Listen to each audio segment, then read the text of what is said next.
Hello? If I could ask, okay, thanks, Henry. We're going to resume with item 3.1. First, I'll ask Tony if she might call roll. Jimenez. Perales. Here. Yep. Present. Roscoe. Present. Davis. Here.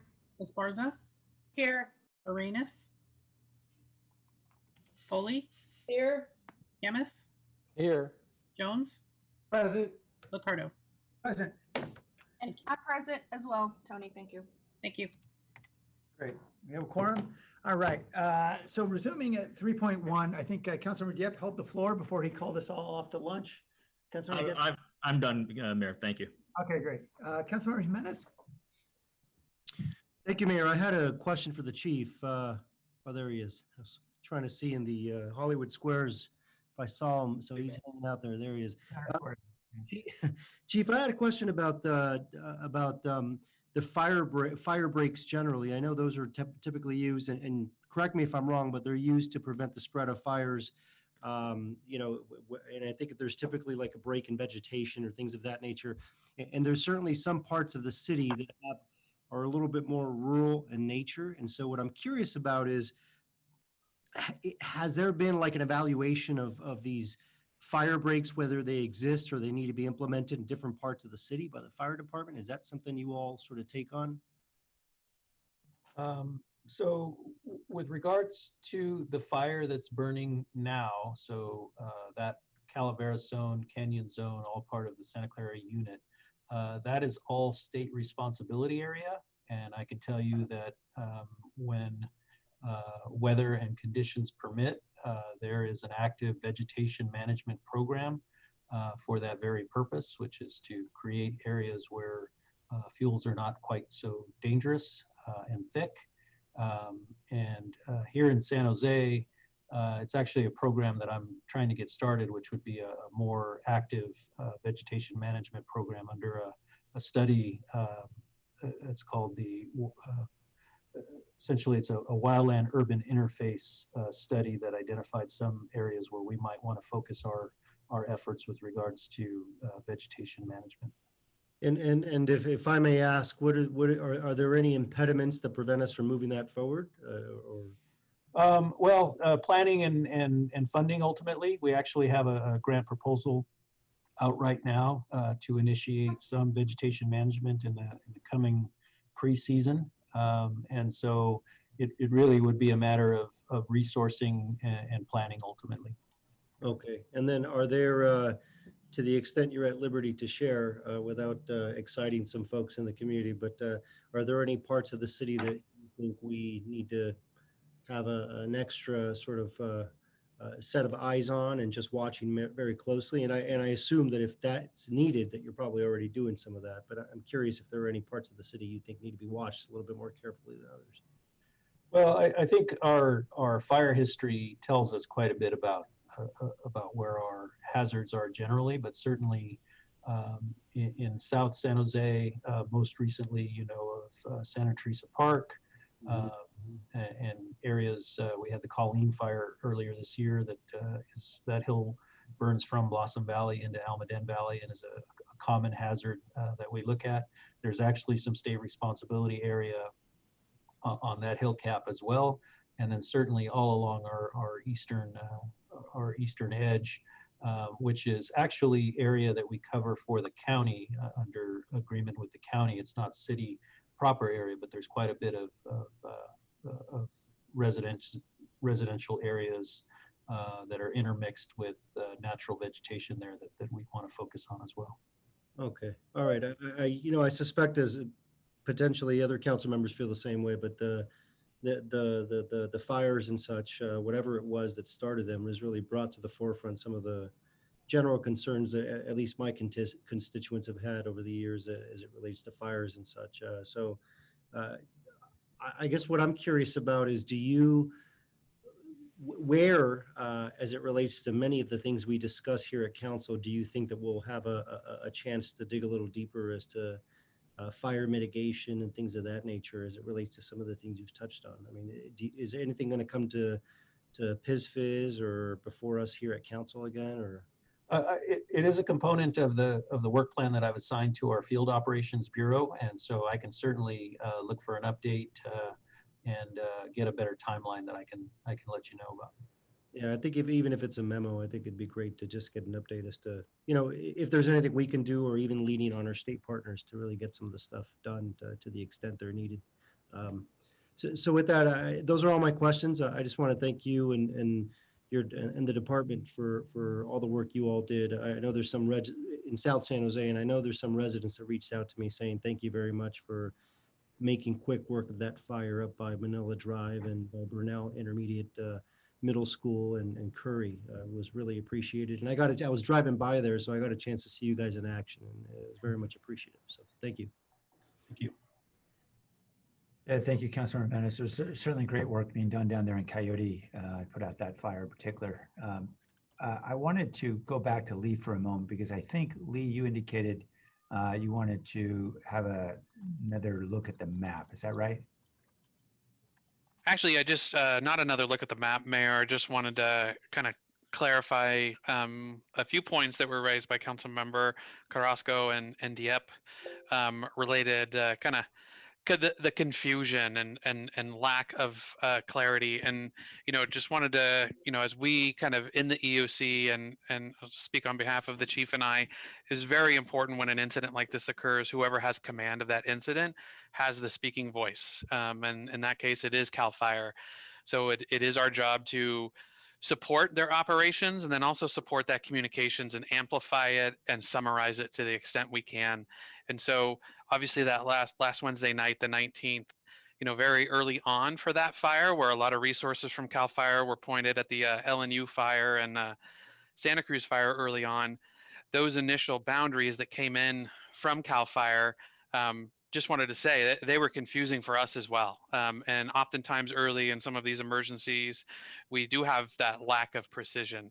And so we were mobilized virtually and worked into the early parts of the morning as an EOC to really better understand and clarify those boundaries for the public. Because we had been told very clearly, and granted it's CAL FIRE being able to say this message, that there are no evacuations or warning. Everything is east of San Jose limits. But when you followed that outline, it did bring parts of the city potentially in. And so we were told those were a mistake and that it would take CAL FIRE's, given their resources, a few days to clarify that or put up a map.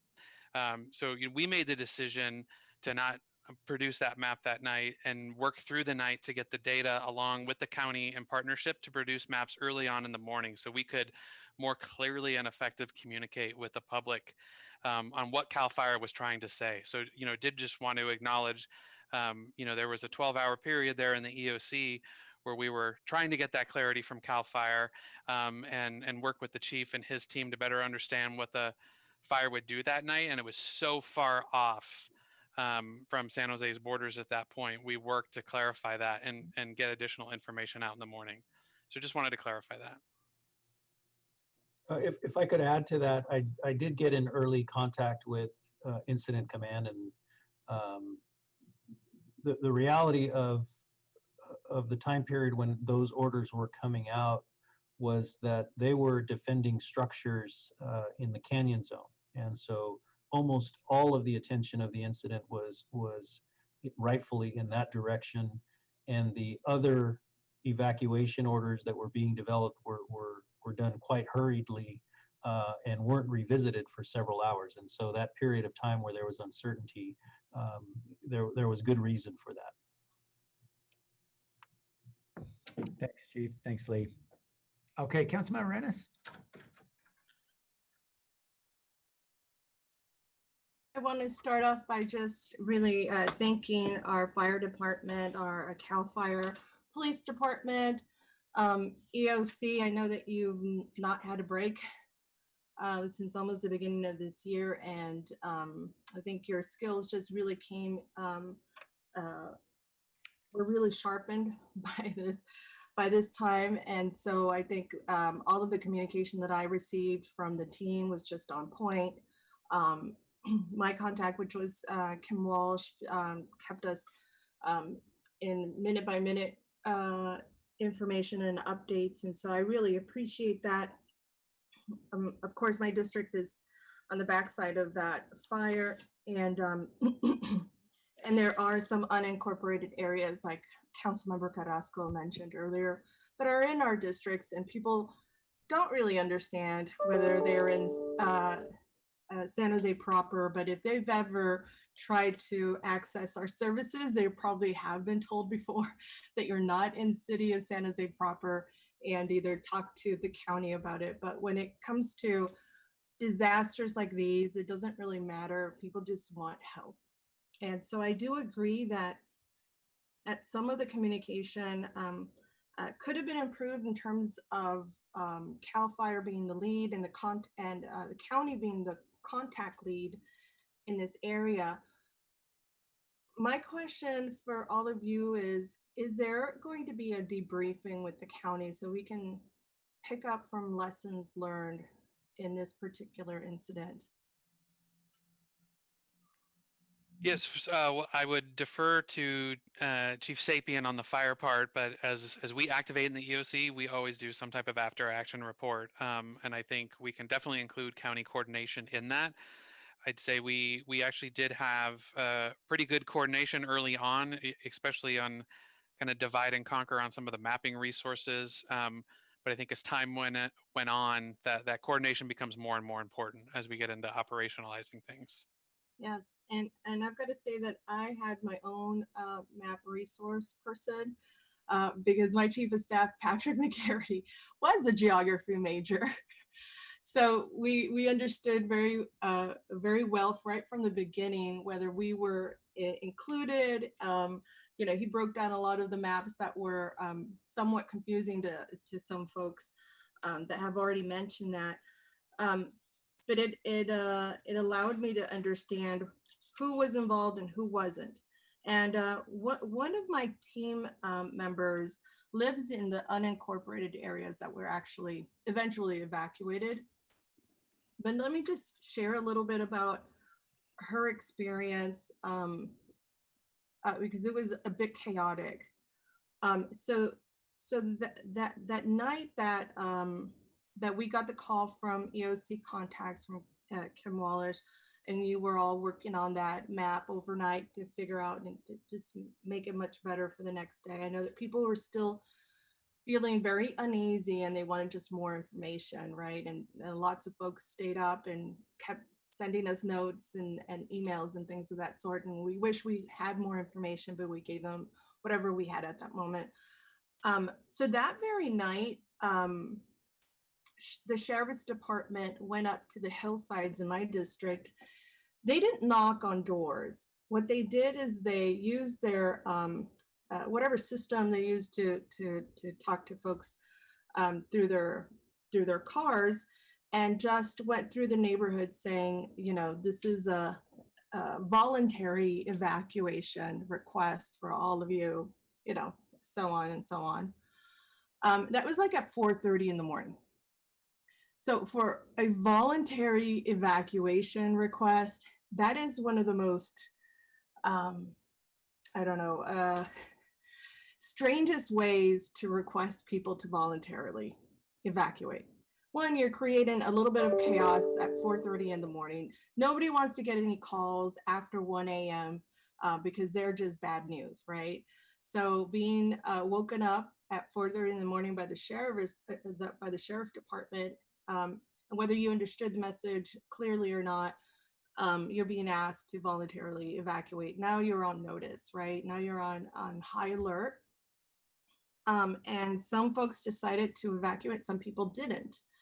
Now, what happened after that was that the sheriff's department or the alert system never got back to these folks in this particular area to ever say to move the evacuation warning to an evacuation order, or a voluntary evacuation into a mandatory evacuation. and actually once that crossed that mandatory order, none of those neighbors knew. And actually, the person that I'm referring to went back to their home to get additional things because they were off on a voluntary evacuation. And so the only way that they knew that they needed to evacuate by order was because they looked it up, and they looked it up through our information that we had and that we offered. But it wasn't because the county let them know. And they're the ones, closest, and they're the ones in the hillsides. And so when this person went back to the neighborhood and knocked on all the neighbors' doors and said, hey, it's an order now, everybody needs to evacuate. And everybody was like, what? Wait a minute, nobody's even called us. Nobody's even told us about this. And then everybody decided to do whatever it is that they did, either to evacuate or not to. But from what I understand, there were some who decided not to evacuate. And so for me, that causes me a lot of consternation, because these are families that are up there. These are folks who had the fire gone, just a little bit beyond, had the winds been a little different, maybe we would have seen a different story. And some of those families would have seen some devastation from their property and their homes, even maybe to their lives. And so that's one of the reasons why I really want this after what did you call it, after crisis report? After action report. There you go, action. It's not crisis, but it feels like a crisis, right?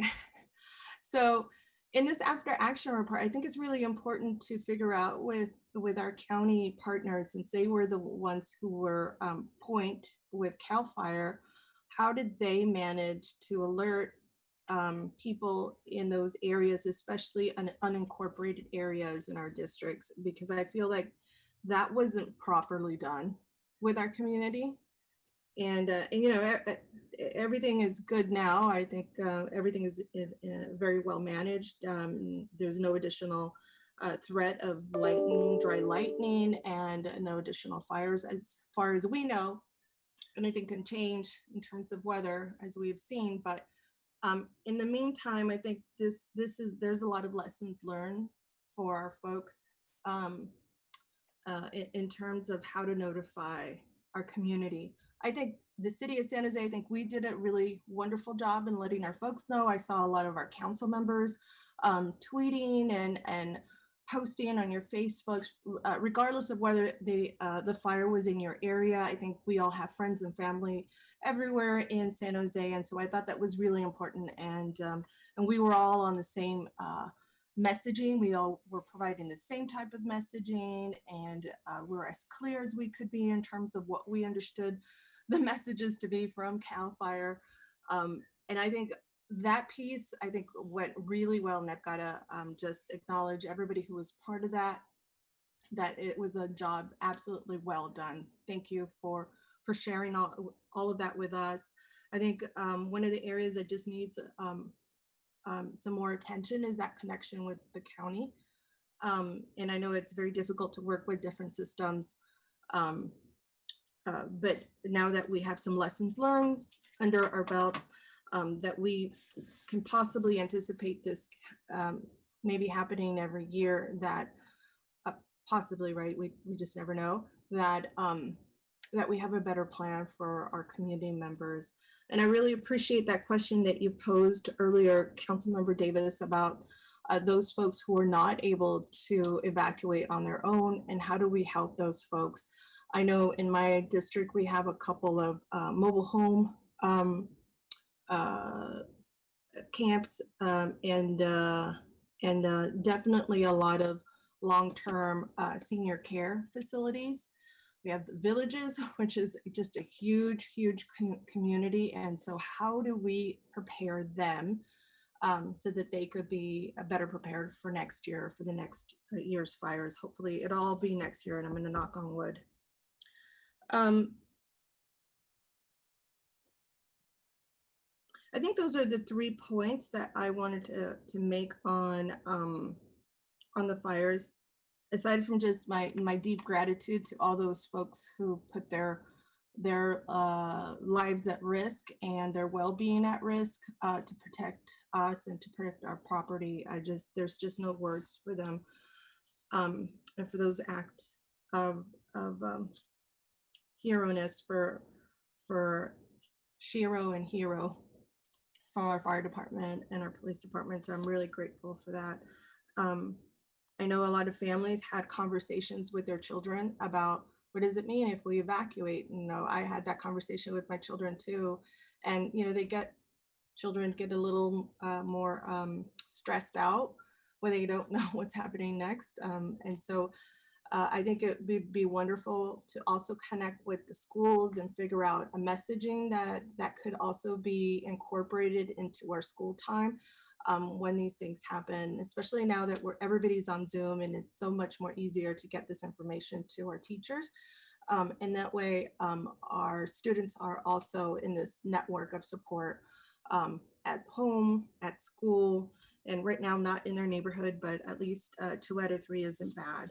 So that is another point I wanted to make, is how do we bring in our schools to make sure that our children are able to focus on school and not be worried about what do they need to evacuate with, because you do have to think like, well, what would I take? And we did do that exercise together as a family. What would we take? Of course, outside of what was on a checklist for an evacuation kit, what else would we take? And so I think it's an important conversation also to have with our children.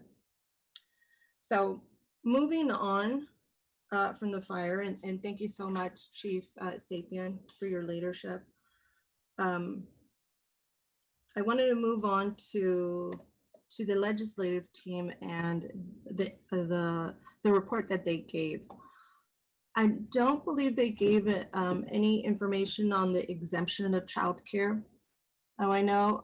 So I wanted to get first a status. Where are we in terms of the exemption for childcare, and that exemption that we were benefiting from in order to provide full day childcare, and that exemption was afforded to us because of COVID emergency.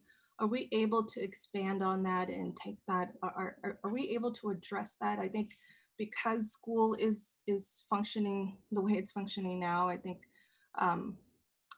our recreation preschools and our recreation programs would definitely continue to benefit from that exemption.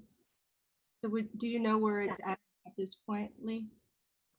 So I also know that Jill is on the line and that she can answer the current status piece, but we did have some conversations with PRNS about the need for future legislation to fix it on a more permanent basis. So as you know, it's part of our legislative program, and we're very interested in looking at a potential bill for next year to do a more permanent.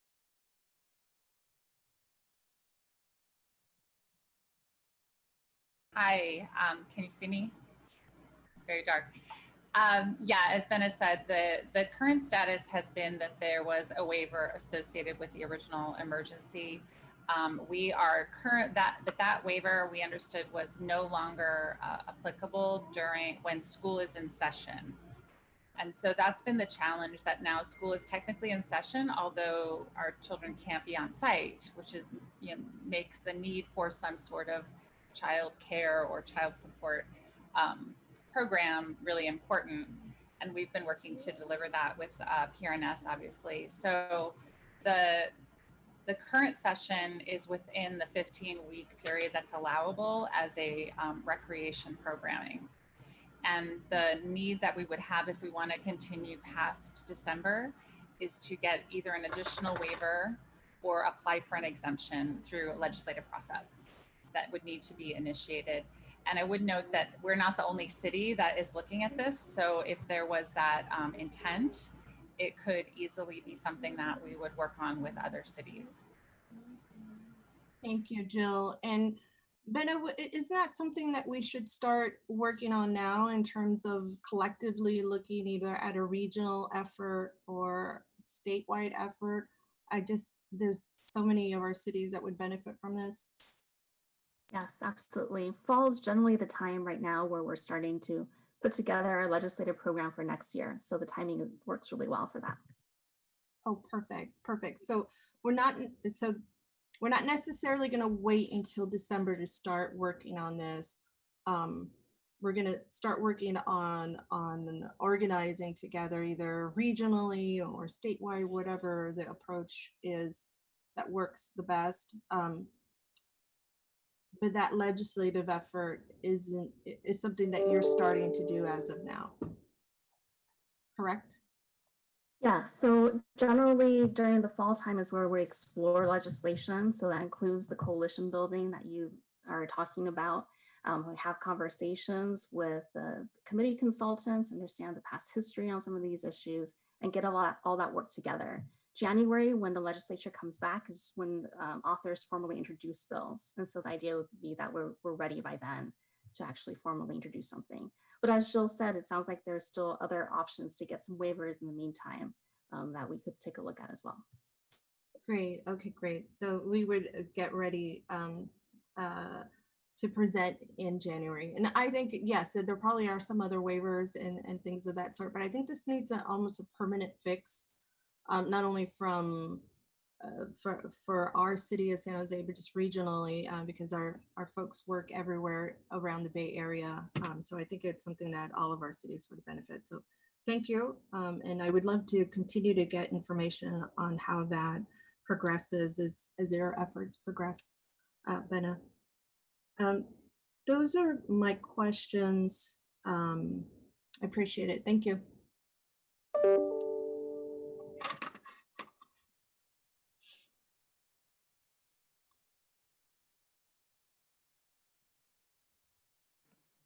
Mayor, you are on mute.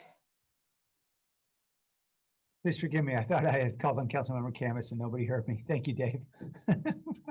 Yeah, thank you, Mayor. I was waiting for the queue as well.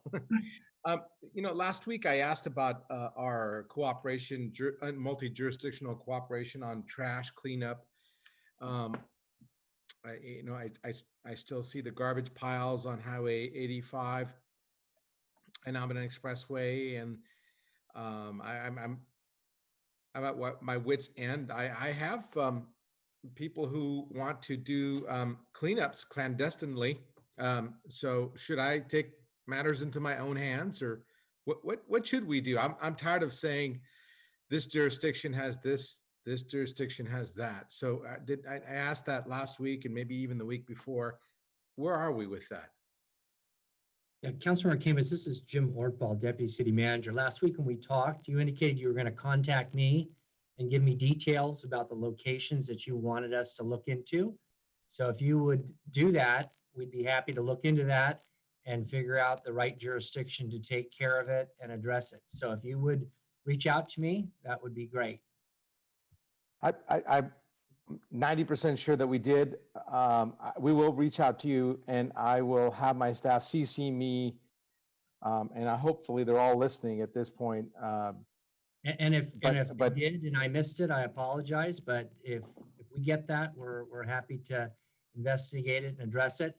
We're probably addressing upwards of well over 100 locations across the city, and we will have a report next week, a very thorough report on all that we're doing on that area. It's a massive scope of issue, and we'll be reporting on it thoroughly to the council next week. So, well, I mainly want to know if Caltrans is going to help us do anything. And in fact, I remember even asking my staff to send you an email asking them like, hey, can't we just do it and then charge them for it? Charge Caltrans or charge the water district or whoever else. Kind of like we had an agreement with UP, the train. I suspect if we just did the work and billed them, I suspect we would not get reimbursed. Yeah, I understand, but it have a cooperative agreement with any agency to get reimbursement. We are working through a cooperative agreement with UP, and they are being more responsive along their rail lines in the city, but I don't think doing the work and billing them that we get reimbursed. I think there's probably need to be advanced discussions with them on that. Well, I would, well, maybe I'll have to do a memo to In fact, that's what I'll do. I'll do a memo because I'm at my wit's end, and I think I may have to take matters into my own hands on this. I just can't keep telling my constituents, hey, it's not Caltrans, it's Caltrans, it's the water district, it's blah blah blah. It's not in my district. Whatever it is, I have to keep telling them, and it's just getting ridiculous. I have a second question, and I really want to thank the chief, our fire department. I mean, our whole community here, especially in my district, we're all surrounded by, good things, trails and parks, and often fire danger, and the Centuries of Foothills light up all the time, as Sergio knows already.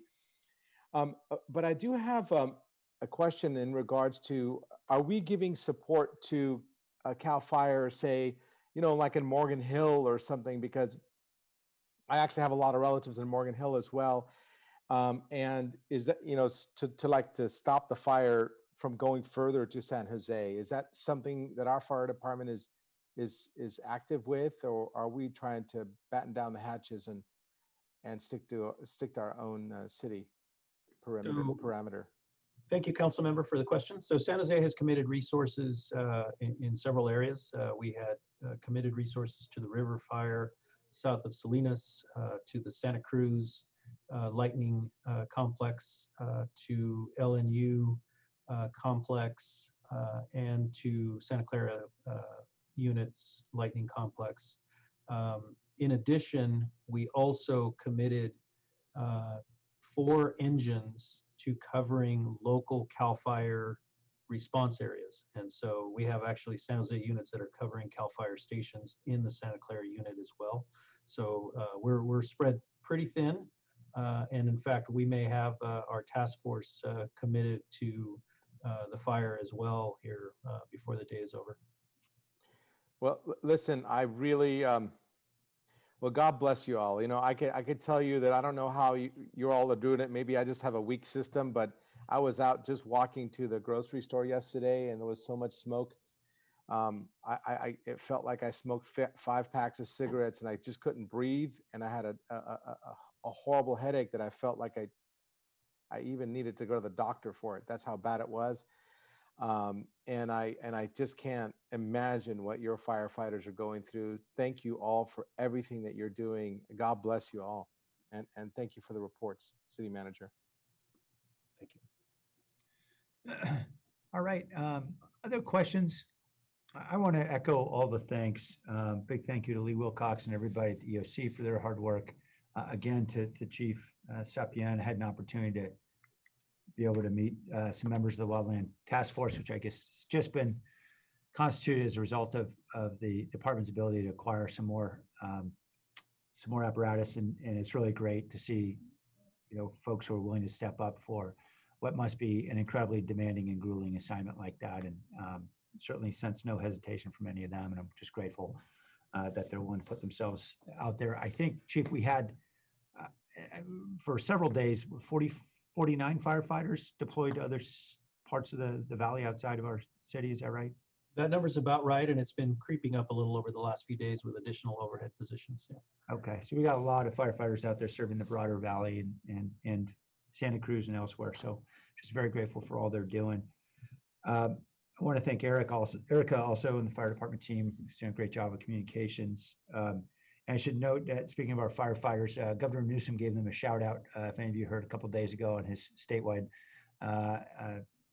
interview with the media, I guess he ran into some firefighters who were coming off a fire, and I think they were at a 7-Eleven or something, getting something to drink before they're heading back out, and just praised their resolve that they were just getting something to drink and going right back out to work for yet another shift. Anyway, I want to thank all the other partners who've been hard at work here, the county, CAL FIRE, Red Cross. We've had some partners helping out with evacuees, and really want to give a big shout out. Carrie Adams Hapner and Kim Walesh, just a few days ago, we had thought a little bit about how we might be able to help evacuees who are looking for places to stay and unable to, for whatever reason, unable to get vouchers or other resources. And I had talked to John is the manager over, John Southwell over at the Marriott. And he immediately said, hey, we know other hotels are hiking up their rates and making it more difficult for families, but we're cutting ours down to $99. And, if you want to tell anybody who's evacuee they can get in here, we're happy to do it.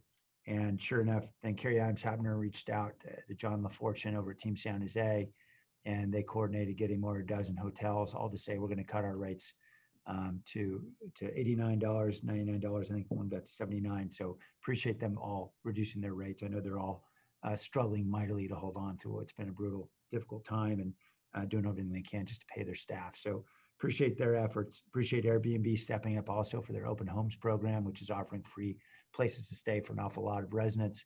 This is a program that's now national. It started here in San Jose with Airbnb partnership. And they certainly encourage more folks who want to open their homes or open an apartment to a family needing a place to stay during during the emergency period. They waive all fees and allow the platform to be used. So please go to Airbnb and sign up if you're willing. I also want to thank Chris Thompson over at the Knight Foundation. And in addition to what Knight is doing, as they often do, which is coming to the aid of our community, Chris and I actually had a conversation when she encouraged me to try to see if we could work with hotels to welcome people into San Jose. And it was really his idea. I want to thank Chris for that. And sadly enough, he lost his home that the next day. So we know firefighters are losing their homes. It's horrible to hear. Obviously, other people who have been deeply engaged in supporting our community. And so it's really hearts go out to our hearts go out to all the families right now who are struggling right now as they're losing their homes. So I had no questions on this. Happy to move on to the next item unless there is. Oh, I'm sorry, forgive me. We have not yet heard from the public. Let's go to the public now. First, Manny Diaz. Welcome, Manny.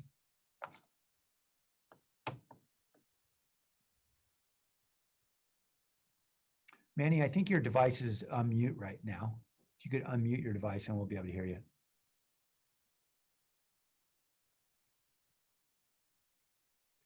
Manny, we're still seeing that your device appears to be muted. Okay, so we may come back to you, Manny. Why don't you see if you can fiddle with your device and raise your hand again, and we'll try to come right back to you. Molly McLeod. Hello, my name is Molly McLeod. I've got a number of different concerns, including when we're amplifying and summarizing what CAL FIRE says, City of San Jose, let's do it in a way that's actually accessible.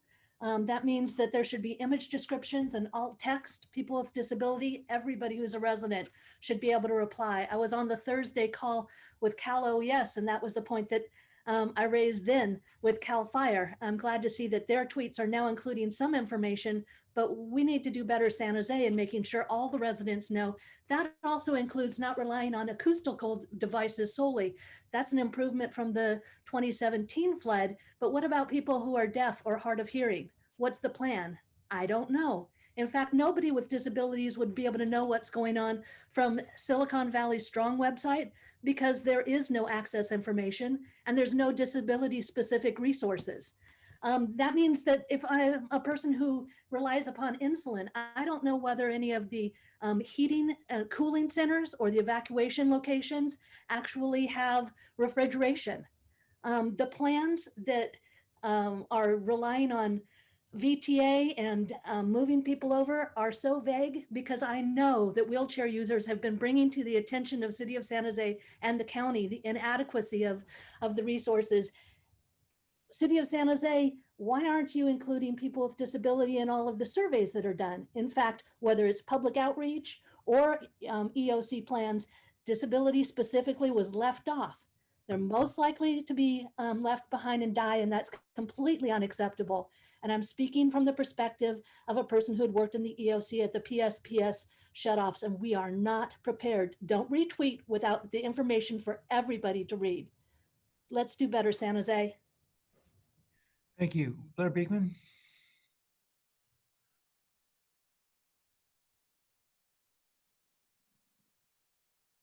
Hello, thank you.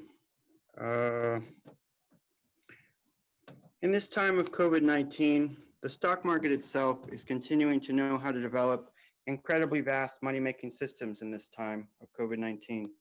as developers and corporate entities are currently sitting on and amassing large corporate reserves at this time. It is an important question at this time how these people can use their creative ideas for their money to be more a part of the everyday community and everyday communities. Hopefully in the next few years, we will hopefully be moderating and slowly reducing the threat of COVID-19. It is continuing our good pre-COVID-19 ideas and practices at this time that everyone of a community can be taken care of and accounted for. These are the reminders of our human capabilities and decency, even in adverse conditions. Thank you. I also wanted to offer that for Zoom to please learn how to use the word Vietnamese on their Zoom app. This is an awkward, uncomfortable predicament we are all in at this time, but it is a problem we should all be able to agree that can be worked out at this time. Thank you. And I also wanted to thank yourselves for making sure to make known that we needed to vote on orders of the day.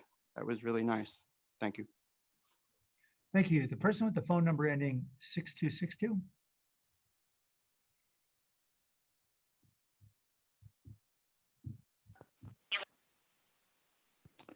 Hello, Mayor and Council. This is Roland, South San Jose.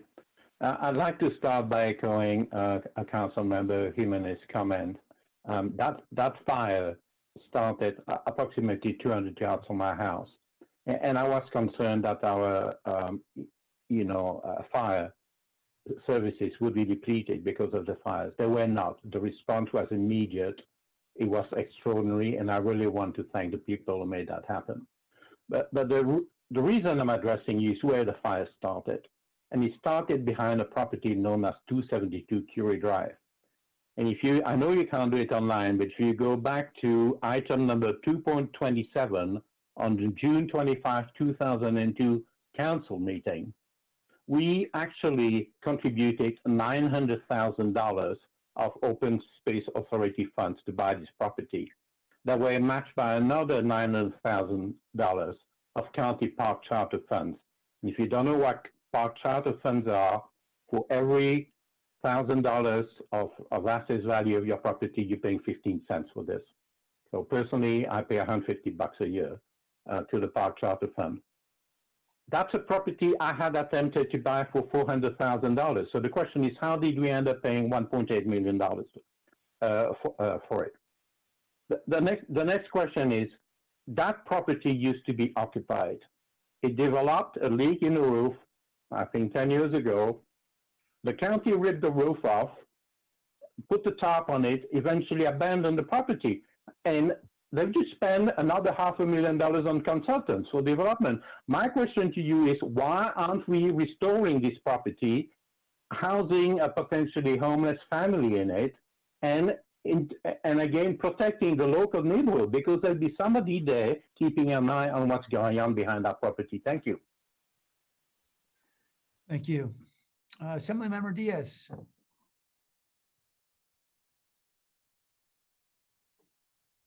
We're still getting a mute signal, apparently, on your device. Manny, so I'm very sorry. We're not able to hear you unless you can unmute the device. Maybe a software issue. Yeah, I'm asking him to unmute on my end. Oh, there you go. Okay, there you go. I think you got you unmuted now.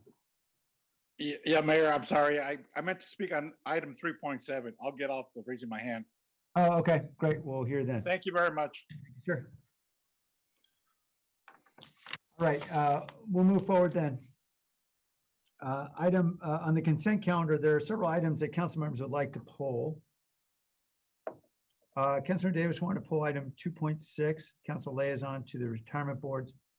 Councilmember Foley pull item 2.9, which is approval of Silicon Valley LGBTQ plus Pride Week. Councilmember Reyes would like to pull 2.12, which is approval of the Women's Equality Day and Women's Suffrage Centennial Anniversary. Councilman Mendes, I think you also want to pull an item. 211, please. 211, okay. And 211 is the approval of the Muslim American Appreciation Awareness Month. Are there any other items to be pulled? Okay, we'll hear from members of the public on the remaining items. That is, we're going to take 2.6, 2.9, 2.11, and 2.12 separately. And then we'll consider a motion just on the remainder. Councilmember, I'm sorry, Blair Beekman.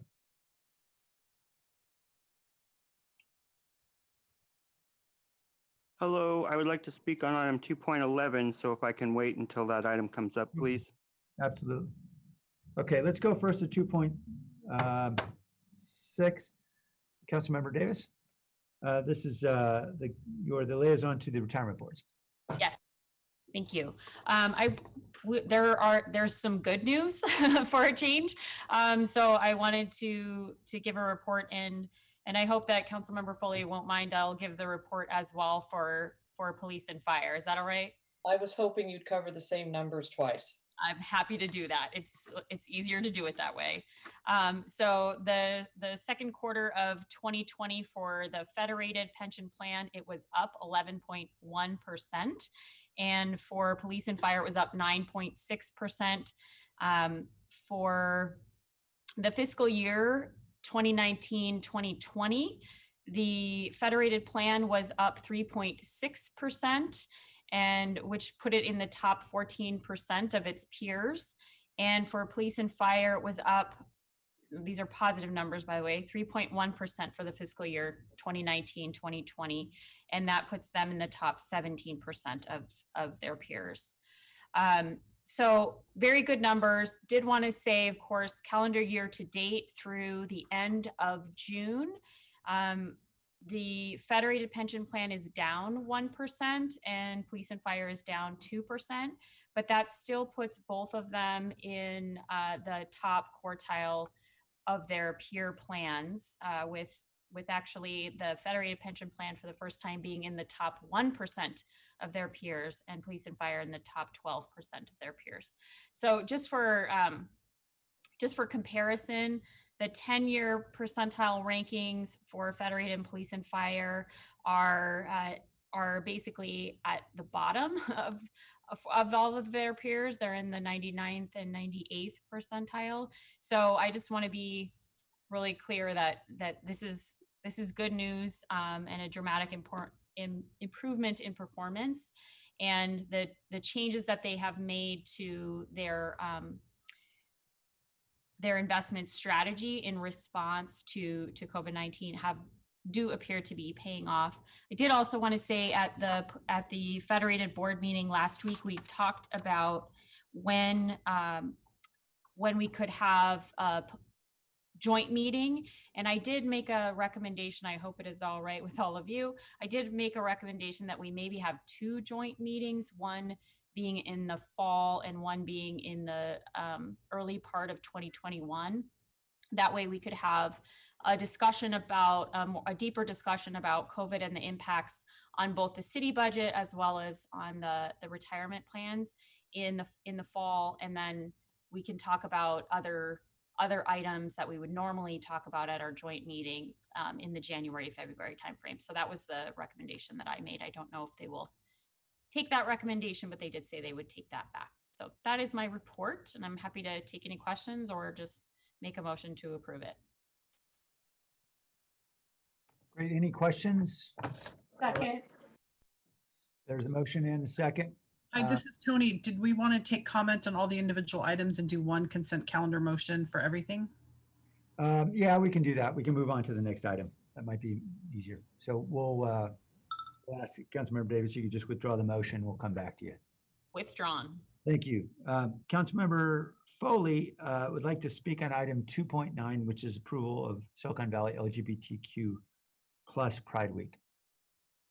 Thank you, Mayor. I'm filled with joy that we're able to light up City Hall in pride-themed colors to celebrate LGBTQ+ individuals in our community and to honor Silicon Valley Pride's extraordinary work as an organization. SV Pride has served this community in innumerable ways since their founding in 1975 and have now catered to the uncertainty that the current pandemic has forced us to face. Although we're not able to celebrate Pride Week as we normally have, I encourage you all to tune into the 45th annual Silicon Valley Pride celebration, Equality Rising, this weekend, and support the hard work and talent that has gone into making this virtual celebration possible. While this is not a normal Pride, frankly, nothing's really normal anymore for us. We could take this week to reflect on the memories as to why we celebrate the LGBTQ plus community and their activism that resulted from the Stonewall protests over 50 years ago. And I'm proud of Silicon Valley Pride for adapting to the current circumstances. They're rolling out a virtual version of Pride, and I hope you'll all participate. On a personal level, I celebrate Pride in the memory of my brother Tim, who always loved a good celebration. For now, let's celebrate Pride and the lighting of City Hall. With this, we honor the vibrancy, love, compassion, and understanding that LGBTQ plus individuals bring to San Jose. With whom you love does not matter. As Pastor Danny stated in his affirmations earlier today, you are loved. Mayor, I'm going to hand this off to Councilmember Dev Davis, and I believe Nicole Altamirano with Silicon Valley Pride is on the phone as well. Thank you. Thank you. Councilmember Davis? Thank you, and thank you, Councilmember Foley. As you stated, what a year to celebrate Pride. The Pride community has risen to the challenge and continues to celebrate in a very meaningful way, as Councilmember Foley talked about, reaching out to supporters through digital media. And I just encourage all of us to join the festivities. You can go to svpride.com and see the entire digital celebration schedule. So please do that. And I just want to say, the reason that I continue to sponsor and co-sponsor events for Pride and for the LGBTQ plus community is that I have residents, and some of whom are teens, who are LGBTQ plus, and it is very meaningful to them that we do this. They feel seen and they feel loved and cared for by their community because we do these things, and I think it's so important. I for those of you who don't have teens, maybe you can remember being a teen and how hard it was to just make your way through and figure out who you were and where you were going. And for LGBTQ plus teens, there's just an extra layer of difficulty, and being able to support them, I think it just helps strengthen our community. So thank you. Thank you, Councilmember. Of course, Pride is led by a team of volunteers from the community, and we thank Nicole Altamirano, who's the CEO of Pride, and ask her if she'd like to speak. Thank you. Can you guys hear me now? We can. Perfect. Well, thank you so much, Councilmember Foley and Davis and Mayor Sam Liccardo, the Chicano 5, and the rest of the City Council. I really appreciate you guys always taking the time to kind of carve out this time for Silicon Valley Pride. This is our 45th anniversary of the Pride celebration here in San Jose and the larger part of Silicon Valley. So I would first like to just take a moment, and I wanted to remember our former CEO and board president, Thaddeus Campbell. Thaddeus Campbell passed away in November of 2019. It was a great loss to our organization. But one thing that remains the same is his vision and his determination for what Silicon Valley Pride is. And it is to be an inclusive, diverse place and a festival of celebration, celebrating the lives that we are as LGBTQ plus community, to love who we want to love, and to continue to fight for equality. And like Councilmember Foley pointed out, that yes, Pride started as a protest, as a riot against police brutality and persecution of the LGBTQ plus community. And although we've come a long way since then, we have not come far enough. The fight for equality does not stop until every single marginalized group and community and persons are afforded equal rights. It is the reason that Silicon Valley Pride stands with the marginalized community, stands with Black Lives Matter, stands with every person that might be persecuted for who they are. And so I thank you very much for this time and for honoring us for Silicon Valley Pride Week. We have a great lineup in store for you for Saturday and Sunday. We're, chock full of content. So please check us out. Like Councilmember Davis said, svpride.com. You can get all our full lineup. And thank you very much. Thank you. Robert and Gary, did you want to speak on this item? Yes. I would just like to point out, having had conversations with transgenders, that they're not getting the kind of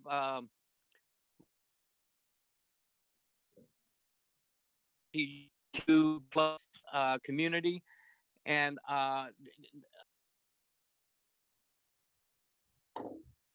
Robert, I think we're losing your audio. And on our end or theirs?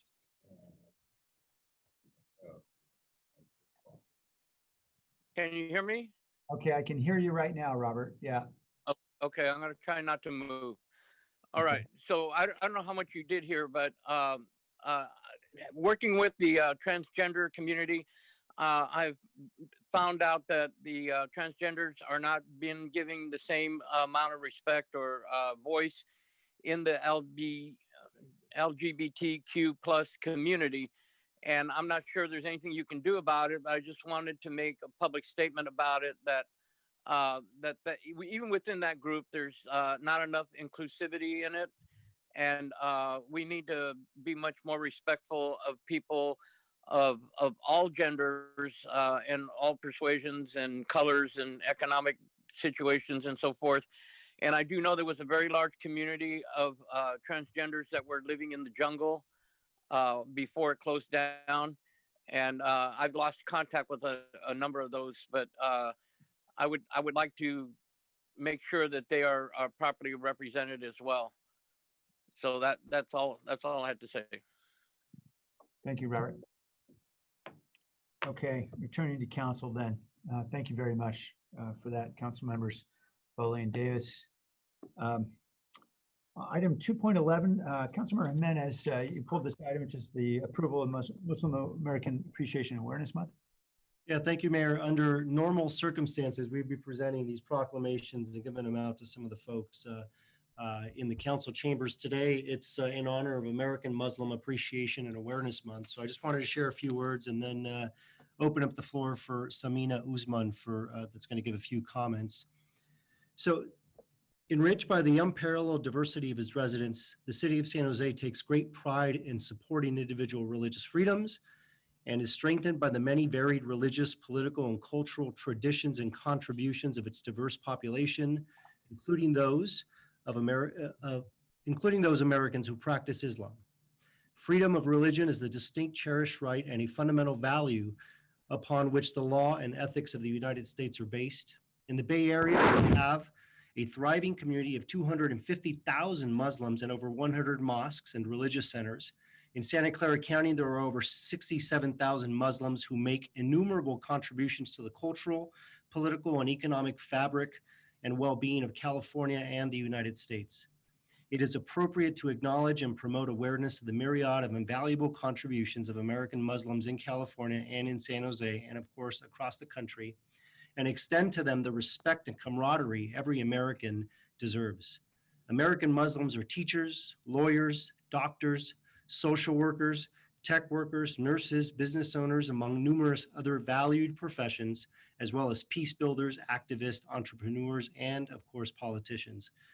During the COVID crisis, the Muslim community has answered the call for help by donating funds, distributing food, by sewing masks, and by serving on the front lines as healthcare workers and service workers. And they have educated their congregations about social distancing, guidelines, and practices to keep the community safe. On that note, I want to call Samina Usman, who to say a few words, who's the Government Affairs Relations Coordinator for the Council on American Islamic Relations. Samina? Ms. Usman? Yes, hello. Thank you so much, Councilmember Jimenez, and for the San Jose City Council. We want to appreciate your appreciation for the American Muslim community. This is actually the 5th year that the state of California, that the California State Assembly has introduced this resolution to commemorate August as being American Muslim Appreciation and Awareness Month. The Muslim community has been part of this country since even before its founding. We've helped build this country, and we continue to strive to serve the community in various ways, and especially during this time with this pandemic, by providing resources, by providing, by being on the front lines, by serving the community. So, this has been a very, very different year. As you know, the Muslim community is very active and with our congregations, with our Friday prayers, with our daily prayers, and been having to adjust with this pandemic. But we want to make sure that our communities are safe, and we want to make sure that our communities are served, and we will continue to serve the community and be actively involved and participating. So thank you again for this recognition. Thank you. Thank you for your work. I see Hussam Hamad. Forgive me, Hussam.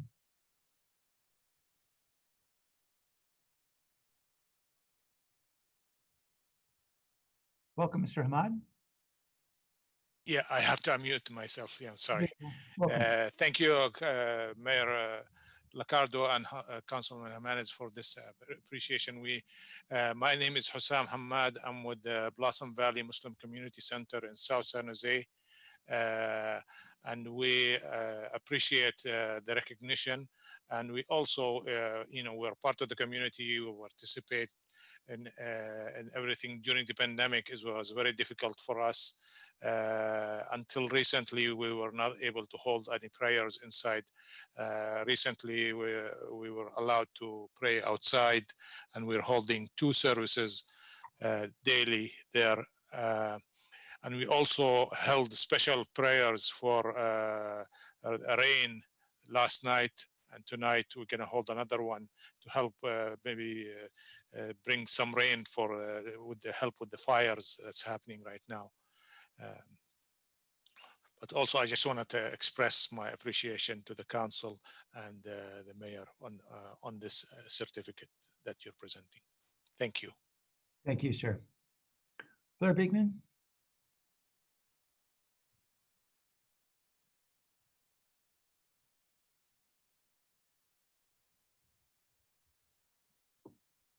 Hello. There has been a lot of good efforts to raise Muslim awareness and its good practices. And to be sure, Muslims are not harmed physically or politically in this country since 9/11/01.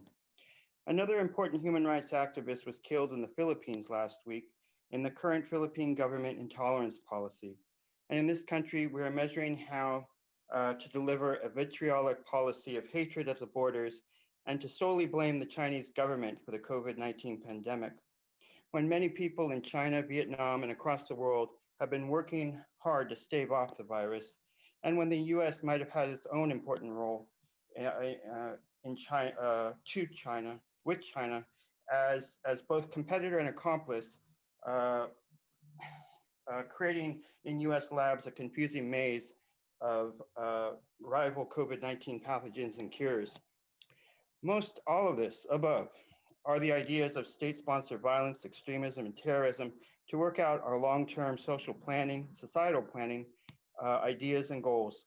The work of Muslim civil rights and civil protections in the early 2000s in this country are examples of decent-minded, positive sustainability.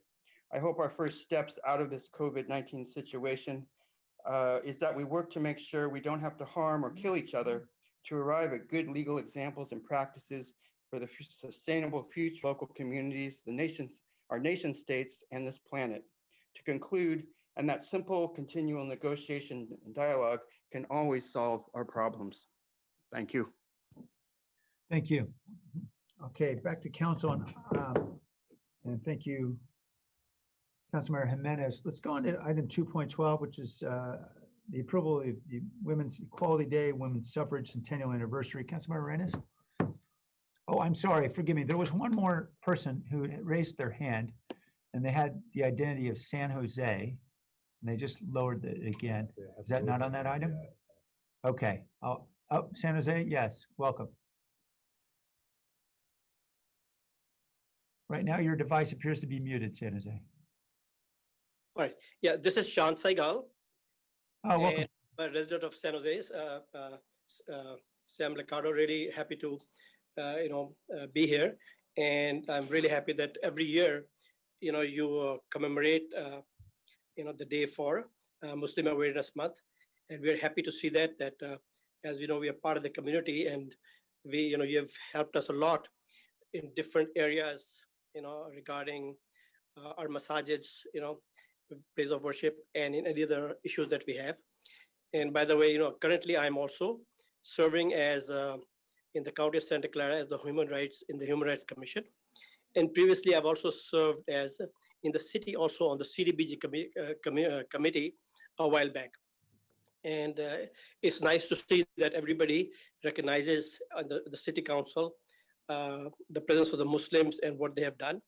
In this COVID environment, it has become very difficult because a lot of people, we congregate in the mosques for the Friday prayers and the daily prayers. It has made us very difficult. So they're praying in the parking lot. We had our Eid celebration, which was done, a little while back, and we had to do the prayer in the parking lot. But we did that, as we wanted to celebrate one of the major holidays, which is celebrated by Abraham when he celebrated this, for the Muslims. So we did all that, and City of San Jose is forthcoming in a lot of things, and I know there's a lot of things on the table that are there right now. It's a difficult time for all of us, so we are trying to help the community as we can by, serving the poor, who are in need at this time, and so on. And so what we would like to do is to have the city involve us more if there's any other items that need to be done, and we can also be of in this time of need, be able to help the community at large. So thank you again for giving us the opportunity and celebrating the Muslim Appreciation Month with us again this year. Thank you. Thank you, Sean, and thank you for all that SBIA does to support our community. Okay, we're going to now return to the Women's Equality Day and Women's Suffrage Centennial Anniversary. Councilmember Arenas. Thank you, Mayor.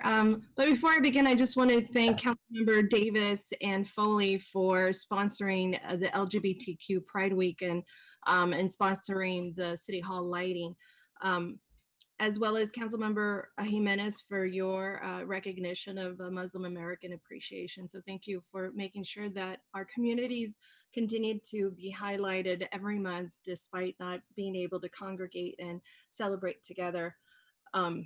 In lieu, we're doing the best that we can over Zoom. So I wanted also to bring in the Women's Equality Day and Women's Suffrage Centennial Anniversary.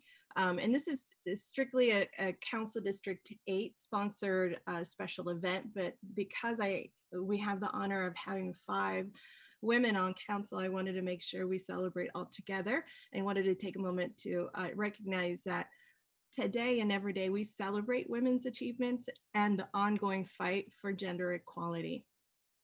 I know I don't have to pull this from an item. We do this every day. I know you all do this together with me. Last week marked the Women's Suffrage Centennial Anniversary, which commemorated the ratification of the 19th Amendment, giving women the constitutional right to vote. You can hear the crowd screaming in the background.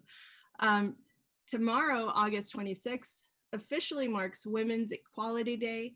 And so while we honor the trailblazing women who fought to get us to this point, we also recognize our obligation to continue the work on behalf of all women. So the 19th Amendment, if you all remember, was a culmination of the movement that goes back to Seneca Falls Convention in 1848, the world's first women's rights convention.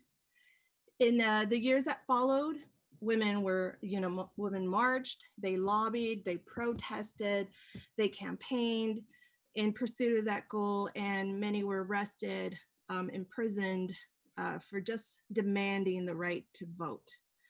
Today, 100 years after those efforts, more than 68 million women exercise their right to vote in elections. Some say we carry some elections. and we continue to vote at a higher rate than men. Today, more women are serving in elected office in Congress and local politics, as you can see here by my colleagues, than any time in our history. We currently have 5 female council members who bring in their wonderful perspectives into our local policies. So finally, Women's Quality Day is really an opportunity for all of us to renew our commitment. And I know that you'll do that today by celebrating the progress that we've made, recognizing that progress, continuing to fight for gender equality for all women here in San Jose and then across America. And so I'd like for you to recommit to gender equality by celebrating some of the women in your lives, some of the women on council, some of the women that you interact with on a daily basis. It is just really important to make sure that, thank you for the applause, Councilmember Jimenez, heard it loud and clear. It is important to do that every day, not just today. Really, it is a commitment and an effort that we have to make sure that we are cognizant of. As you all know, women joined the workforce maybe about 30, 40 years ago, full force. Not as homemakers because we were working really hard at home, but in the actual professional field. And so there's still a lot of work to be done on a professional level. We still work hard to make sure that our voices are heard and that our ideas are respected and recognized. So I'd like to give my female council colleagues an opportunity to share a few words during public comment. And happy, wonderful Women's Equality Day, everyone. Woo! Yeah. Thank you, Councilmember Rennes. If any councilman wants to jump in, we can, or we can go to public comment. Okay, Councilmember Davis. Thank you. I want to thank all the women who came before us, who took to the streets and demanded their right to vote until they were finally heard in 1920. And I do want to acknowledge the fight for equal rights at the ballot has been and was a piecemeal struggle. It was a dogged fight for all women to have the right to vote everywhere in the country. As many of you may be aware, the amendment only declared that states could not discriminate in voting based on sex. It did not say it gave the right to all women. So women of color were barred from the polls, unfortunately, in many areas of the United States. And Native and Asian women were actually even mostly excluded from citizenship altogether until the 1960s, as you may know. Every woman got the right to vote. More than 8 million women across the United States did vote in elections for the first time in November, on November 2nd of 1920. And for 100 years now, women's voices have been heard at the ballot.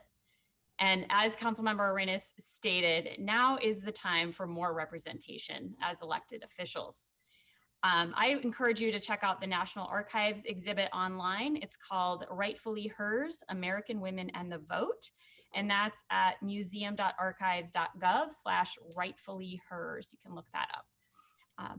So yeah, I'm excited. I'm excited that we're celebrating the 100 years anniversary at the same time that we have an equal number of members, female members on the council, mayor excluded. Thank you. Councilmember Foley. Hard to believe that we've only had the vote for 100 years, but what powerful block of vote that truly is. Thank you, Councilmember Arenas, for inviting us to speak on this important matter and anniversary. 100 years for women, for white women, let's be frank, white women to have the right to vote. It didn't come until the 60s where all women had the right to vote. And so our work did not stop. Their work did not stop. We must support those who fought so hard to gain women's right to vote and eventually all women's right to vote. We must celebrate women today, women of the past, and women of the future. And as a recommitment to gender equality, I just want to shout out to two of the strongest women I know, which is my mother, who is someone who inspired me to lead and be the woman that I am today, and my daughter, who always encourages me and inspires me. They are both fierce, powerful, strong women, and I know all my council female colleagues are equally strong, fierce, and powerful women. Thank you. Thank you. Councilmember Esparza. Thank you, Mayor, and thank you to Councilmember Arenas for doing this today. I'm very honored to be included. As we sit here in the former feminist capital of the world, I think it's a momentous occasion, and half of the city council, will exclude the mayor on this one, are women, and so that's something that should be celebrated. And so as we reflect upon the centennial of the 19th Amendment, I think it's important that we view this as a call to action. The victory for women's suffrage was a profound and important victory and a multi-generational effort, but it was really a beginning and not an end. The suffragists were courageous and relentless, and many spent their entire lives fighting for a cause that they would not live to see come to fruition. And for women of color, the 19th Amendment did little in a world of poll taxes and literacy tests that denied them the vote for an additional half a century. And today, the struggle for disenfranchisement continues. The struggle for the voiceless to have their voices heard.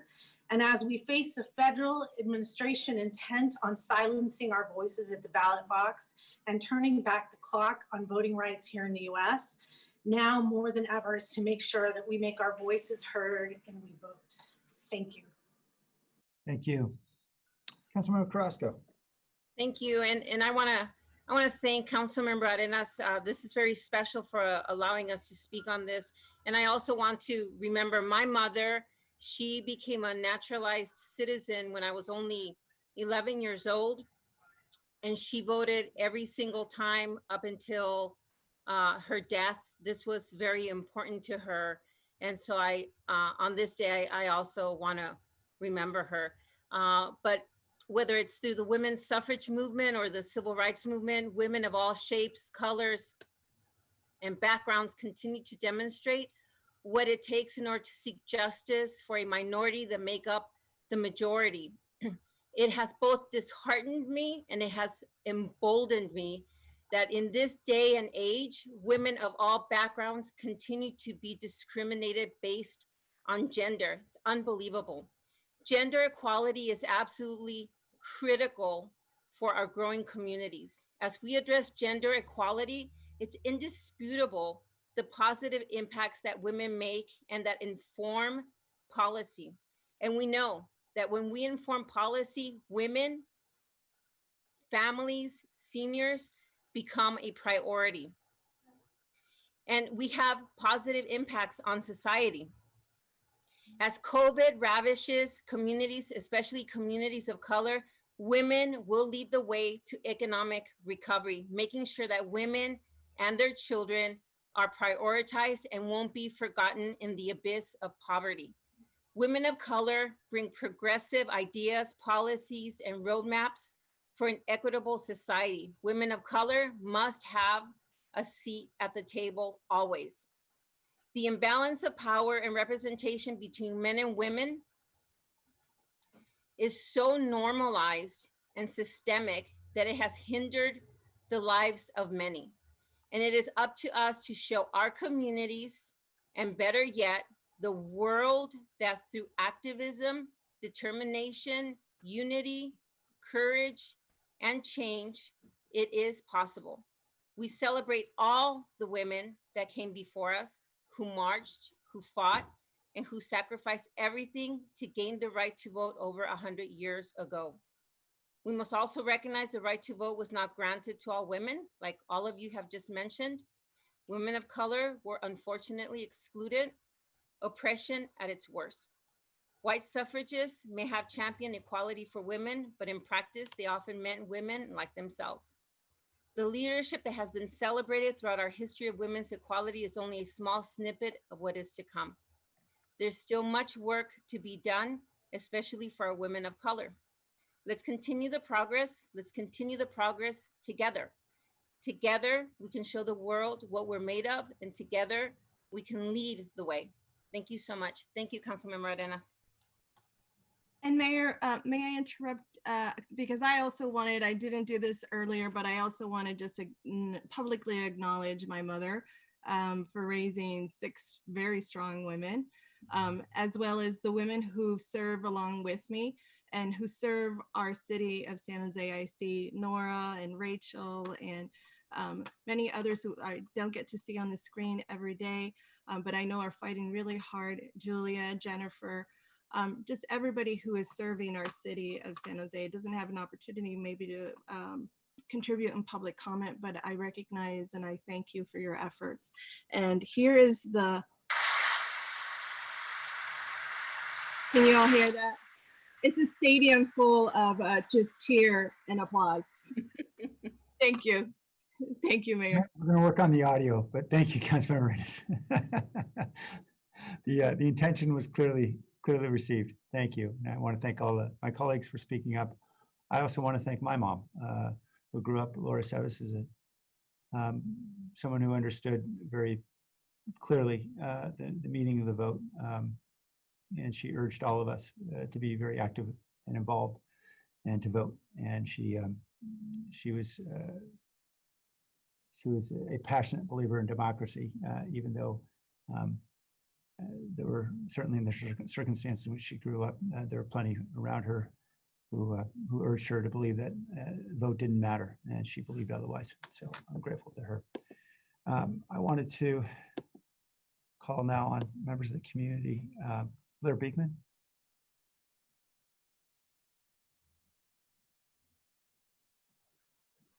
Hi, I wanted to thank yourselves for having this item today. This was very moving to hear people talk about this subject. It made me think of the work of the current Human Services Commission. You know, they've been doing some pretty good work over the past several years now. And, you know, they've been addressing women's rights issues a lot, and that has been covering a lot of territory, including equity, transgender issues, actually, LGBTQ issues, and, you know, just a bunch of things. And it's been a really good effort by them, and I hope I'd like to recognize their work at this time and invite people to their meetings to just enjoy and learn. And you know, the other important lesson I took from this was the words from Councilperson Carrasco, that, you know, I hope, you know, women issues and women of color working on issues and their seat at the table can really, I'm interested in the ideas of prioritizing and how they can help. There's a natural give and take to how to help the ideas of prioritization. And those questions really need to be asked in say, voting rights issues of themselves at this time. And there's a big stalemate between Democrats and Republicans. And I'm just hoping that Republicans can just learn to accept priorities and what is important in this country at this time, and the ideals that are important. And we can, I think that's an important beginning, how to, you know, ask them to be open to how the future of our voting process needs to be determined. Thank you. Thank you. The person with the phone number ending 1367, welcome.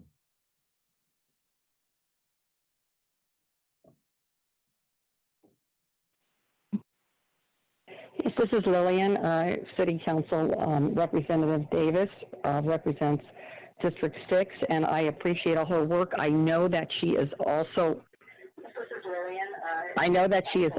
following in the footsteps of many of the women of color on that city council and listening very intently. I can tell you personally that the interim chief currently and the passing of Rick Doyle, those positions should be filled by women of color. I certainly hope that you don't have a predilection, what you call assuming that the public will stand by and say, okay, another male in these positions. We are looking for women to impact us in positions of power. And this is where our focus is. My mother is going to be 93. She's voted in every election that I can remember. She's a strong woman, but she lived through World War II, and she suffered quite a bit. I feel like I'm still suffering, and I'm a woman of 64 years of age who feels that there's just hasn't been enough done for women in politics. So I'm following the lead of Kamala Harris right now, and I'm hoping that the city council really looks at their agenda and nominates women in positions of power. Thank you. Thank you. Wilson and Tessie.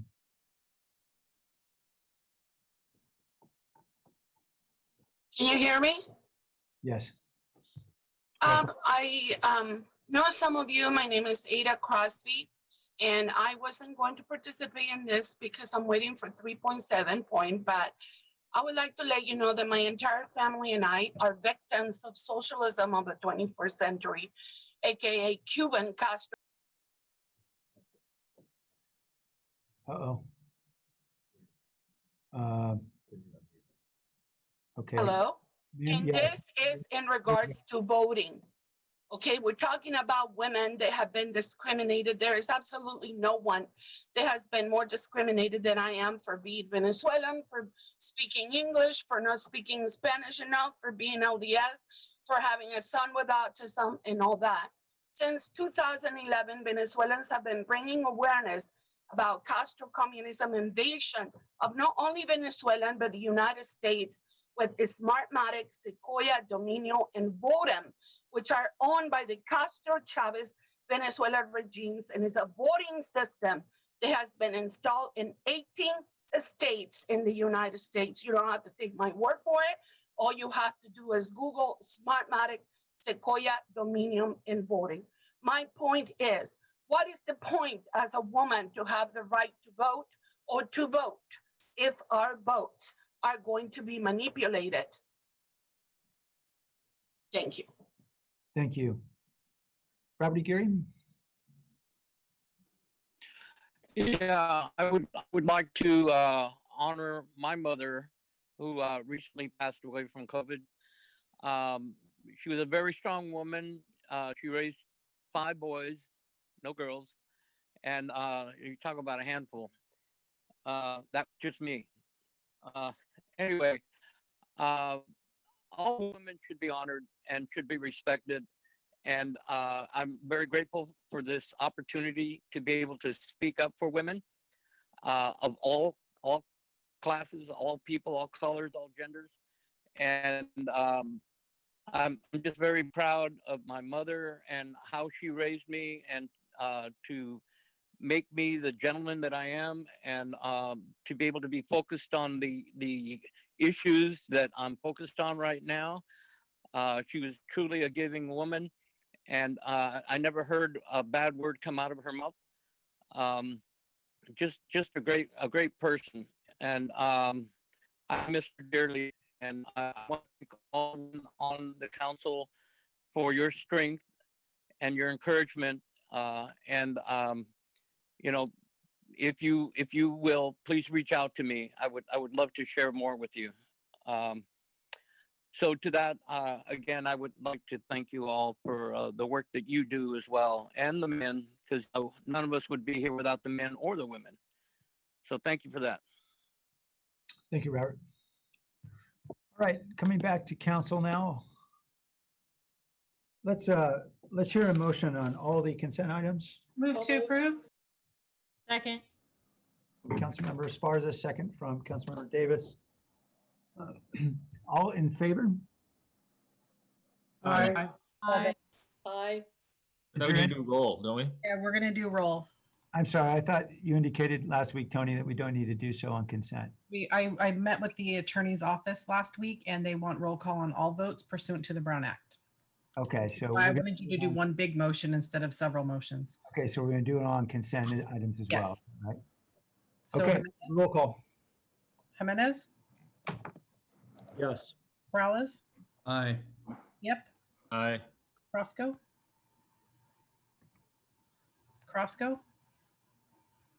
Davis, Aye. Esparza, Yes. Arenas, Yes. Foley, Aye. Yamas, Aye. Jones, Aye. Ricardo. Aye. Going back to Crosco. Yes. Thank you. Thank you. We're going to move to the two items relating to the Joint City Council Financing Authority agenda. So, Nora, do I need to call to order the Financing Authority? Yes, you do. Okay, all Thank right. you. We'll call the San Jose Financing Authority to order, and sitting jointly with San Jose City Council, since we're one and the same. First up is the City of San Jose Financing Authority Taxable Lease Revenue Bonds Series 2020A. I don't believe is there a presentation? Yeah, yes, Mayor, there's a presentation. This is Julia Cooper, Director of Finance. And so what we're doing today is, because we have two lease revenue financings that you're approving today, I'm going to start off with an overview that covers lease financings in general, including your responsibility in terms of approving the issuance of bonds. And then we'll take item 1, which is the City Hall refunding, and then you can deliberate and vote, and then we'll take item 2, which is the ICE Center project. So with that, I'm joined today also with Nikolai Skarloff. He's our new Deputy Director in the Finance Department over Debt and Treasury Management, and he's actually also helping with the slides today. Also available if you have any questions, are representatives from Jones Hall, bond counsel on both transactions. They have reviewed our presentation, and this is also part of an abbreviated of a rather lengthier training we've done with the council in the past. So the next slide just gives a graphic illustration of how a lease revenue bond structure works. You start in the lower right-hand side of the slides.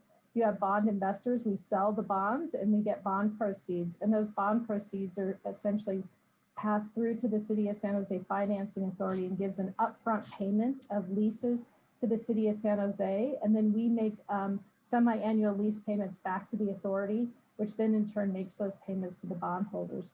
With those bond proceeds, we then, in the case of City Hall, will be refunding prior debt. In the case of the ICE Center, we will be funding the project expansion of the ICE Center, and also refunding some debt associated with the ICE Center, and funding some other interest payments during the construction period. In terms of the city, in terms of making our rent payments or debt service payments, on the City Hall side, we have a process that we allocate debt service to City Hall, primarily from the general fund, but other special funds associated with who is occupying City Hall. In the case of the ICE Center, and we'll go into more detail on that when we get to item number 2, we'll have an agreement in place with the Sharks where they'll pay us rent on the ICE Center, which will be sufficient to cover our debt service on the bonds.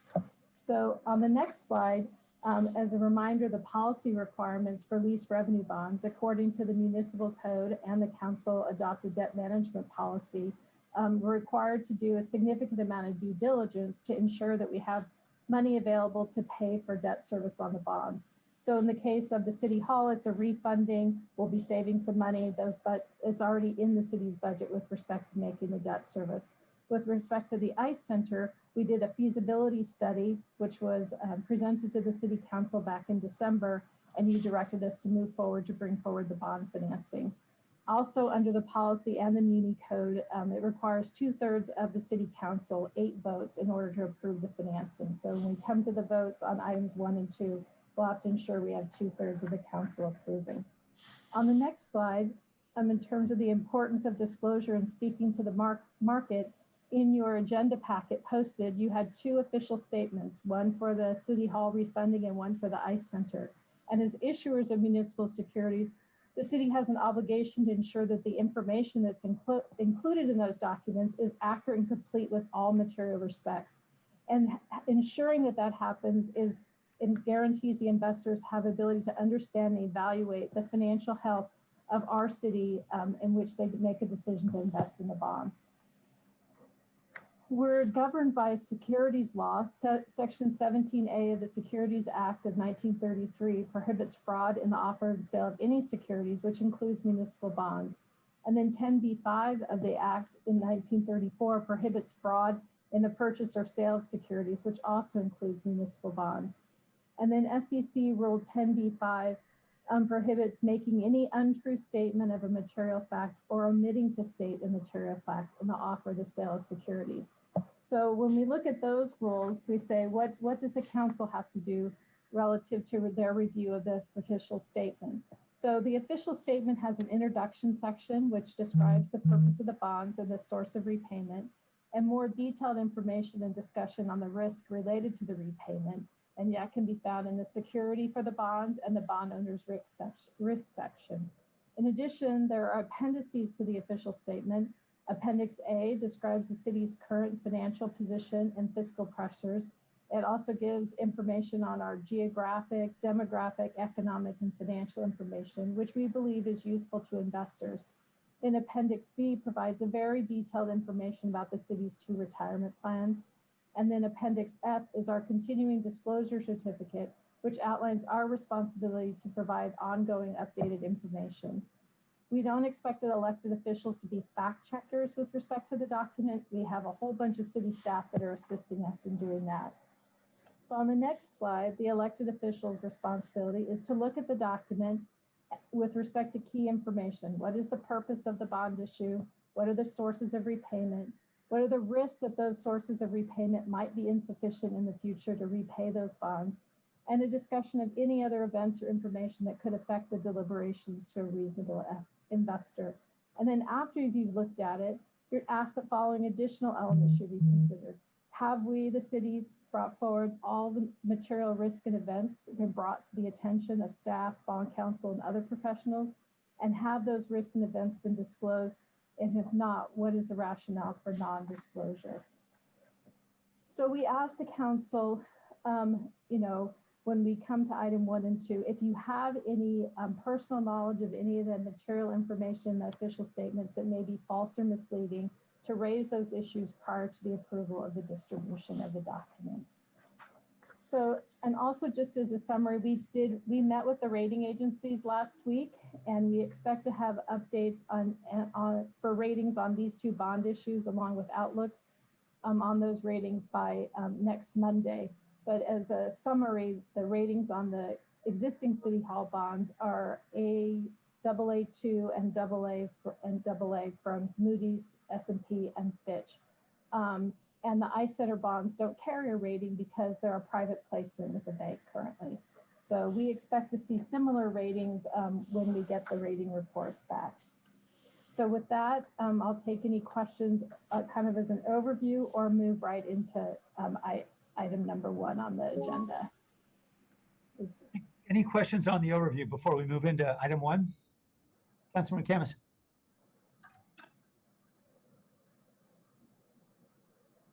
Thank you, Mayor, and I really appreciate this. This is one of the things that I advocated for 7.5 years ago, and I'm really happy that we went forward on this and we're going into debt in such a serious manner.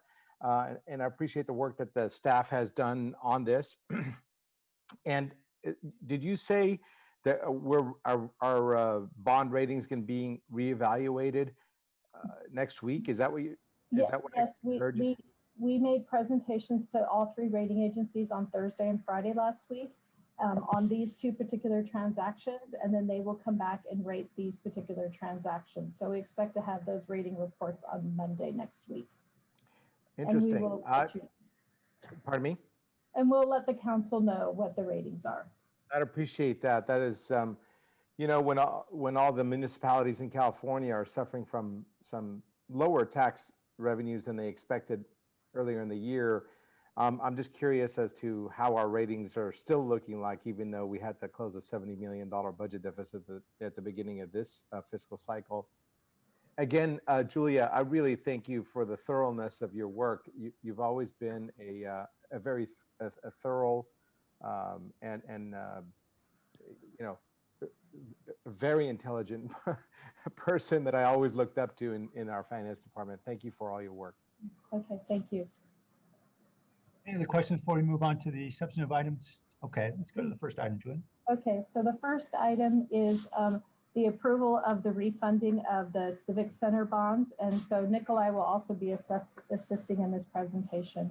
So on slide 2, the objectives of the refunding, which are the 2020 A bonds, is that they will generate both one-time and ongoing general fund savings.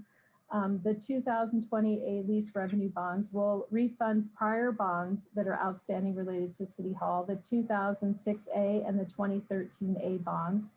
Also, it will refund and pay off the 2007A bonds, which are the recreational facilities, which provides us an opportunity. The last project left in that financing is the Los Logos Golf Course. So when those bonds are paid off, we'll no longer have any tax exempt restrictions on that facility.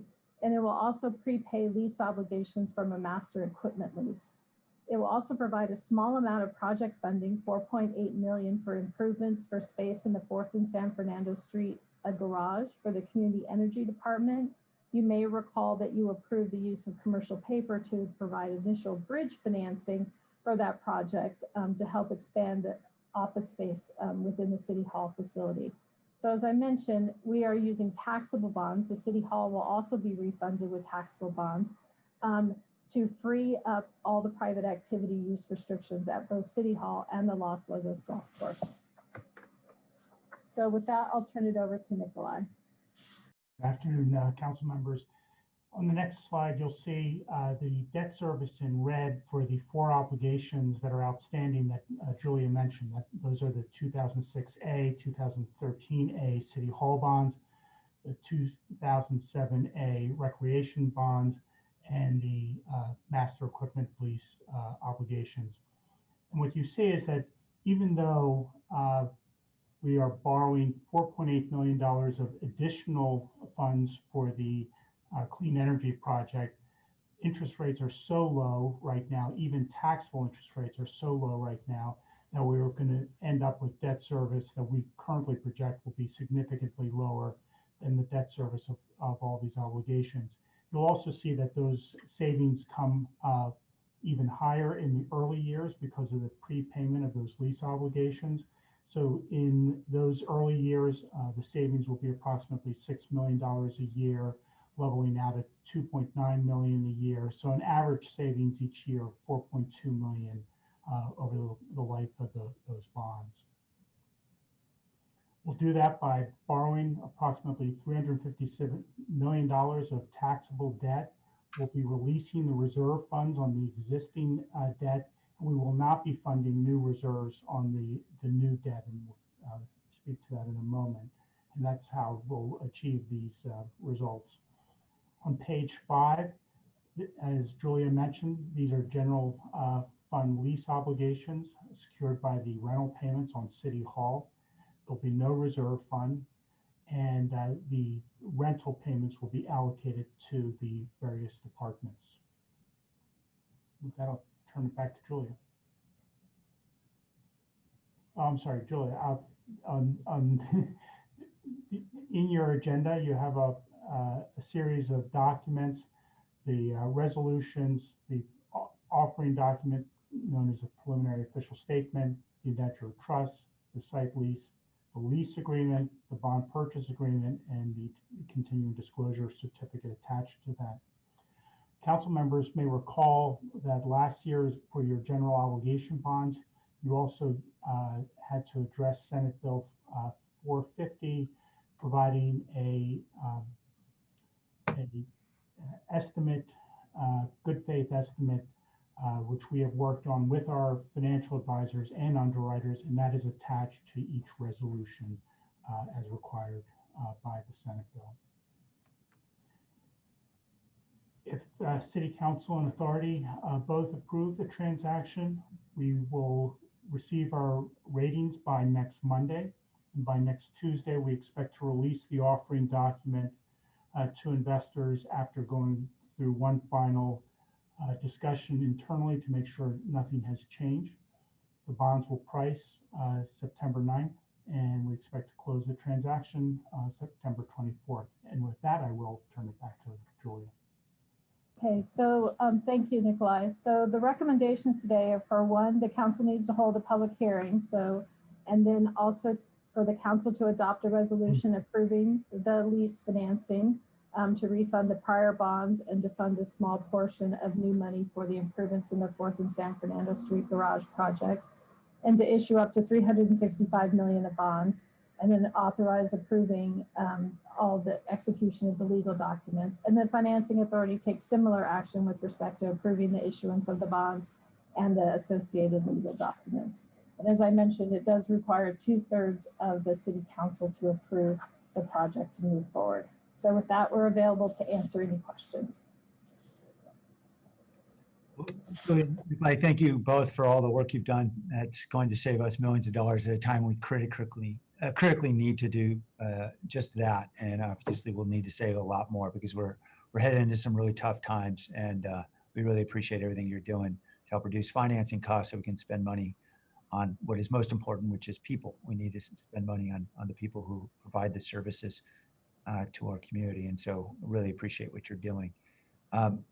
Let's go first to the public and then we'll come right back. Blair Beekman.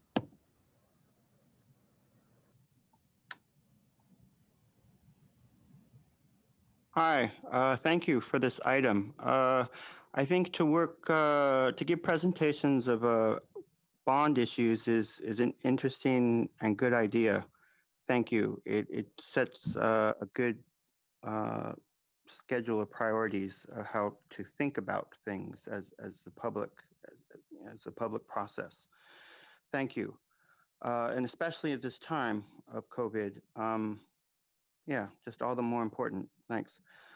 You gave a really good budget summary outline in PISFIS last week that gave me a very good grid to show where bonds fit into the overall revenue a city has, and it was a good beginner's guide. Thank you. Fairly good, it seemed like. Yeah, and just to offer, I am not that in depth about economic issues, but I really do like the idea of bonds and how minimal amounts of money can create better projects and can spread the use of a dollar farther sometimes. And I'm interested in those concepts. I don't know if that's going to be developed in the next few years, but thank you. This is an item that has seems to have some nice intentions, and thank you for making it public today. Thank you, Councilmember Davis. Thank you. I want to thank the finance team for once again having their eye out for us in a way to save us on ongoing money. I very much appreciate that. I have a couple of questions. One is about the tenant improvements that we're doing for community energy. Is that department going to repay that part of the bond? So what happens, Councilmember Davis, is right now we spread the debt service for City Hall based on a formula on how much square footage different departments use within the facility, and then an allocation of the shared space like the council chambers and committee rooms and things like that. So what we'll do is that creates a denominator, right? The 500 and some odd thousand square feet. So what will happen is the additional 6,000 square feet for that will just be added to the City Hall complex square footage and then spread across mathematically. So how we spread debt service, we'll just have a little bit bigger city facility in which we're spreading the debt service. So they will be allocated a portion of it based on the math for everybody else. Okay, and I assume since they'll be taking up that 6,000 square feet, it'll be a bigger proportion than they have. Right, and actually initially starting off, they won't be using the full 6,000 square feet. Some of it will be available for probably some more general office committee meeting room space and council conference room space that we felt ourselves very short of before we all went home and started meeting on Zoom at our kitchen tables. But they won't initially use all the space, so it will be allocated kind of on a general basis. Okay, the only reason that gives me pause is that when we started community energy, it was supposed to be a department that was self-sustaining, that wouldn't cost the city any money. Yeah, and it isn't. Like right now, they're allocated the space that they are in the 14th floor. So it's just from a math perspective, they'll be allocated their prorated part of the space of the cost of City Hall. So. Okay. And then the other question I have, Julia, is that the last slide had that we were authorizing, and maybe it's a typo or maybe I just misunderstood. We're authorizing the sale and issuance of $365 million in bonds, but the chart on slide 4, I think it was, had a total of 385 million. So are we using some of the reserves to, maybe I just misunderstood. Oh, yes. Let me just look back on that chart. So yes, if you look at the top of, maybe Nikolai can put slide 4 back up. So yes, so there are other sources of revenue coming in. So the par amount of the bonds, but then we won't be funding a reserve fund, a debt service reserve fund with this. So that's contributing about $26 million in cash to the financing. And then there's also the reserve release of the reserve from the 2007 A bonds of about 2.2 million. So there's about $28.5 million of cash that's being contributed to the refunding, which reduces the amount of bonds that we have to issue. Okay, so that was going to be my question, is what we're doing with that reserve money, and we're going to plow it back into there to reduce the principal. Yes, and then it goes then to redeem the 2007 A bonds that are associated with the Los Lagos Golf Course, and then to pay off the ESCO lease is basically how it works. So Okay. You can see on that chart, you can see the cash coming in and then the deposits into the various funds for the refundings, and then the little bit of the project fund. So yeah, I think I understand. I understand also that we had in the budget that we were going to retire the Los Lagos. Did we Yes. also have in the budget that we were going to do this? Yeah, this retiring Los Logos came from doing this transaction. Okay. So doing this refunding is what creates the cash that's available to retire the Los Logos debt. Okay. Thank you. Those are You're my, welcome. you need a motion. Yes, and Mayor, I think, did you open the public hearing? I have not yet. So at this time, we will open the public hearing. I know we've already heard from Mr. Beekman, the person with the phone number ending 5140. Welcome.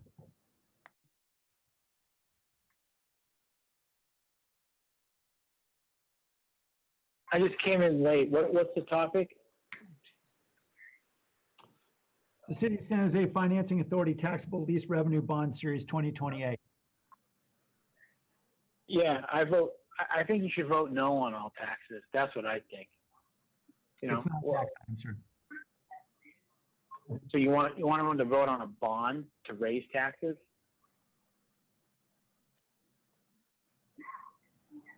You have anything further, sir? Yeah. How about quit wasting money on all this frivolous crap that you guys do all year long? All right, thank you. We'll take any comments that are pertinent to the actual item that's before the council. All right, returning to the council. I had a couple of questions, Julia. Again, Councilmember Camus, go ahead. Julia, thank you again.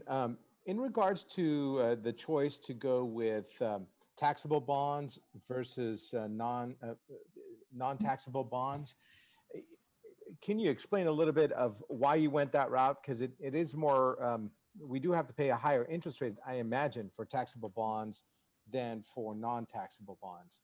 Yes, a slightly higher interest rate in today's market, but what's really driving the biggest component of it is the 2013 A bonds, which are the largest piece of this refunding, cannot be advanced refunded on a tax-exempt basis. The federal government took away in 2017 with the Tax Act the ability for local agencies to advance refund tax-exempt debt, but we can advance refund it with taxable debt. The 2013 bonds are not callable until 2023. So we saw an opportunity because interest rates are so low, and the ability now to release the debt service reserve fund, that $26 million, which then essentially creates the mechanism that allows us to pay off the Los Lagos Golf Course and then create more of an opportunity for us to monetize that and have a better management agreement. And then also to pay off a much higher, the ESCO lease, that those are the advantages of doing that and creating ongoing savings for the city were, given where we are with overall interest rates, that we thought it was advantageous to do that today than wait to see where the market may be in 2023.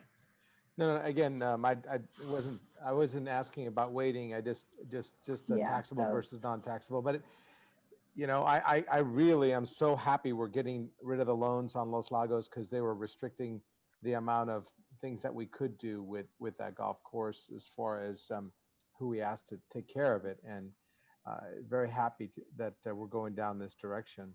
Yeah, and just to kind of give you an indication, when we ran numbers, I think it was back in June, early July, we're estimating that the true interest cost on these bonds, even with them all being taxable, is around 2.5%. So still very cost effective. Okay, great. And what are we do you know what we're currently paying for these bonds as far as interest rates are concerned? I think in the 4% range. So we're almost half the interest rate. This is spectacular. You've amazed me every year looking for ways to save bonds. Like last year we did a couple of billion, if I recall correctly. In any case, I do have one more question. Are we extending the life of the bond? Are we going out at all, extending the bond payment period? No. Okay. All right. And if I can, and I don't know if I can make a motion now or not, but I'd like to. Motion to accept. Second. All right, I'll close the public hearing. Do we need to vote on the closure of the public hearing, Nora? I'm sorry. Don't we need it for the second item as well? Yeah, I we're have just two hearings. Yeah. Here, I have two separate there are two separate hearings. Thank you. Yeah. Nora, do we need to vote separately on the closure of the public hearing? No, not for this, because you can go to the, well, you should vote on this one first, and you need the 2/3 vote. I understand, but do we Yeah. need to close the public hearing before? Yes. Yeah. Okay, we do. Okay. So then I'll take that motion as a motion to close the public hearing. Is that right? Move to close the public hearing. Second. Okay. I just had a quick question, Julia, on, following up on Councilor Kemp's question. I'm guessing there's certainly economies of scale that would make you decide to go all one way or another, but had you considered the possibility of bifurcating and, for example, with the city hall space, issuing non-taxable bonds that would be, or tax exempt rather, that would be issued at a lower interest rate? Yeah, I mean, the issue is that the 2013 bonds are the biggest portion of the refunding here, and they're not eligible for a tax exempt refunding. The 2006 bonds are. Right. But again, we just thought that it was a much easier transaction. And then also there's some tax issues that are associated with us paying off the 2007 bonds and the escrow. So we're dealing with some of those more intricacies of the tax issue associated with the release of the reserve fund, tax exempt reserve fund, which then also kind of is replaced with taxable proceeds. So it gets a little convoluted, but there's a large it was the simplest. I appreciate there's a large tranche of financing that cannot be taken out with non-taxable debt. The question was for that portion that can be issued as non-taxable debt, which I assume, for example, the portion relating, for example, to the cost of renovating the space for San Jose Clean Energy. Had we considered doing a separate issuance? We had not. We decided to do the whole transaction on a taxable basis. And does it save money doing it that way, just in terms of transaction costs? Is that why, or? It does on transaction costs, and it also simplifies our ability to manage the facility on a going forward basis with respect to not having to carve out which portion of the facility is tax exempt and which portion are taxable. And as you know, we have a large tenant right now that drives private activity, that being the U.S. Patent Office. And so with the extension of their leases, we keep pushing up against our maximum amount of tax exemption. Oh, they're considered a private? Yes, the federal government is considered a private user. Wow, that's fascinating. Boy, you Yes. lose in every direction with the IRS. They don't even consider themselves to be Yeah, I think they don't want to get the advantage of the money not going to the treasury when you issue tax exempt debt. So they are considered a private user. That's certainly ironic. Okay. Then the other question I had, and forgive my ignorance of financing, but you know, a lot of folks are looking to the future as being a troubling time potentially for a lot of munis. Not necessarily San Jose. I think we're in much better financial shape than many, but certainly a lot of school districts that are looking at rapidly rising costs for retirement obligations and things of that nature, and that the market may very soon be much less receptive to local public debt. And I'm just wondering, once we issue in September, we hope, that risk all behind us? Yes, it's all fixed rate debt. We've locked it in. We have our payment scheduled to the final maturity. So no matter what happens in the rest of the muni bond world, you know, all the ratings agencies can go crazy, but we're locked in. Yes. Okay, that's great. Councilor Foley, you had your hand up. I just wanted to offer a clarification regarding what we're doing here. We are doing nothing more than smart money management, which is refunding our current bonds, which is the same as a property owner refinancing their debt in order to lower the interest rate. Is that my simple layman's terms correct, Julia? Yes, that is true. Just so the resident who called earlier, who happens to be my D9 resident, I want to clarify that this is not new additional bonds that we're voting to tax him anymore. Just wanted to be clear on that. Thank you. Yes, there are no taxes attached. All right. Okay. Then on the motion to close the hearing, Tony? Jimenez, Yes. Peralez, Aye.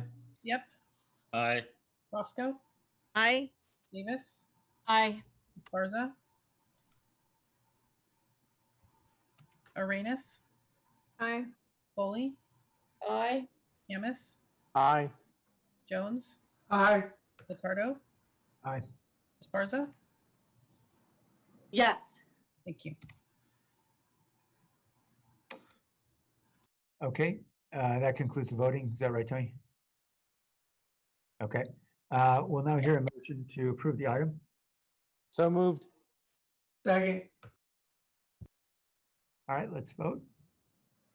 Councilman Esparza, you have your hand raised. Yes. Are we on 2? No, we're not. Oh, okay. It's on 1. Okay, we already had a motion from Camus, seconded by Foley before we did the motion to close the public hearing. That's fine. We'll accept that as the motion. Jimenez, Yes. Peralez, Aye. yep, Aye. Roscoe, Aye. Davis, Aye.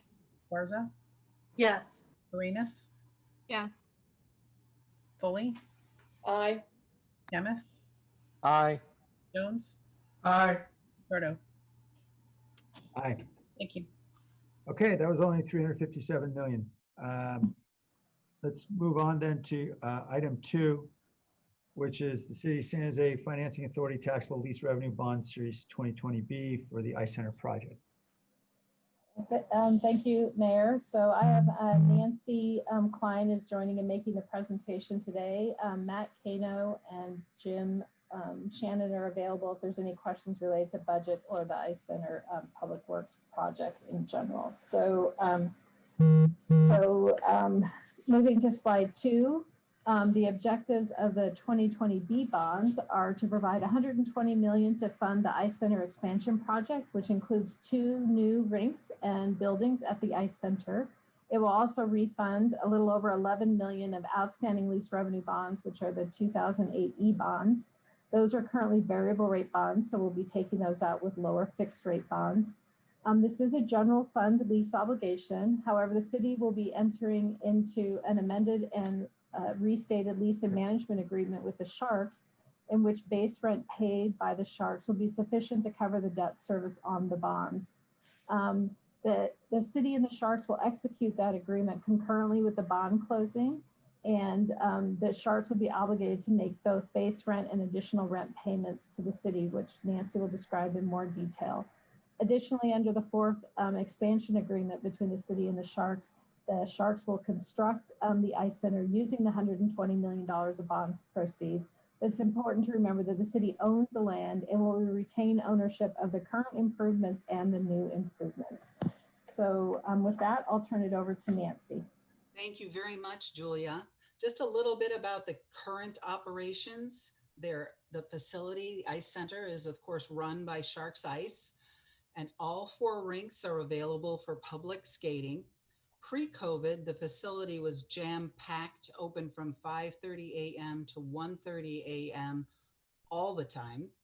Post-COVID, the facility closed in March and reopened in June for youth camps and was still open from 6 a.m. to midnight. A little bit about the intended 4th center expansion project. Roughly, the project will add 200,000 square feet, and it will add a 5th rink that will be open for public skating. And the 6th rink will also be an arena for the American Hockey League Barracuda for home games and practices and public use. Included in the building will be shell space on the 3rd floor for a medical or other office user to support services for the public, as well as for those AHL or others associated with the facility. The construction is intended to be complete by August of 2022. And if you would change the side, there we go.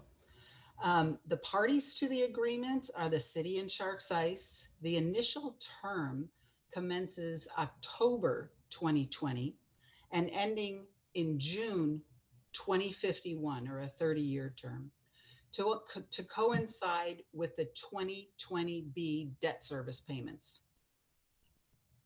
The extension, there is extension options to allow the agreement to go for another 25 years. And it's important to note the extension rent will be based on fair market value, no longer debt service, as there won't be bonds remaining. On the rent, Sharks Ice will make annual rent payments, and they will do so quarterly. The initial Sharks Ice payments will be $187,500 for 8 consecutive fiscal quarters to coincide with the capitalized interest and construction period, or $750,000 per year. Thereafter, the base rent payments will gradually increase during the stabilization period, which lasts from fiscal year 22-23 through the first 2 quarters of fiscal year 26-27. After the stabilization period and until final maturity of the 2020B bonds, base rent will reflect the fixed payment schedule of the 2020B bonds plus a spread of 50 basis points. There's also a letter of credit, which is security for the Sharks payment obligations to the city. This is not for the bondholders. The Sharks shall deliver to the city either an irrevocable letter of credit in favor of the city as beneficiary or a cash security deposit. Such obligation shall continue until the earlier of June 30th, 2051, or the date that all debt service under the 2020B bonds has been paid in full. The letter of credit will initially be in the amount equivalent to approximately 2 years of maximum annual debt service upon issuance of the 2020B bonds. The LOC is not pledged as security for the 2020B bonds.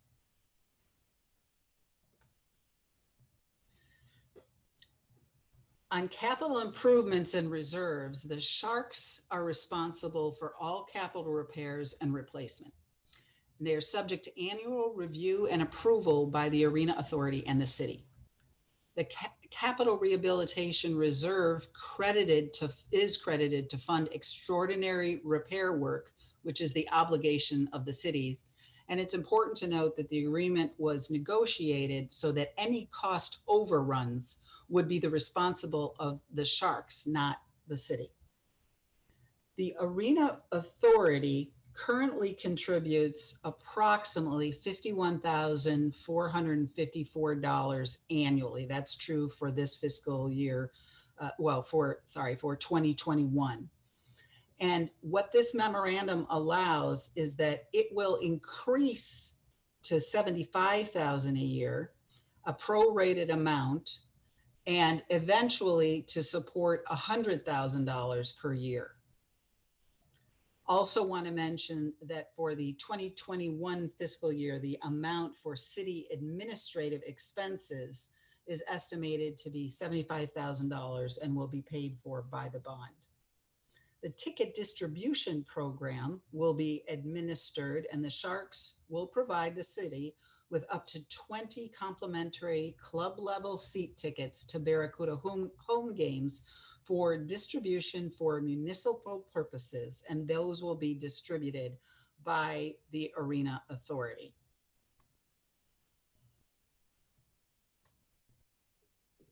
Now, the key business terms, just to share a little bit more about the lease agreement, has long-term leases that are built into the lease.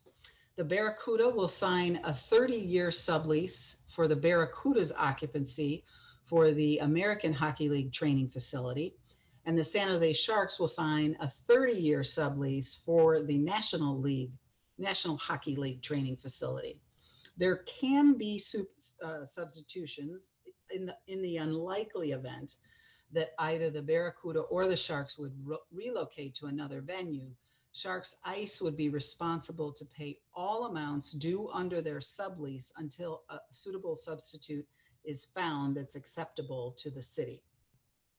On parking, in addition to roughly 435 on-site parking spaces that will be available for Sharks Ice patrons, Sharks Ice will enter into a parking agreement with San Jose State University for parking in their new garage.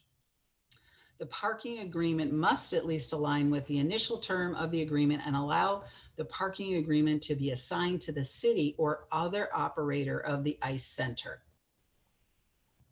If you go on to the next slide. The term again of the expansion agreement, and this is specifically, now we're talking about the fourth expansion agreement. That agreement will conclude with the end of the construction of the improvements in August 2022. Construction costs are not to exceed $120 million.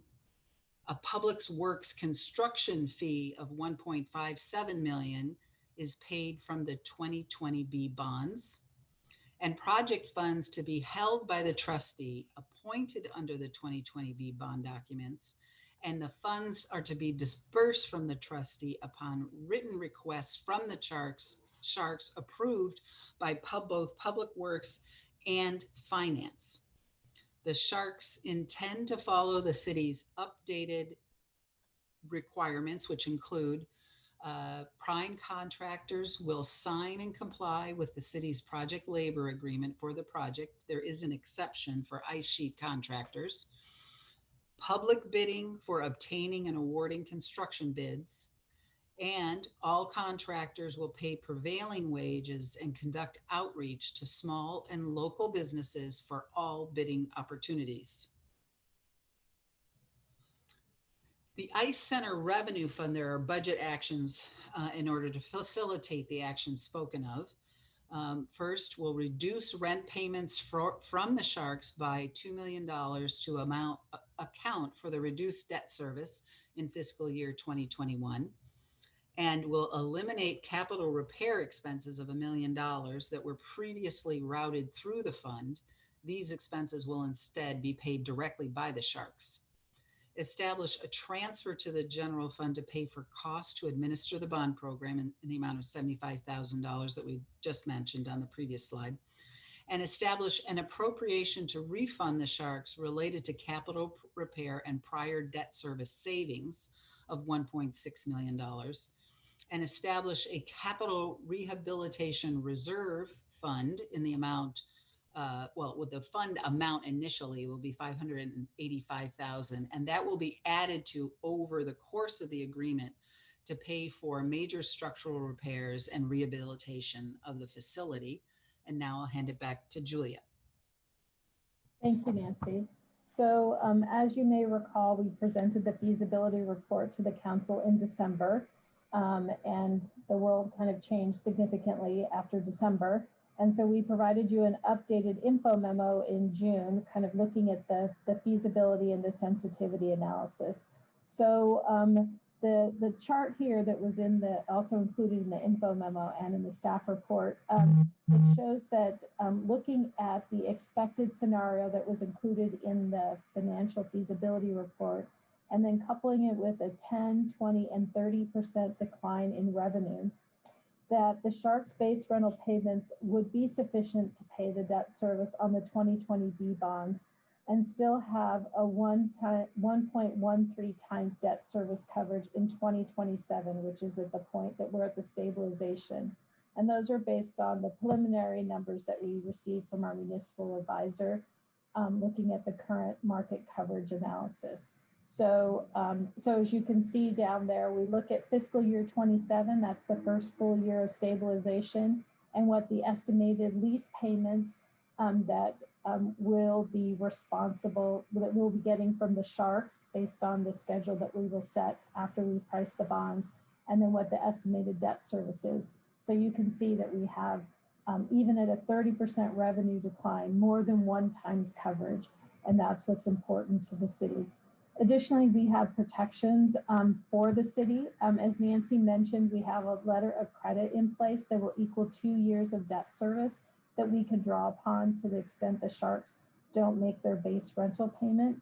It's important to note, though, that there's 2 step-down provisions that are permitted under the agreement that allow the Sharks to reduce it to 1 year and then no years. And that would be the first, they would need to sign an extension with the San Jose Arena management to extend out to June of 2040 at the SAP Center. And if they were to do that with no right of termination, their letter of credit could drop to 1 year. And then to the extent they maintain a debt service coverage ratio of at least 1.5 times for 3 consecutive years after the stabilization period, it can be reduced by another 1 year. So it could potentially at some point end up with no letter of credit in place. However, the city would have the right to reinstate the letter of credit if they had 3 consecutive years in which they were not maintaining the 1.5 times coverage. They will also make rental payments regardless of epidemic, civil unrest, or other force majeure, except in those situations where the city experiences an abatement that's permitted under the bond document. So if there was some catastrophic earthquake loss or something like that, in which we didn't have obligations to make debt service payments under the bond documents, then the Sharks wouldn't have the obligation to make lease payments to us. And then as noted in the white paper, we're proceeding with this financing because the construction during a recessionary period does allow for some additional employment opportunities in the city. So the base rent payments from the Sharks, the city under the agreement with the Sharks is required to use those payments that we receive from the Sharks to make the payments to the authority for the bonds. And then as Nancy pointed out, we're setting the base rent payment from the Sharks to be 50 basis points or 0.5% higher than the debt service on the bonds. So that spread will first be to pay any administrative expenses we have, and then second will be deposited into this capital rehabilitation reserve within the I-Center fund. And this is not the debt service reserve fund that's held separately for protection of bondholders. This is essentially a safety net for the city in the event that there's some extraordinary repair work that we're obligated to do under the lease agreement, any uninsured losses, that we have a pot of money that we could go to help pay for those costs. So these bonds will be issued on the next slide, on slide 11. The bonds will be issued on a taxable basis. The bonds have been taxable on this facility for a number of years so that we can enter into the type of agreement we have with the Sharks. Today, we estimate that the interest rate will be about a 3.27 based on rates at the end of June. And as we presented an update to you with the council relative to the feasibility study, kind of in light of COVID. So in looking at the debt service on the bonds, you can see here that this is after we pay, the construction period goes through 2022. So the interest to the bondholders is paid from that fund. So starting in fiscal year 23, the debt service is ramped up for several years to reach a stabilization point. It's after we reach that stabilization point that the 50 basis point spread comes into play. And let's see, and that spread will be the source of the capital rehabilitation reserve funding. So the sources and uses here, we plan to issue about $147 million worth of bonds. As noted, the 2000 E-bonds are still outstanding, so there'll be a contribution of cash from that reserve fund of about 2.8 million. So we have a total sources of $150 million, which will be used to fund the $120 million project fund and redeeming the 2008 E-bonds, 11.2 million approximately. Will fund interest during the construction period, which is about 9 million, fund a debt service reserve fund, and pay for cost of issuance. So the lease payments are made by the city to the authority, and they're the sole source of credit. The base rental payments by the Sharks are used by the city to make these payments, but they are not pledged to bondholders. So this isn't a project financing; it's a general fund lease obligation, just structured just like the city hall bonds. We will, however, have a reserve fund, a debt service reserve account, which will have approximately $8 million in it, and it will be used to pay debt service payments in the event of deficiency in lease payments from the city to the authority. The source of payments, any legally available funds of the city, and we're subject to any kind of abatement. So to the extent there was some catastrophic loss, we wouldn't be obligated to make debt service payments during that period of time. Before you today is approval of the bond and legal documents for the 2008 B bonds by the city and the authority. They're basically similar documents to what was approved earlier for the city hall refunding. And then also pursuant to the government code attached to the resolution is information regarding the estimated true interest cost on the bonds, which today we estimate to be about 3.27%. The finance charge for the bonds, that's kind of the cost of issuance, is 1.7 million. And then how much of the proceeds that we'll receive, about 128.4 million, and then total debt service and interest over the course of the bonds, about $238 million. So the financing schedule has us, this transaction will follow on the heels of the city hall refunding, which will come first. We plan to release the POS to investors on September 16th, price the bonds the following week on the 23rd, and close the transaction on October 7th. So there's several actions today. You'll need to hold a public hearing for these bonds. We did notice 2 separate public hearings, so this is the second one for the ICE Center. And the council will to adopt a resolution approving the financing and the sale of up to $155 million of bonds, approving all of the legal documents.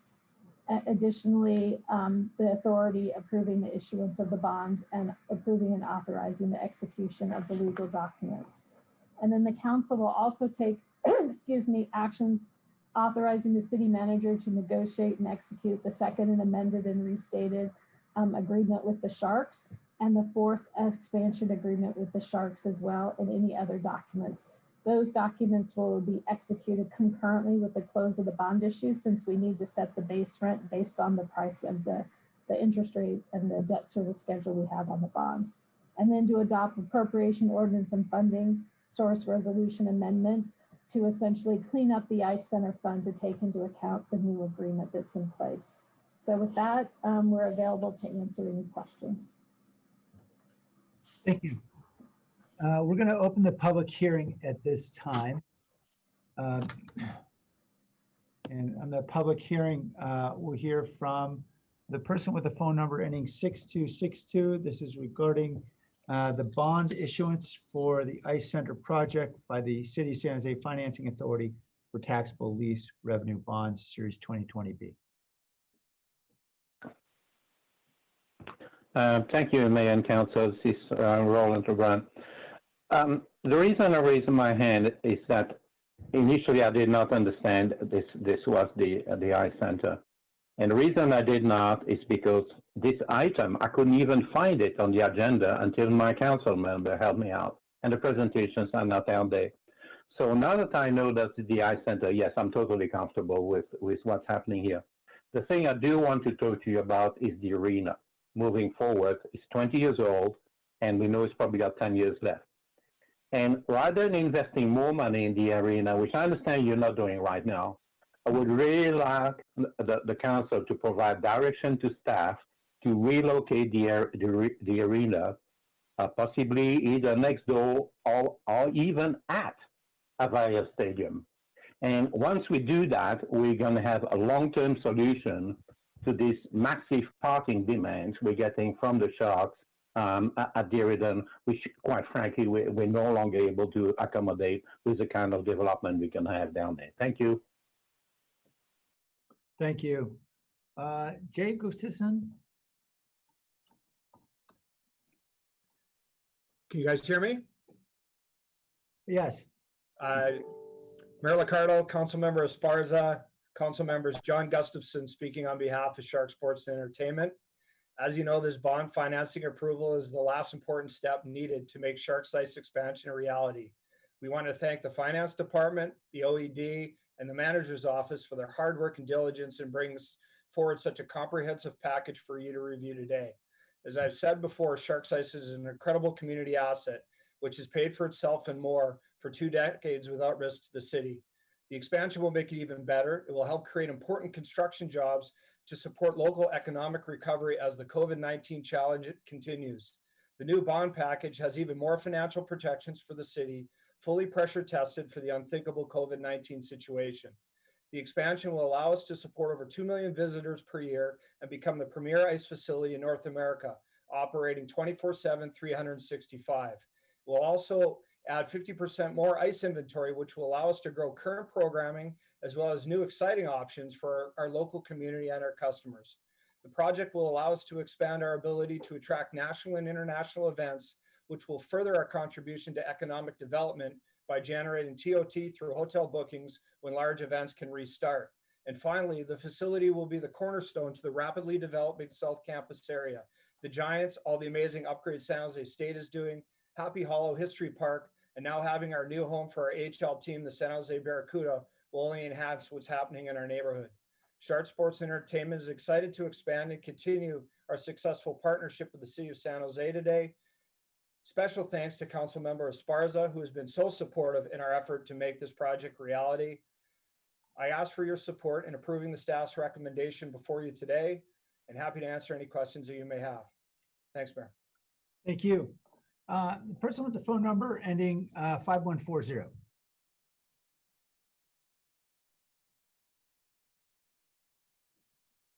Person with the phone number ending 5140, your phone appears to be muted. Yeah, I find it odd there's not enough parking for all these things that everybody wants to do. I hope that these tickets that you're going to get, from the Sharks might be raffled off for more money or given to citizens who do good things versus, host private parties for yourself and the city council.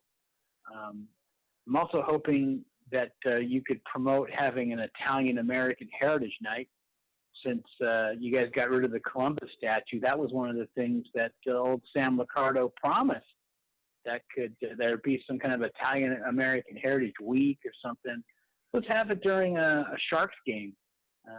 The Italian-Americans are being forgotten about, being replaced with other types of people that I'm not into.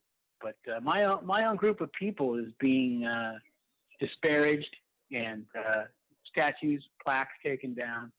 And but meanwhile, we've got LGBTQ and all these other, identity political groups. What about mine? I'm just hoping that maybe you guys think a little bit differently when you're going to be involved with San Jose Shark. Did you want to speak These on kind the of things. bonds? Yeah, I just thought I'd bring that up. I mean, I know you guys don't like it. That's why I talk about it. No, And, sir. but yeah, hey, Specifically on the item on the agenda. Okay. Brad? Thank you, Mayor Liccardo and City Council.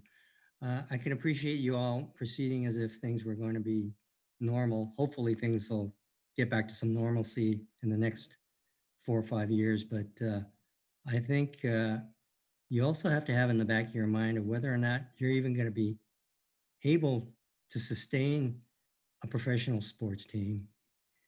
You have restaurants closing downtown, probably for good. And again, I can appreciate you proceeding as if nothing is wrong, but it's almost akin to rearranging the deck chairs on the Titanic. I guess the old saying is, because we don't have any idea what the future ramifications are with this COVID-19. And I fear that the city is not going to be prepared for that, because you're just proceeding as if things are going to be normalized going forward. So again, thank you for allowing me to speak, and I appreciate all the work you all do. Stay safe and healthy. Thank you. Thank you, sir. All right, returning to council. Councilmember Esparza. Thank you, Mayor. I just wanted to do a quick question for Nancy. The 20 complimentary seats that actually goes to the community, not for private council member parties, that is prorated, correct? Council member, when you mentioned prorated, it's for the Barracuda games. Right. 20 And that's how you arrived at 20 based on the original arena agreement. Is that right? Yes, it's proportional. It's actually a bigger proportion than the box or other seats are in the full 15,000 plus arena. Okay, thank you. So I'd like to thank you, all of city staff. I know that's a big part of you, Nancy, and Matt Kano, who I think is on this call, Julia, and the whole team that has been working on this to conduct a thorough evaluation of this project. In fact, when COVID hit, the city did the responsible thing and took some more time to really look at the finances and what it means to our city. And through this evaluation, this project has been shown to benefit the area, obviously, but the city as a whole. And although it's not known to many, the Ice Center is the largest rink facility west of the Mississippi. And even with its size, the Ice Center has reached its capacity and actually has to turn people away. Even during the shelter in place, the Ice Center has been experiencing an incredible demand for ice time and currently has 400 hockey players in summer camp. And they're masked up and all that good stuff. But in addition to local demand, the Sharks have secured large-scale events to happen post-pandemic that will bring thousands of visitors to San Jose who will stay in our hotels and patronize our businesses. And according to the economic and fiscal impact analysis, this expansion will bring in over $320 million in taxes, in addition to the current taxes generated by the existing facility. And while we can recognize that the need is there, as well as the economic benefit this will have for the city, the Sharks have approved entering an agreement which provides more than adequate fiscal protection for the city that will ensure that the city's costs will be covered and that it is not a burden on the city's general fund. And so with a corporate guarantee from Shark Sports and Entertainment, the parent company of Sharks Ice, of all monetary obligations under the Ice Center lease, a letter of credit in favor of the city equaling 2 years of the maximum annual debt service on the bonds, and the agreement that rent payment would be paid regardless of a force majeure event. The iCenter expansion project is a good bet for our city. It brings jobs and long-term economics benefit to our city. It will further revitalize the area. I know some folks call it South 10th Street, but I like to call it Center Road in District 7. But it's the area it's a center of family-friendly activities between Happy Hollow Zoo, History Park, the Giants, and the events that will be happening at Sharks Ice. So many families may not be able to afford a Sharks game, but the Barracuda game, like the San Jose Giants, are affordable entertainment for our families and is a benefit to our city. So with that, I'd like to make a motion to approve. Second. Second. Thank you. Motion from Councilmember Esparza. Councilmember Camas? Thank you, Mayor. And since I was the person who asked for a stress report where we looked at the kind of a worst case scenario, I wanted to ask you, first, I wanted to congratulate Nancy on her new role or title. Congratulations on that, Nancy. And so to go back to the question, we had you have a 10, 20, 30% decrease. What are we looking at today? Is it, what kind of revenue decreases are we looking at Sharks Ice today? Well, I mean, the Sharks continue to make their lease payments to us, and so we don't monitor their revenue. So what they do is they provide us, they make their quarterly lease payment. I mean, I think John was available to answer any questions that might occur, but I mean, they did experience some revenue loss. So obviously with being closed, but they never missed they never missed a base rental payment to us and never have missed a payment in the entire time that they've been operating the facility for over 20 years. Yeah. So. Well, I appreciate that, and I appreciate the fact that we have some language in there, and that despite the epidemic, that we have some guarantees going forward as to the payments that are going to be made. I'm one of the most I would say risk averse people as far as getting the city into debt, but I think this is a good investment, and I appreciate the hard work of Julia and Nancy and the folks on your teams to get this across the finish line.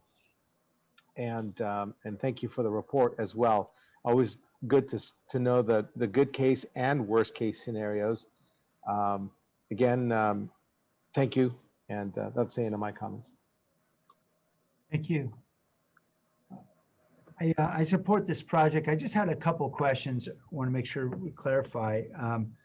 And partly, this one I think is really just so we all have our eyes wide open as we move forward on this, as I hope we do. If given the significant amount of investment we're making here, we know lots of things happen, and 2020 has proven that. Lots of things happen that aren't expected. Earthquake is something, for example, that we know is going to happen sooner or later here in the next few decades. And if we build something and there's an earthquake, I guess it's important for us just to understand what our obligations are on a building that could no longer be used after a disaster such as a flood or an earthquake. Who pays what and who's still obligated? Nancy, could you help us with that? Or Julia? So we will have property insurance on the facility, but will unlikely have earthquake insurance because it's cost prohibitive. Yeah. Matt can address the construction standards with respect to it's being built. But to the extent that there's a catastrophic loss in which nobody can use the facility, so that's what's called beneficial use and occupancy, the city would be in a period of abatement. So we would have to, we wouldn't be obligated to make debt service payments during that period of time until we rehabilitated the facility. So one of the reasons why we're creating this capital reserve is to help pay for any of those, an event in which the city is obligated to make a repair. It's what we call an extraordinary loss. And we really only see those happening in like a catastrophic earthquake. And it would have to be pretty catastrophic. I see Matt bumped on, so we can probably talk to the construction standards in which the building's being constructed. Thanks, Julia. Matt Cano, Director of Public Works. I don't really have a lot to add other than we are definitely having our own Public Works engineers and inspectors review and inspect everything, and it's being built to the appropriate standards. Right. Understand. I just want to make sure we're all clear that this is a financial risk, and obviously I support going forward, but I just think it's important that we share the risk. And I know it's certainly implicit in many of the reports, but these are the kinds of risks that we frankly self-insure for because of the cost of quake insurance, for example. And there is a very clear statement in caps and bold on page 11 of the report that says the obligation to make lease payments that would be used to pay debt service on the bonds will be the sole responsibility of the city. Neither the payments from the Sharks nor letter of credit will be pledged as security for city's lease payments or payment of debt service on the bonds. And just to understand fully, is there a reason why we wouldn't use, for example, payments from the Sharks as a pledge, as a pledge of security?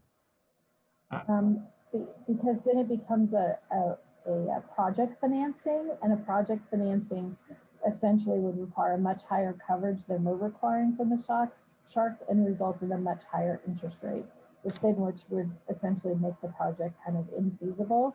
And in the event that something fell apart and the Sharks weren't making payments, the city likely would step in anyways to make those payments because we wouldn't want our bond rating to be impacted. So if ultimately we kind of would be in that spot, let's take advantage at the very beginning of the front end of the transaction to ensure that we have the lowest cost of funds possible for the financing.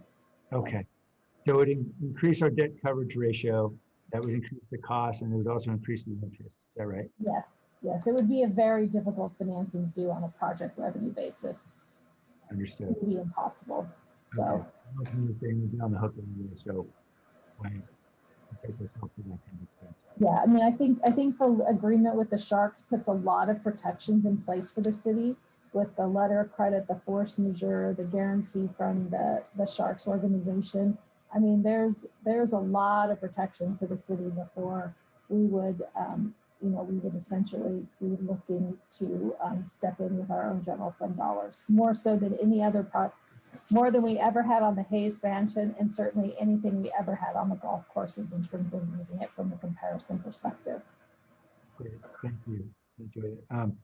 Now, on the construction costs, I understand there's a cap, $120 million, not to exceed number. And could you remind us what we expect the cost to be? $120 million. So the Sharks are responsible for any cost overruns. Okay, so I'm sorry, we have a not to exceed number that's actually equal to the anticipated cost? Oh, you mean the bond issue? No, this is. About 114 million, and John could. Oh, the construction, okay. Okay, great. So that's our latest estimate on what we think it'll cost to build a couple more rinks and the other things we gotta do. Okay. And then the Sharks would then be on the hook for anything that went over that 120 million. Okay. I see Nancy nodding. And by the way, Nancy, I didn't know it was actually official. So congratulations. Forgive me for not minding the announcements. That's wonderful news. Thank you. Well deserved. And then finally, the $1.6 million refunding that we're doing for rent payments and capital repair. Can you just explain how that materialized? What were the Sharks paying for, or under what context? And Jim just popped on. I see him. Welcome, Jim. Yep. Hi, folks. Jim, Shannon City's budget director. So these payments are basically a repayment of previous payments that the Sharks had paid in prior years. So under the old agreement, the rent the Sharks paid us was comprised of the debt service that was owed in that particular year, plus any capital rehabilitations that were approved by both the city and the arena authority. How it used to work was that the city and arena authority approved the capital repairs. The Sharks would pay for the cost of the repairs, send the money to the city, and then the city would then verify that the repairs happened and then send the check back to the Sharks there. So it was a little bit of a convoluted process. And so one of the streamlinings that we wanted to do with this agreement was maintain the oversight for what repairs get approved, but the future capital improvements will be made by the Sharks directly without having to sort of filter through the city funds. And so this payment here just sort of reimburses the Sharks for past payments made to us that's no longer needed. Okay, great. Thanks, Jim. Mhm. Thanks, everybody, for your hard work on this. Look forward to seeing it all under construction. Any other questions? All right, the motion from Councilmember Esparza. Councilmember Esparza, is that a motion to close the public hearing first? Yes, Mayor, I'll make the motion to close the public hearing. Okay. Is there a second to that motion? Second. Yes. Okay. Let's vote on that, Tony.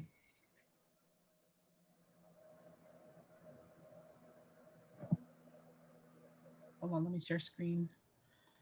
Jimenez, Yes. Peralez, Aye. Yep, Aye. Roscoe, Aye. Davis, Aye. Esparza, Yes. Arenas, Yes. Foley,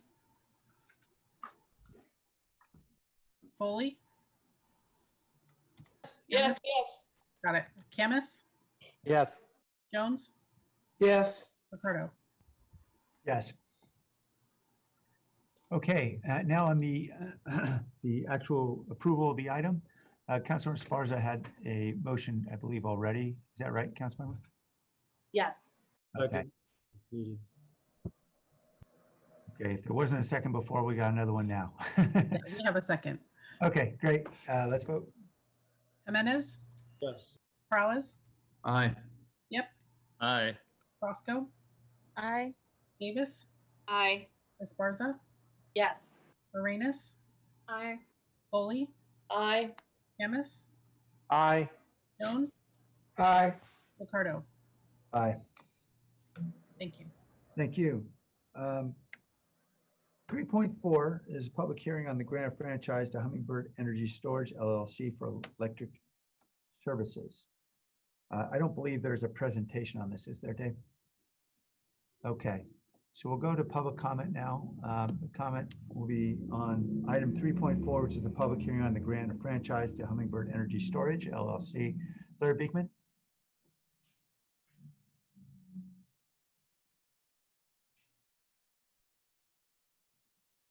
Hi, thank you. I was just unmuted. Let me look for get to my speech here. Thank you.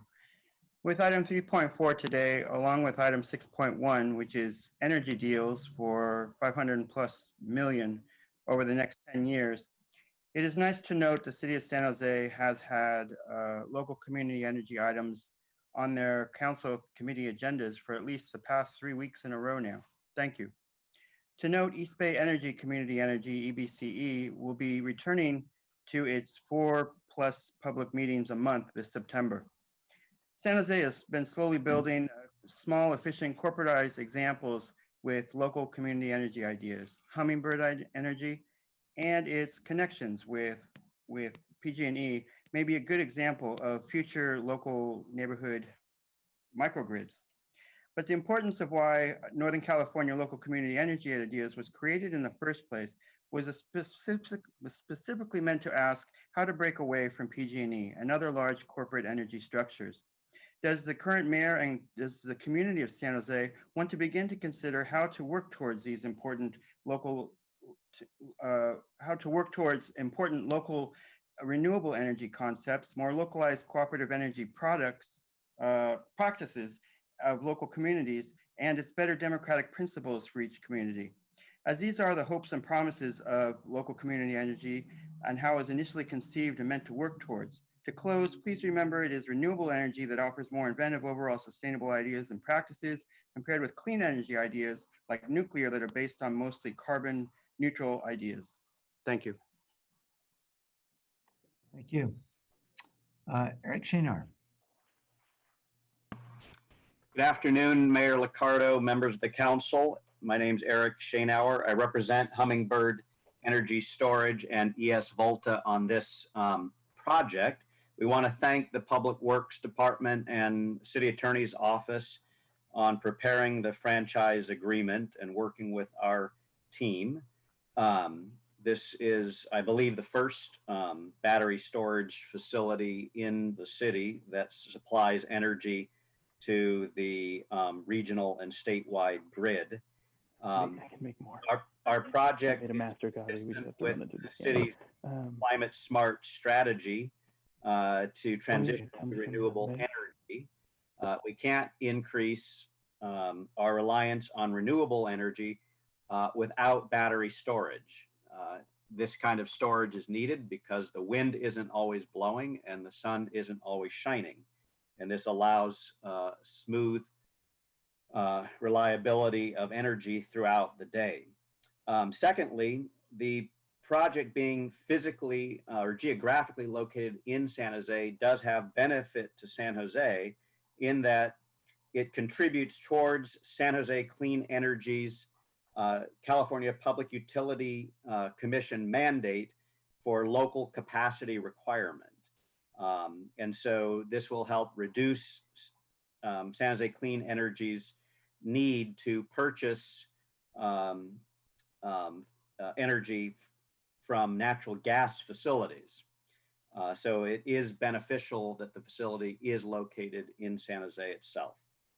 With that, we hope that the council will approve the franchise agreement so that we can build our facility, which is already approved by the Planning Commission, and connect it to the Metcalf Energy Center in South San Jose. I'm available for questions. Thank you. Thank you. The person with the phone number ending 6262, welcome. Thank you, Mayor and Council. This is Roland Urban, San Jose. I'm using my phone because I got audio issues with my mic. I worked in that building between 1986 and 89. I was actually in the building when the earthquake hit. I know this building inside out, so I'm convinced that there could not be a better choice for this facility in my neighborhood. And I cannot wait for the day when my house will get uninterrupted, clean power supply directly from this building instead of the grid. Having said that, through the Mayor and Council, I do have a few questions for staff. The first question is about public outreach. Why did this go to planning instead of T&E? Next questions relate to the specific alignment. Is the alignment in the Monterey, for the connection, is the alignment in the Monterey Highway median or immediately west or east of the highway? Next, does the southern connection cross Coyote Creek underground or above ground? And did the planners consider using the abandoned Water District Canal siphon, it's a Coyote Alamitos Canal, that goes under Coyote Creek and Monterey Highway? And the last question on the alignment is whether the conduit will be constructed with micro-tunneling equipment, including Great Oaks and the Caltrain tracks, near my house in South San Jose. If that is the case, I would like the folks or the staff to reach out to Caltrain and explain to them how to underground utilities that currently cross the Caltrain tracks in the peninsula and in South San Jose. Thank you. Thank you. The phone number ending 5140, welcome.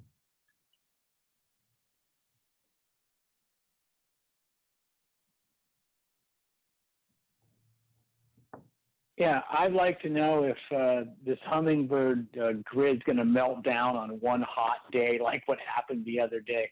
That was ridiculous. Our power going out with one hot day. On top of this, San Jose wants to go all electric, wants to ban gas stoves, gas heat. I want to know if Mr. Hummingbird here, if this grid is going to be able to handle all the electricity that's going to happen when we have to use electricity for everything because someone wants to ban natural gas. The next thing the city council is going to want to ban is farts. I swear to God. My question is, how reliable is this energy going to be? Because PG&E is going by the way of Venezuela right now.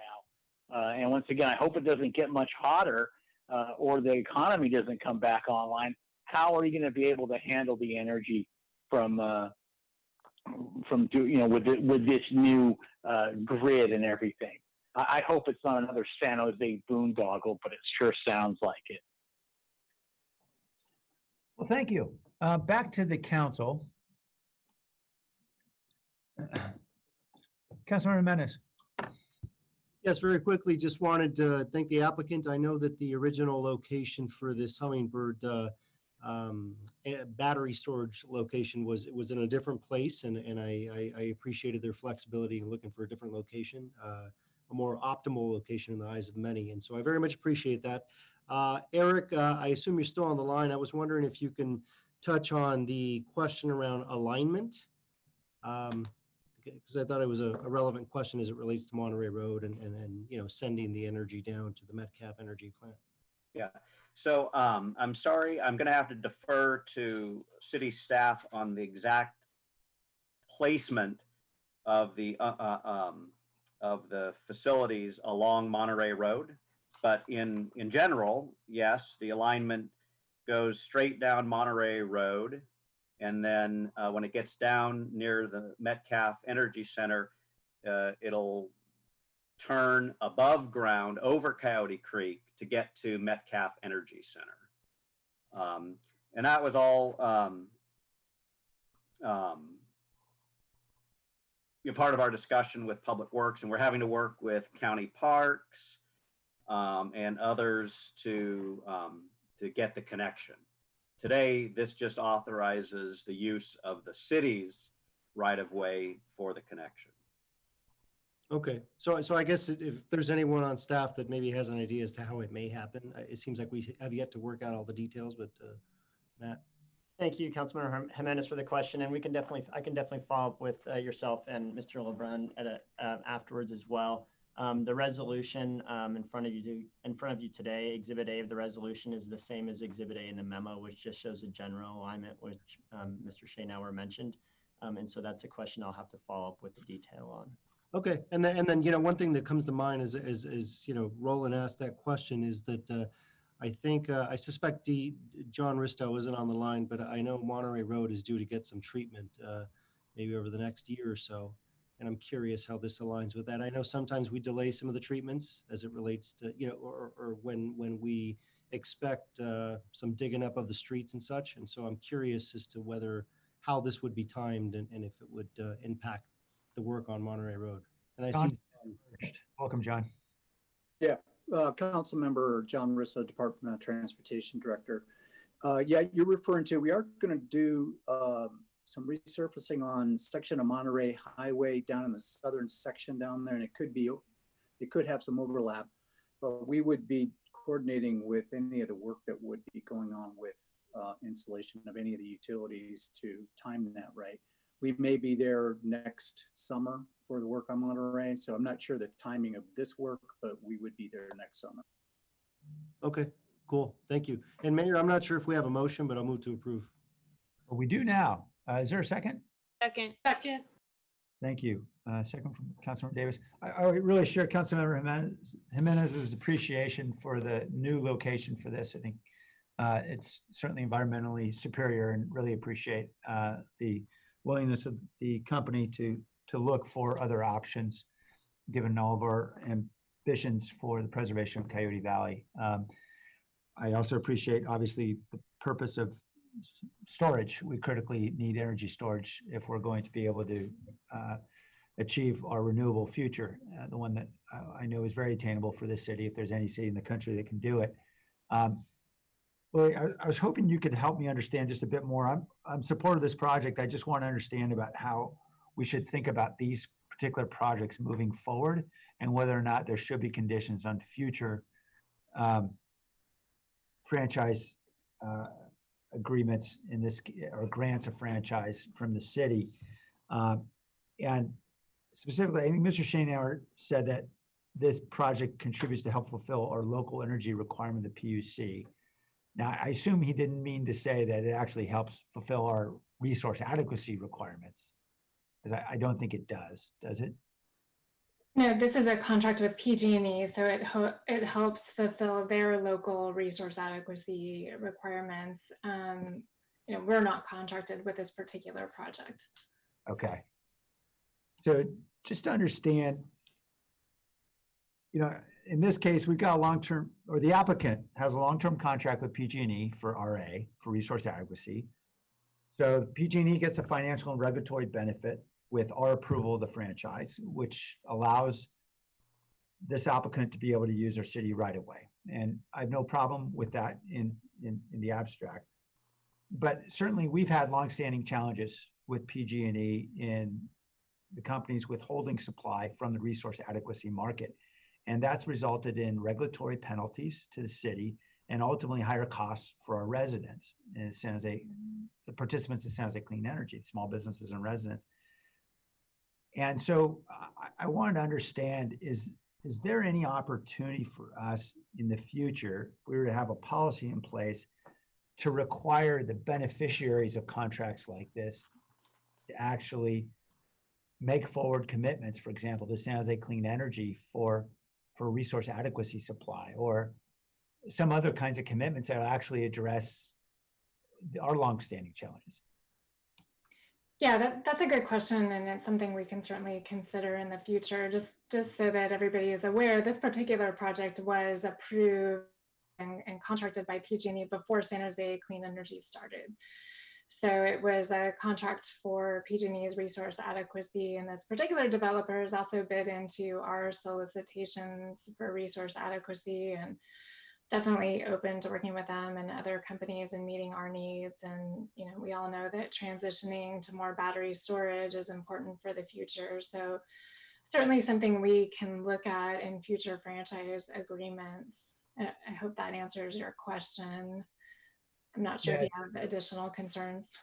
It does. I understand this is complex regulatory area, and it takes, I'm sure, some time to figure out how and whether we can do this. But I guess I'd ask the maker of the motion if he would incorporate that recommendation, specifically that on future franchise agreements for energy storage or other energy resilience focused projects, that we would require the private sector companies that are ultimately the beneficiaries, the providers of power, to provide some public benefit through, for example, forward commitments on resource adequacy supply or other kinds of benefits to help support the overall resilience goals of our city. I'm supportive of that. I think it's no brainer, I think. Yeah. Thank you. And that's okay with the seconder? Yes. Thank you. Okay, then on the motion, let's vote. Jimenez, Yes. Perales, Aye. Diep, Aye. Roscoe. Oh, she texted me. She votes yes. She got kicked off her computer. So that's a yes for Croscoe. Davis, Aye. Esparza, Yes. Arenas, Aye. Foley,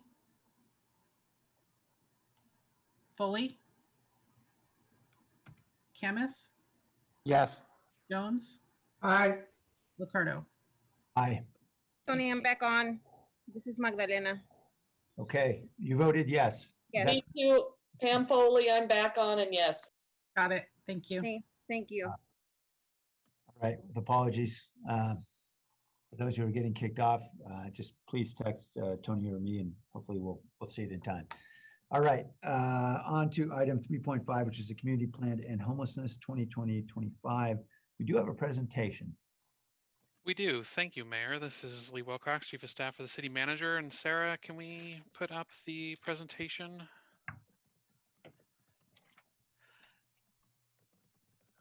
While she is doing that, I will say that Jackie and I are pulling a bit of an audible.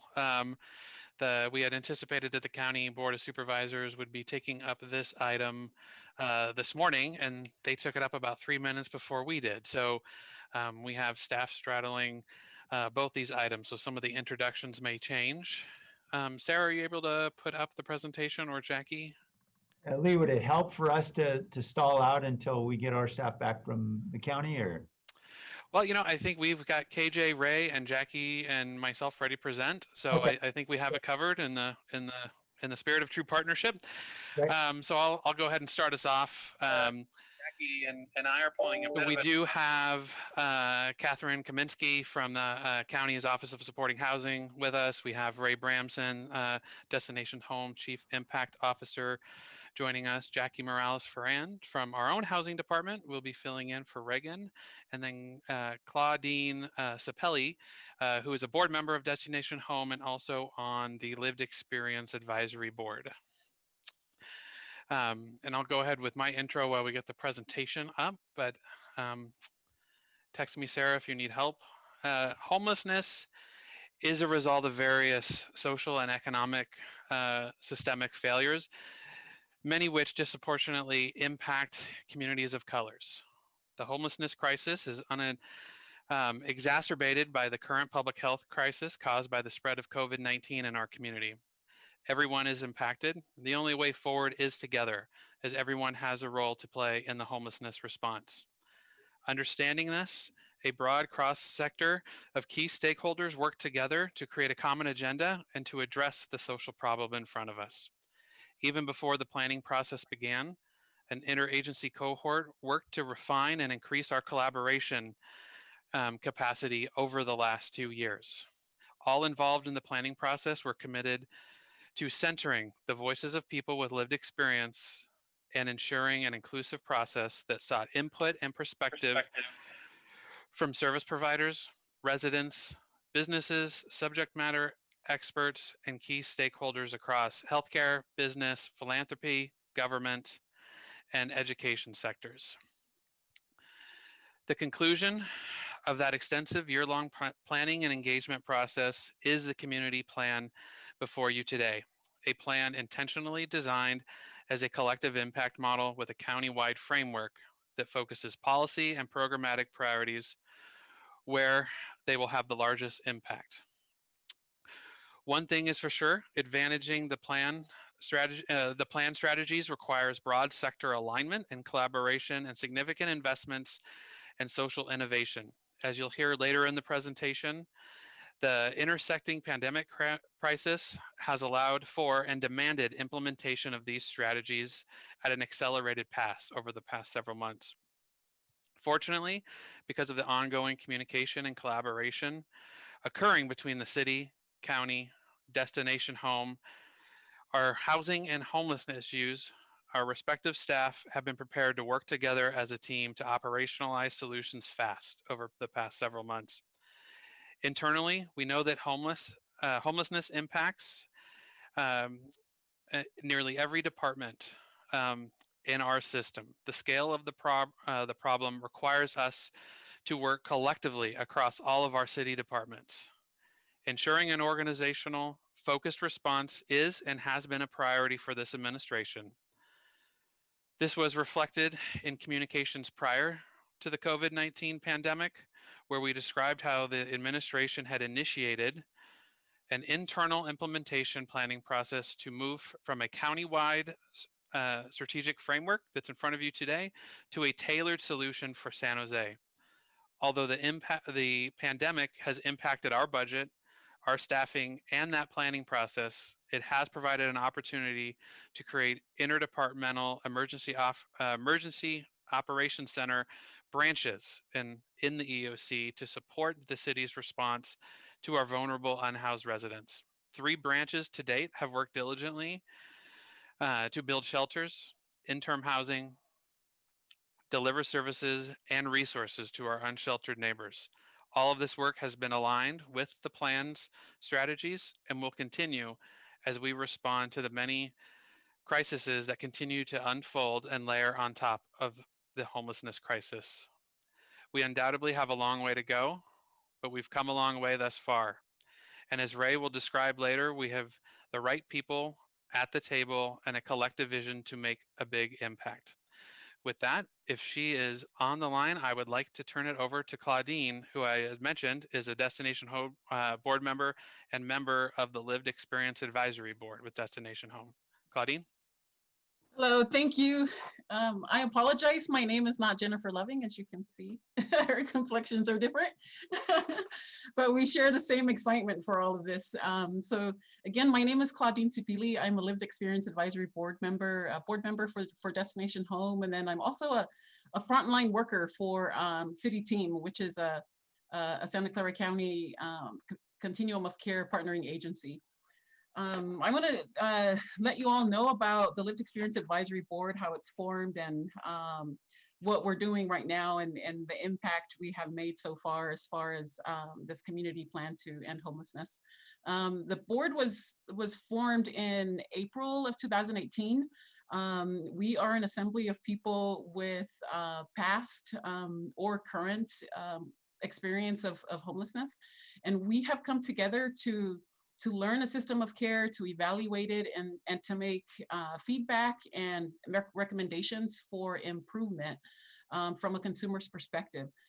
As a subcommittee of the Santa Clara County Continuum of Care, we have been actively advising the county, the community at large, on issues of housing and homelessness for almost 2.5 years now. So essentially since we formed. In the fall of 2019, our members participated as table leaders in multiple group discussions during community-wide meetings, and we are very honored and privileged to have our feedback, the feedback that we provided, be incorporated into the plan. The Lived Experience Advisory Board is very enthusiastic about being the first entity to endorse the community plan to end homelessness. We feel that it reflects our community-wide priority to develop housing for extremely low-income individuals and families. And we feel that it also contains everything that we have been working towards, and we continue to advocate for, including advancing racial equity, access to living wage jobs, increasing mental health and substance abuse services. We're anxiously looking forward to tracking the progress of the plan's stated goals, and most importantly, being part of the solution wherever possible. Thank you for your time.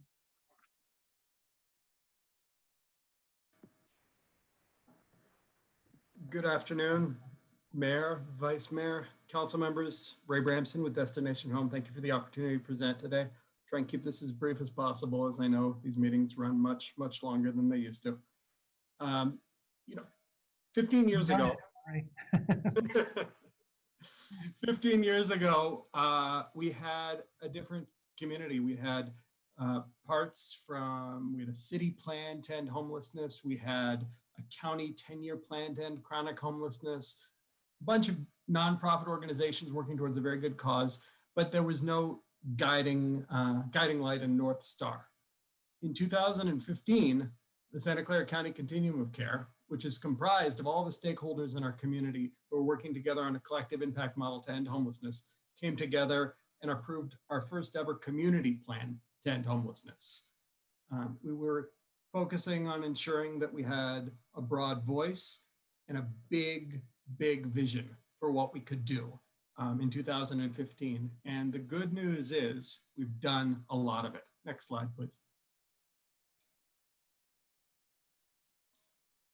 So back in 2015, when we approved the community plan to end homelessness, we said we were going to create 6,000 housing opportunities for our most vulnerable neighbors.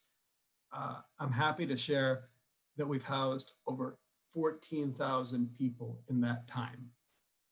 Back then, a lot of folks didn't know where the money would come from, where the political will would be, how we would make these things happen, but we approved a $950 million affordable housing bond. We've doubled the number of supportive housing units in our community and doubled temporary emergency shelter beds as well. We launched a plan and an initiative to end veterans homelessness and house 1,600 veterans throughout the county, and created a homelessness prevention system that didn't exist before and is now serving 1,500 households a day. You can just walk around San Jose and see the deliberate and clear progress that we've made by visiting Renaissance Place, Villas on the Park, and Second Street Studios. Prior to that, we had 100% permanent supportive housing developments. Now we have 3 and more on the way. So the progress has been clear, and we should all celebrate that.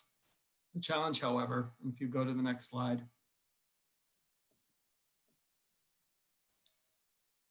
as we're getting to the next slide, I'll tell you, spoiler alert, the challenge is the problem is only getting worse. For every 1 person that we've housed over the last 5 years, and we have housed more people collectively than we ever have before in the history of our community. But for every 1 person we house, 3 people are ending up on the streets. And it's a challenge that is difficult to get our arms around, but now for the first time we do know. We actually have an assessment to find out how many people are becoming homeless for the first time. And we see this problem, and we know that it's not just addressing the people that are on the streets, it's thinking about the systemic and upflow systems as well that are contributing to more homelessness. Next slide, please. There are driving factors that are creating this challenge in our community that are all too clear for anyone who's paying attention. The wealth gap is growing significantly. The folks in the top percentiles are earning more, and our extremely low income households are earning less over time. So the rich are getting richer and the poor are getting poorer, and it's becoming harder and harder to make ends meet for our most vulnerable families. Next slide. On top of that, we just can't keep up with the demand, and we are not building enough deeply affordable housing. For every 100 extremely low-income households that we have here, and these are families making $30,000 a year or less, we have 34 available units.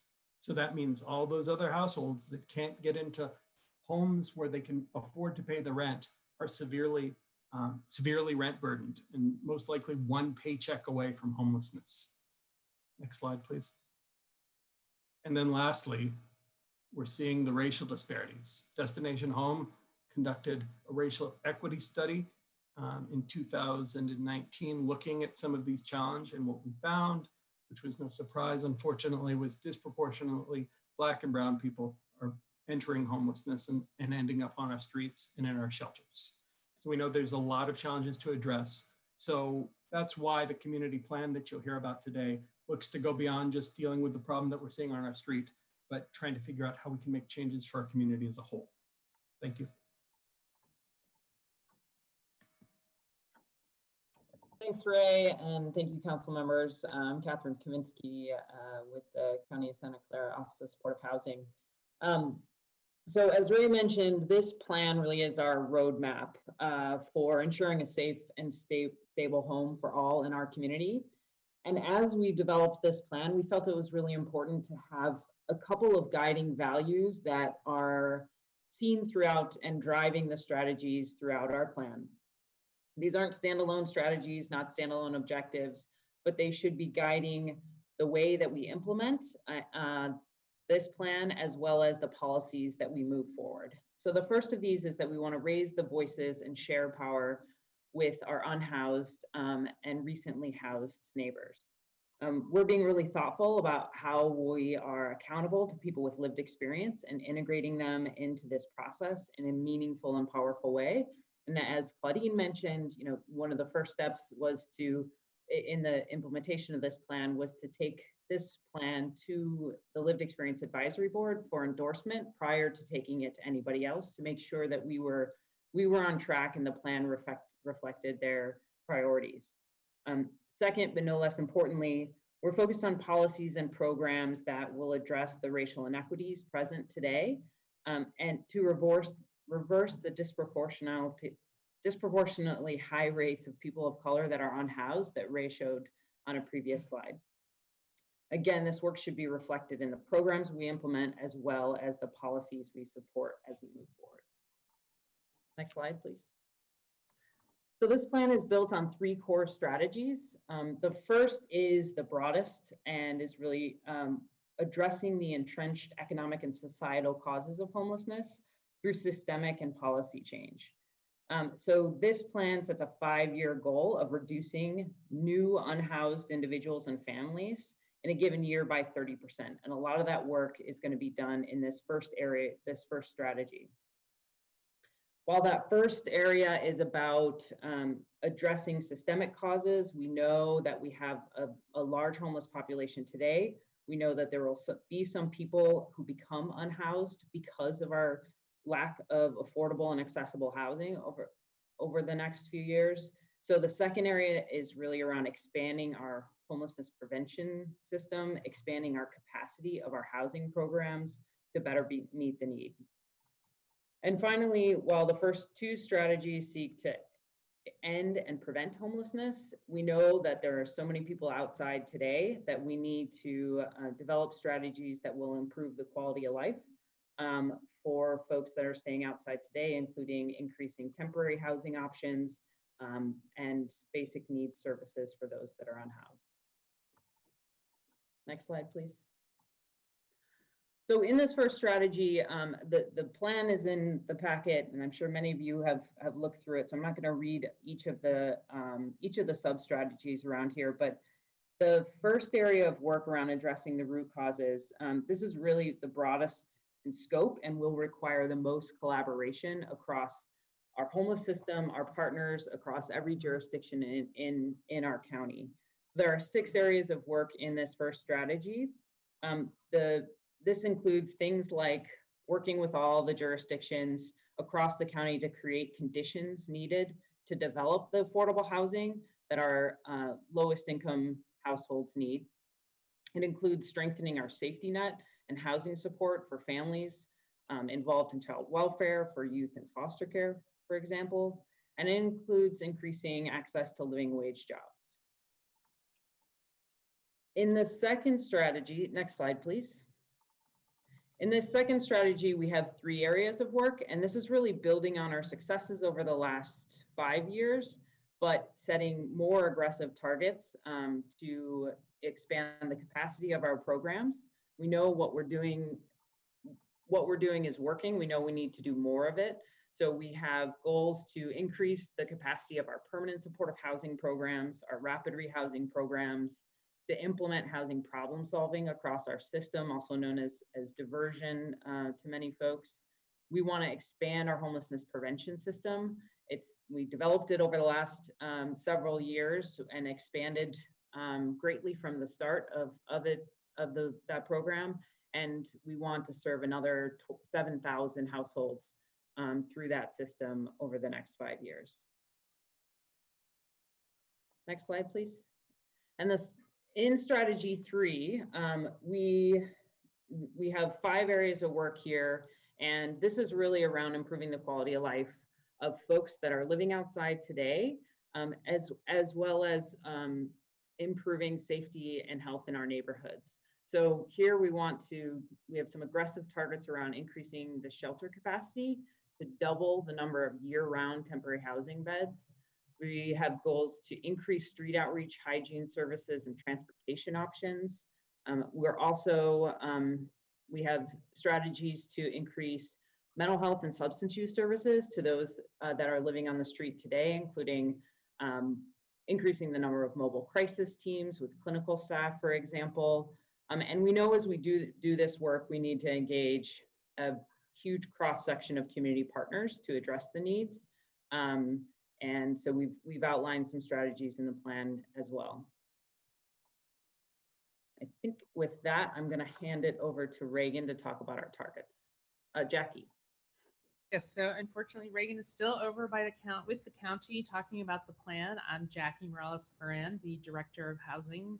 Reagan oversaw the 3rd strategy.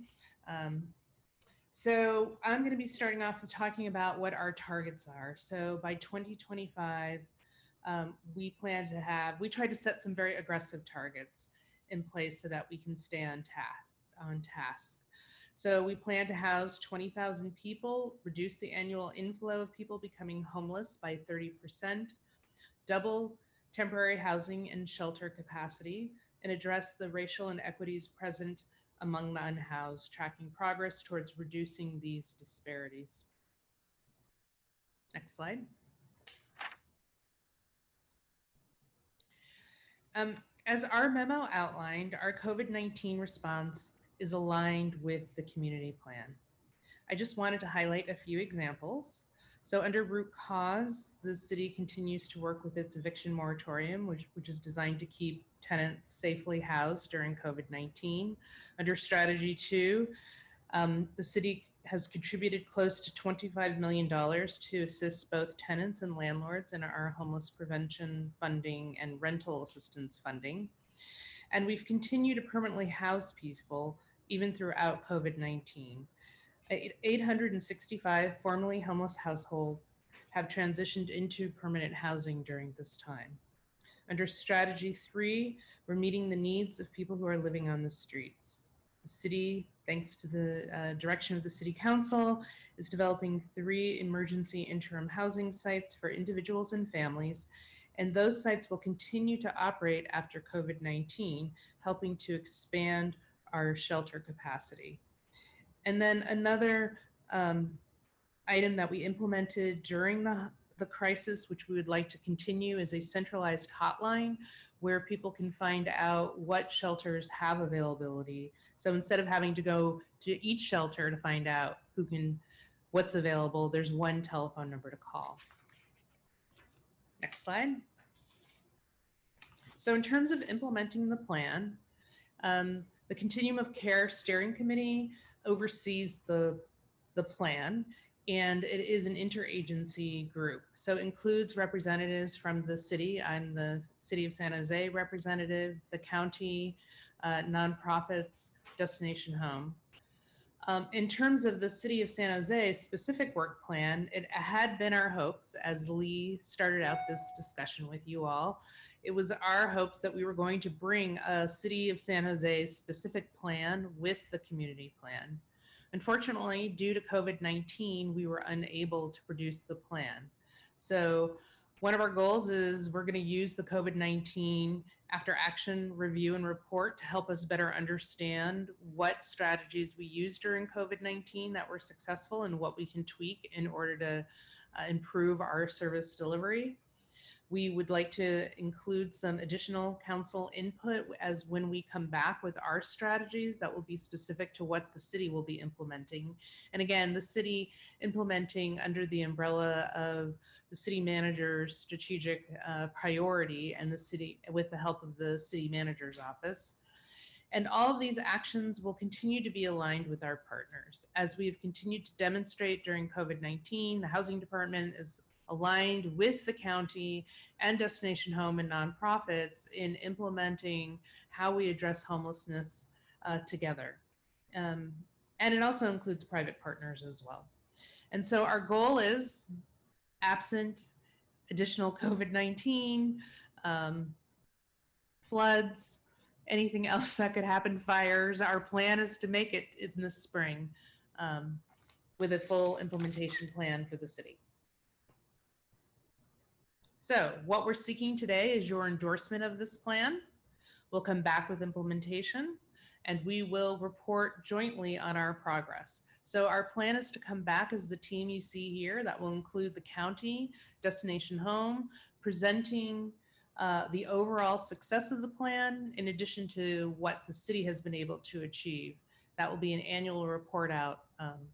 That will also include the city manager's office as the lead in helping to facilitate a broader citywide response. And so with that, we are available for questions and comments. Thanks, Jackie, and thanks to everybody, all the partners who've been working together on this plan, and more importantly, on all the work you've been doing for the last half decade together. Really also want to give kudos to Destination Home, Ray, Jen Loving, everybody over there for really initiating that lived experience board. I think it's been a really powerful way to engage people that understand better than anyone in many ways what's needed. And I appreciated Claudine's comments and her infectious passion for this work, which is critically important. So I wanted to go to the public first. We are taking public comment now on item 3.5, which is the community plan to end homelessness. The person with the phone number ending 6262. Welcome.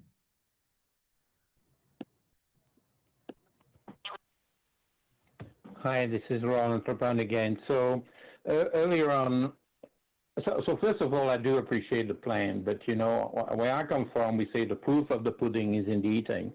So I want to talk about specific ways to increase the inventory, you know, to basically relieve this crisis. So earlier on during public comment, I mentioned 272 Curie Drive, which is a county property, which is actually in San Jose Incorporated. And I think we can do something about this rather than just letting the county, they spent over $2 million there and they got an abandoned house. And we need to do something about this. I'm going to give you another example, which is at the top of Bernal Road. It's the abandoned Mural Ranch facility, which was, you know, like a low security, I guess, detention center for young ladies. And it's got absolutely gorgeous views of Coyote Valley. And we can literally turn that place into a resort and spend a lot less than $700 dollars per square foot. And there's a shuttle there that IBM and the VGA could run a shuttle that connects to the VGA light rail or to the 68 on Santa Teresa. They can get to Santa Teresa Boulevard in 5 minutes and get to the light rail in definitely less than 10 minutes, probably like 6 or 7 minutes. So that's really, you know, the low-hanging fruit we're going to start focusing on right now and do something about it. Thank you.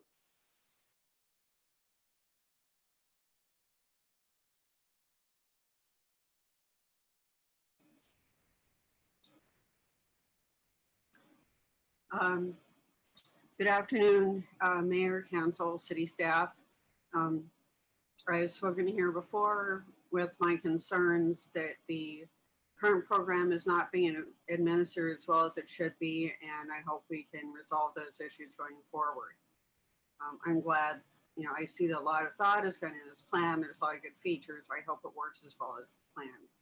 But I'm still concerned that we underutilize Project Room Key during the COVID crisis. Everybody acts like, oh, all the homeless people are off the streets. Well, there are still unhoused people all over the place. There are still sweeps. There are still all the problems we had before. It's just that now that everybody's terrified of getting COVID and they're breathing wildfire smoke. And then you move people into housing and the supportive services are not being provided. And you know, in the building I'm in, half the tenants are from Housing First, and they basically just recreated the criminal network of the jungle in our building. People are afraid to leave their apartments. This is ridiculous. You know, I don't want to call the police. I don't want to have any more police shootings in my building, but I don't have a way to resolve it. I can't even talk to on-site manager or security when there's an incident because they're not available. And Abode needs to be held accountable for not doing a good job. And the people who are paid to do outreach to the homeless on the street and are not doing it, and the volunteers are doing it, they need to be held accountable too. We're spending a lot of money on their services that they're not doing. Thank you. Thank you. Wilson and Tessie?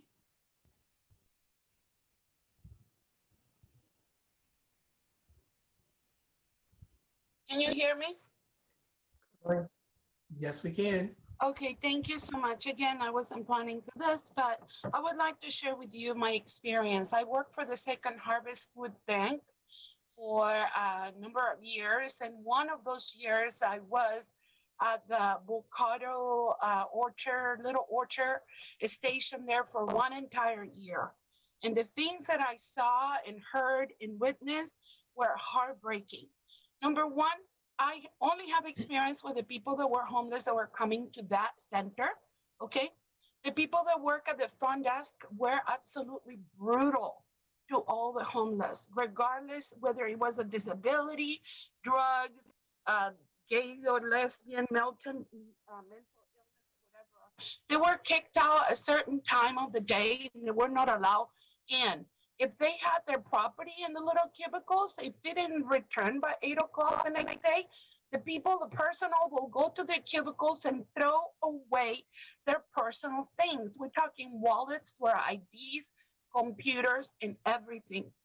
If I were to be homeless, I wouldn't want to be in a place where I am treated like a piece of beep. Okay. Some people would prefer to act up and have the police call so they can spend 2 or 3 days in jail with far more security than they have inside there. They rob one another, they steal one another, they whore. And most of the problems that we had in serving that community was because they lost their IDs or their EBT cards because someone else stole it or it was thrown away. So it is absolutely brutal. There is no love and kindness on that particular center. At one point in time, they even prohibit people from using the bathroom. Thank you. JT?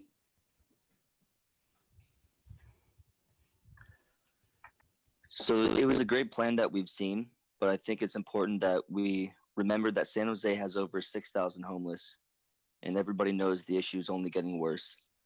What is missing here is mention of transitional housing. So what we could do is have a sanctioned encampment in every district ultimately. And I'll give you 2 examples. In Modesto, they have over 200 people centralized in one huge lot. Those are individual tents. In the city of San Diego, they have huge tents, each houses hundreds of people. And in that scenario, or in either, you can have medical treatment centralized in one place. You can keep people warm during winter or cool during summer. And really, you would stop the bleeding because we have an issue that is more than a few dozen people at a time. I mean, we need to house hundreds at a time. And if we don't start thinking big, we're not going to get in front of this issue. Thanks.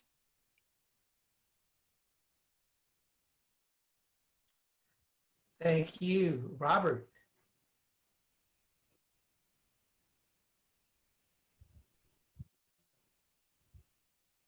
Yeah. Go ahead. Can you hear me? Yes. Okay.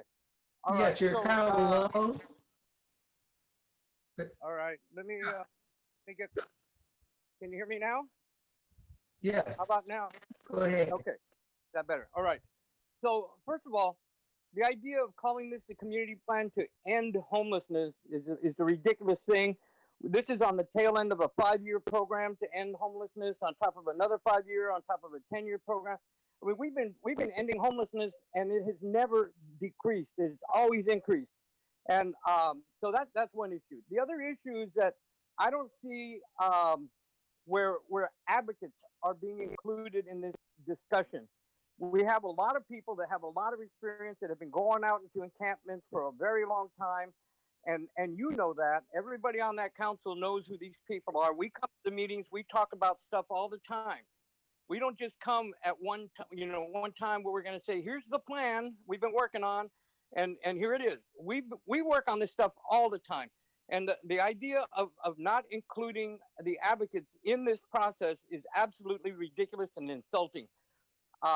The passion that people have to do this on a day-to-day basis, to go out and service the people and have communication with the people, develop relationships with the people, and then just to be cast aside like what we do doesn't really matter.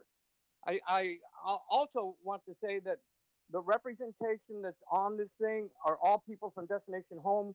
They're not people from all over the county or all over the city. And the third thing I want to talk about is, why would you have this same topic being discussed at both the city council and the board of supervisors at the same time? What logic is there in that, other than to try to divide people that would be coming in and making comments? I think it's that also is very insulting, and we should do things differently and consider the advocates at all times.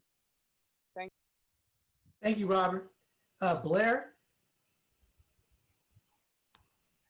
Hi, thank you. I need to look for my speech here. Those very good words from Robert. Thank you. try to offer some constructive ideas from that. The city of San Jose has held a few public meetings throughout August to discuss some interesting ideas from the Federal Housing Agency, HUD, to address future homelessness and low-income housing needs at this time of COVID-19. With the help of the public this past month, I hope good ideas and good plans are lining up and being understood by all sides. I hope we can make the efforts to return to our good practices pre-COVID-19, as mixed income ideas and affordable housing ideas of very low and extremely low income were growing pre-COVID-19, and important ways to address the concepts of equity and what can be more practical, positive, long-term community sustainability ideas. To speak of human rights for both owners and tenants' rights at this time. I have tried to state here for months now, the city of Berkeley has a set of important examples of full rent forgiveness and eviction moratorium policies into mid-2021. So everyone can be clear with each other on what can be worked towards at the state level. These are ideas to create unity towards a common good cause and goal, and that respects good human rights and civil rights ideas for both tenants and owners. It is everyone at Berkeley to understand together decent-minded, non-pressurized ideas, practical, reasonable thinking in a difficult time, and that wants to limit the court process between owners and tenants who misrepresent and hurt each other often, that is usually based on fear, irrationality, and uninformed decision-making. To close, San Jose City government bureaucratic etiquettes usually make it difficult to be more open to explain and facilitate a good language for both owners and tenants, to understand rent forgiveness options and moratorium process currently available in San Jose, and that can be developed in increments in the next few years, the next 5 years, and the next 10 years. All of these options have to be considered, however AB 1436 will eventually develop in the next few weeks and months. Thank you. Thank you. Veronica. Great, thank you, and good afternoon, Council. And thank you for the presentation. Thank you for highlighting that the obstacles and that the increase in homelessness that we've seen and that we are seeing. I do want to highlight that Allen Rock corridor, that's what we're calling it, new, what they want to do with the apartments there. This could be actually for our community. Instead, it's not. Instead, they're putting out of those 220 apartments, 40 are going to be allocated only for families that make anywhere from 90 to 130 a year. So I just want to ask, who makes that, right? Who makes that here out in Allen Rock? I don't think most of our families do it. And this, again, that corridor is not meant for families.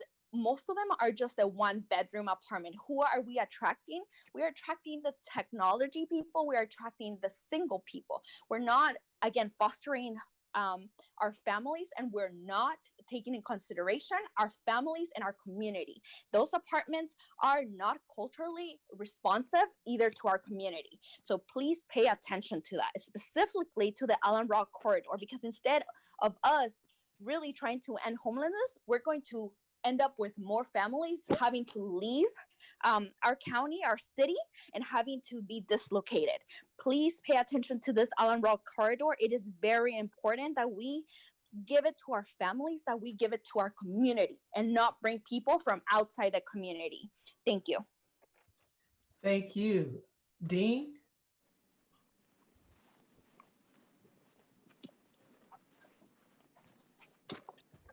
Stuff off mute, Dean.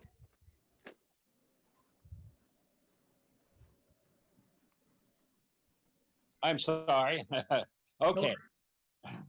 Yes, I'm Dean Daly. I am a resident of San Jose and a owner of a housing provider. And I thank, the city of San Jose and the county, other authorities, and the people, the housing department specifically, for putting this attention on a terrible problem, exacerbated, of course, by COVID-19. And I just wanted to make a couple of comments on my own. One, today, they talk about the race and racism and whatever. And as far as homelessness is concerned, there are issues that cut across all races that affect homelessness. Substance abuse, breakup of families, economic, loss of jobs, which of course is probably the biggest issue right now with among people. But I'm glad that the going to be engagement with the community. Of course, those that are housing providers have been engaged with an issue for a long time. And you're asked to endorse address the root causes of homelessness system and policy change. And I'm referring to specifically strategy 1, number 4B. And that says strengthen rent control and tenant protections.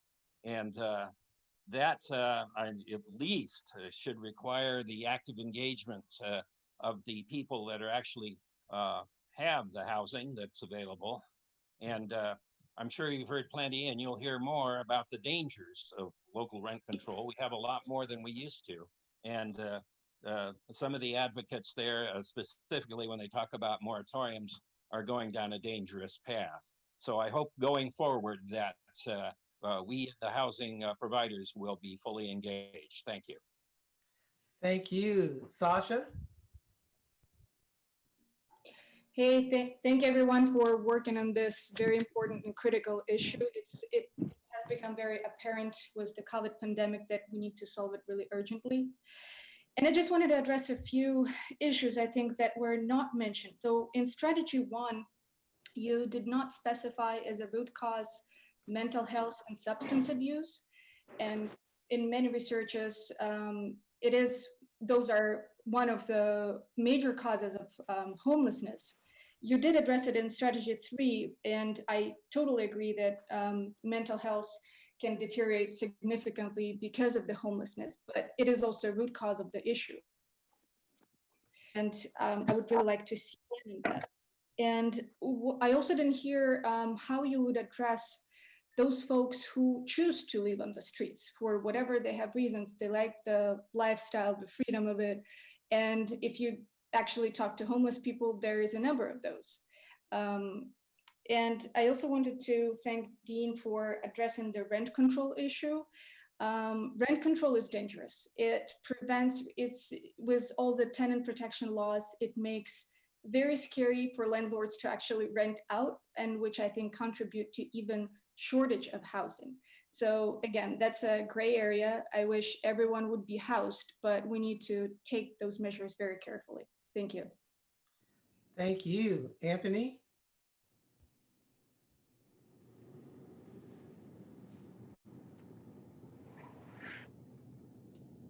Anthony, take yourself off mute.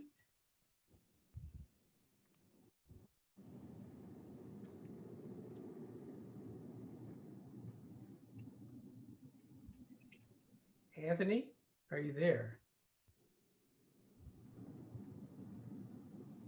I think we lost Anthony. So we are going to go back to council. And Councilmember Camus. Thank you, and thank you for the presentation. I was a little sympathetic to Robert because, you know, I've been in office for 7.5 years, and we've had plan after plan after plan, and it feels like really we haven't moved the dime very far. And I know that we have housed a lot of people, but we've gone the other direction with the strategies that we have been pursuing thus far. I also, you guys mentioned that you worked with the business community, but there was no business community logos in your presentation. What business communities did you work with?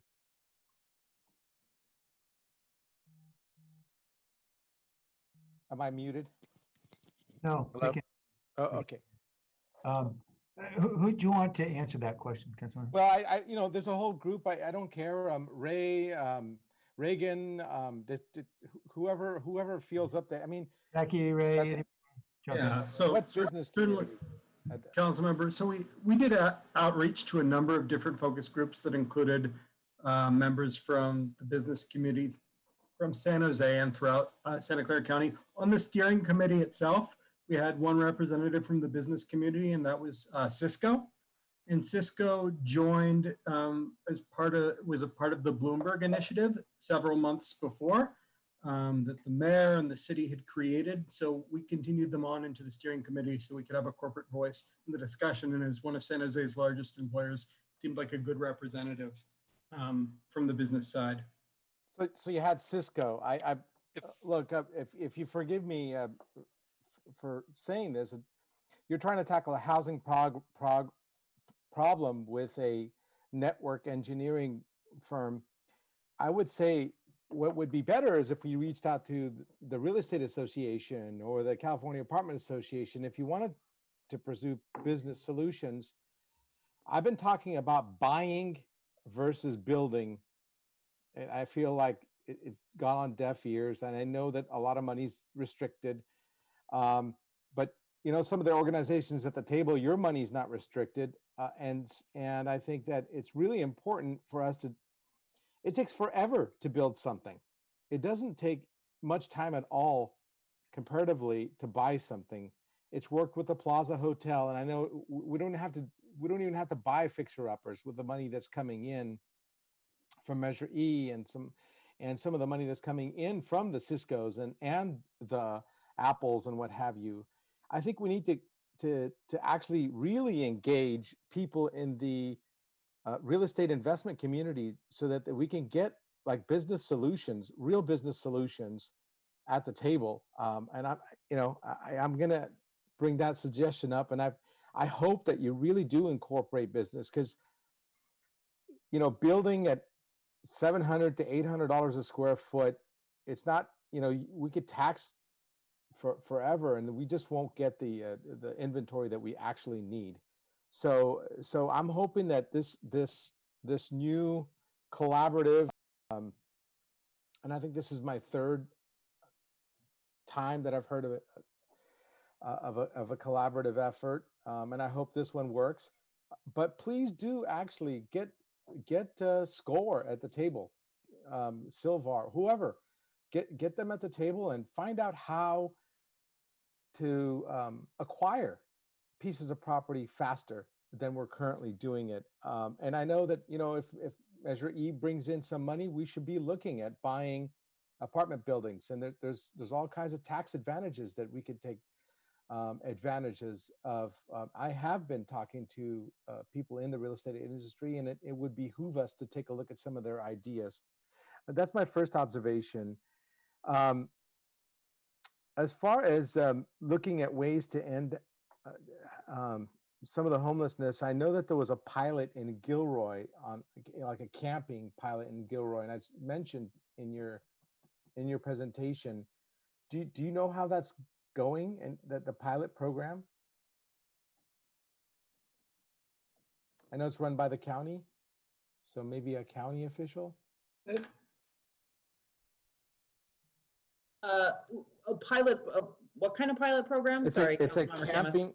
It's basically a camping program, like a legitimized, like it's a temporary camping program. Catherine, I think the council member is referring to Gilroy Compassion Center's camping program, which is not a county program. There is a safe parking program that Morgan Hill is operating in partnership with the county. Okay, so that maybe it's Gilroy's. Okay. Do you have any information on that, how well it's working? I don't, I can find out more and report back, but like Ray said, it's not a county funded program, so I don't have information on it at this time. Okay, well, I'd love to see if that effort's working and if it could be duplicated. You know, maybe we could try it. And somebody else had said this. Also, some of the commenters.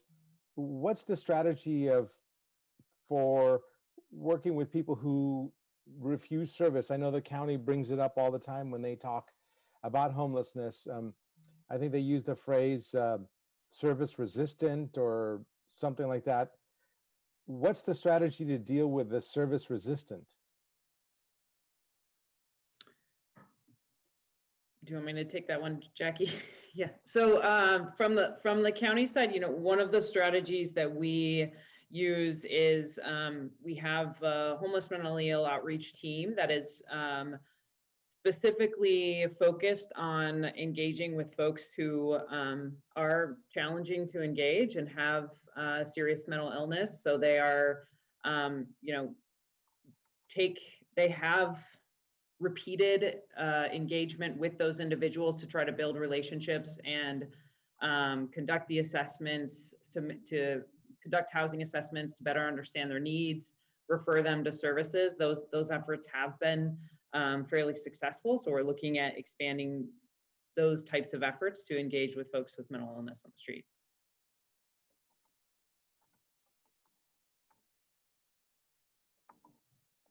Councilor Camus, I'd love, yeah, I'm muted. I apologize. I have background noise here and I didn't want to have the family weigh in here in the background. I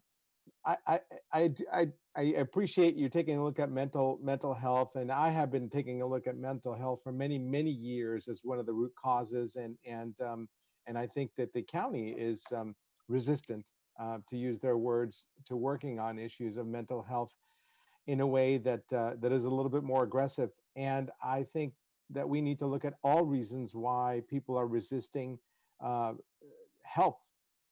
And I'd love to hear other strategies other than, you know, basically tell me that the county is doing a little bit more on mental illness. I'd love to have an understanding of how we can deal with people who just don't want to get help. And what are our options to deal with them? Council member, I think, you know, under strategy 3 of the community plan, which is really the focus on unsheltered residents, there is a call for the creation of a multidisciplinary team that is working across departments and across agencies to kind of address these issues that we're seeing for folks that are unhoused and out on the streets and extremely vulnerable and in a variety of conditions. So I think there's a lot of work that's going into thinking about how we can best address those issues right now. And when this plan comes back as an implementation plan, I think you'll see that more fleshed out as how that could work in the city. Actually, the Councilmember Camus, the council passed funding for the SOAR program, which is going to have this multidisciplinary team when we came forward with our ESG funding. And those teams, that team will focus on the 17 largest encampments here in the city of San Jose to pilot a much more coordinated intervention approach, which includes outreach that has more services attached to it. It includes the bathrooms, the hand washing stations, the education, plus housing resources. So we are trying to have this targeted approach to see if consistency, as Catherine had already stated, that when you have resistant people, one of the things you have to do is you need to build those relationships, and you have to have the right people who are engaged with the right backgrounds and skills that can help to do that. And so with these comprehensive teams, we're going to have much more of a broader group of people who might be able to make those connections to get that movement going. And I appreciate that. I have to say, I've always wished everybody a good luck because I want to solve this problem too. And I've voted for many of the things that you're talking about. And I just feel that we need to start looking, if we're really gonna, if we're looking at solving the problem, we really have to open the door to a lot more different ideas, because I feel like some of these ideas are pretty much the same. And we need to start looking at including other people in the discussion, including business people, and looking at different ways to increase the housing inventory, including buying, and looking at ways to deal with people who are resistant in different ways, not just the same old tried ways. I hope that this effort, pans out. I really do. And I appreciate everybody's passion on trying to solve these issues. But well, again, good luck. And I'd love to hear about an update where we talk about other things that have been tried, like this Gilroy thing with it's a privately funded organization that's doing this. Councilmember Davis. Thank you, Mayor. I want to thank the team for all the work you put into this this plan. I completely agree with. I think you hit the nail on the head with each of the three pillars. I do want to amplify one of the things somebody said about calling it the community plan to end homelessness and continuing to call it that.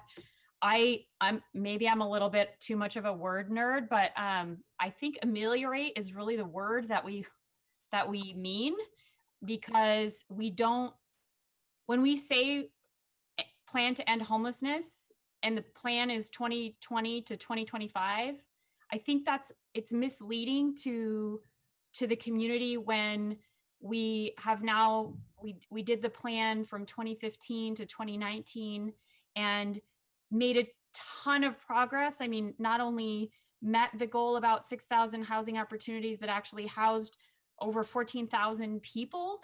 But we didn't, but we acknowledge that the problem is still growing. And so words matter. And I think it starts to be a little bit too 1984 to continue to call it the community plan to end homelessness. That does, it still sticks with me. So I wanted to make that point. But I do want to say the progress that has been made since 2015 is enormous. And that's something that we have to keep talking about, because I think there's still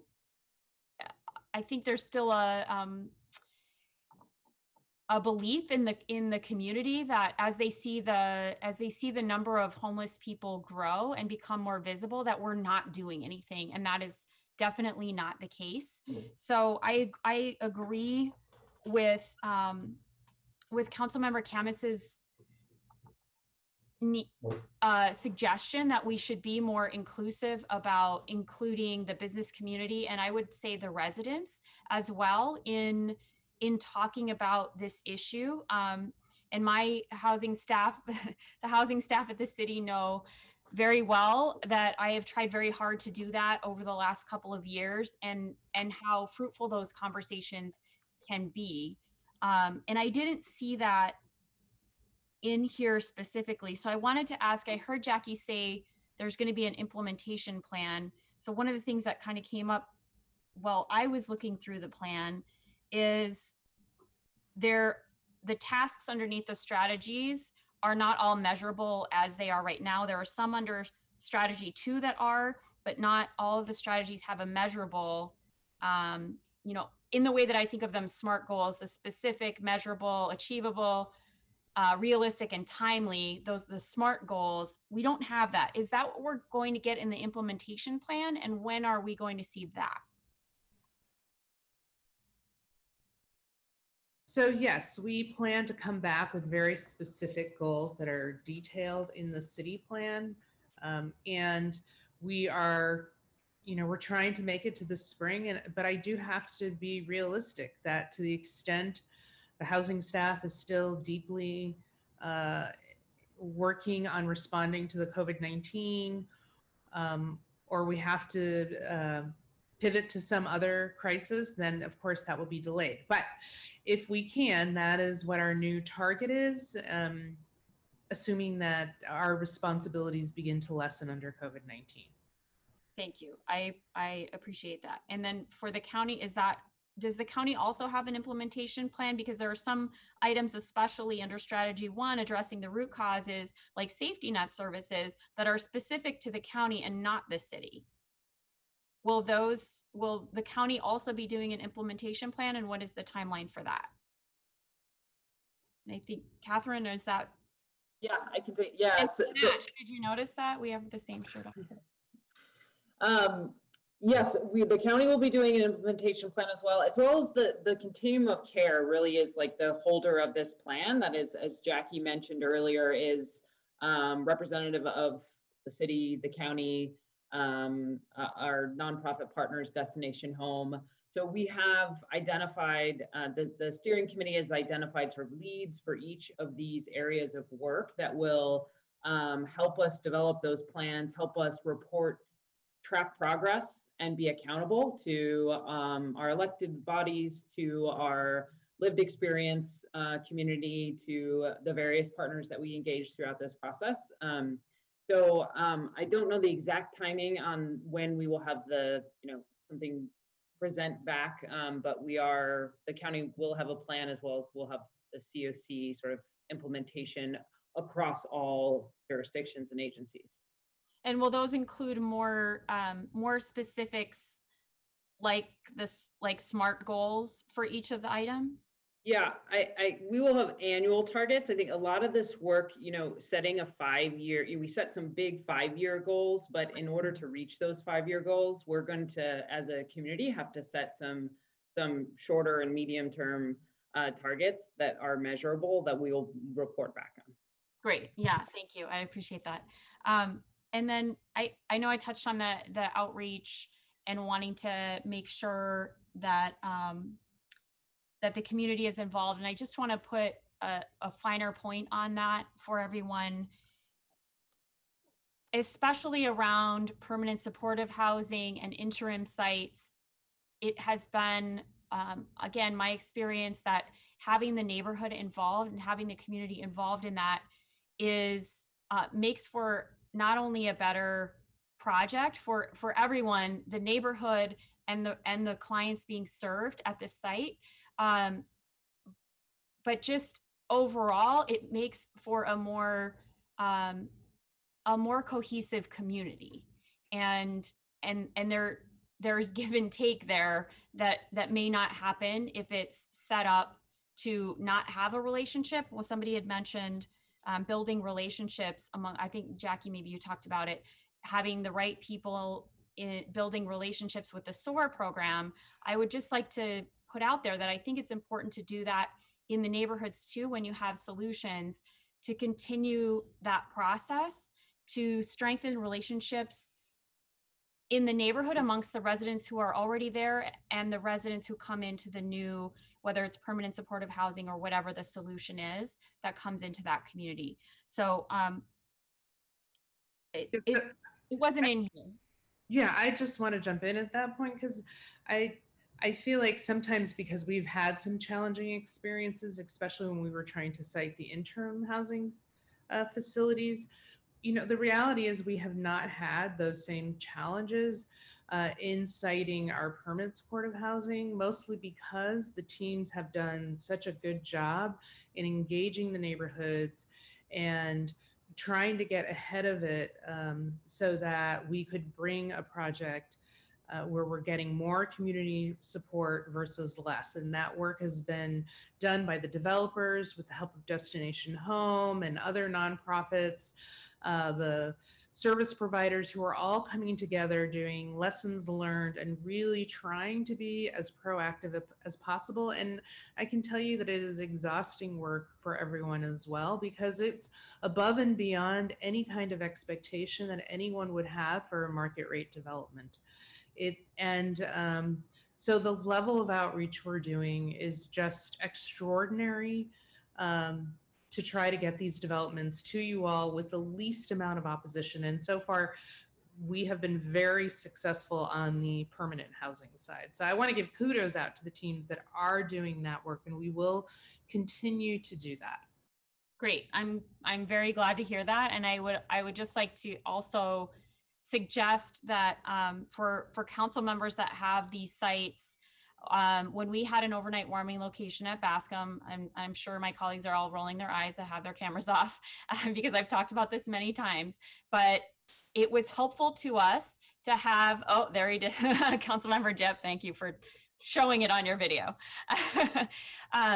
As we had the overnight warming location, we had monthly meetings with neighbors and clients, and that was helpful as we went along to address issues that came up. And I've heard from residents in District 3 who asked to meet with me about how that process went, as they live next to permanent supportive housing and have not had that kind of ongoing communication. And I think I'm just putting out there that if we have good experiences up until the point where people start moving in and then issues arise, there needs to be and I think it's perfectly appropriate for the council office to do these things and to help with the help convene housing staff and whoever else to help solve those issues as they arise over time while people are,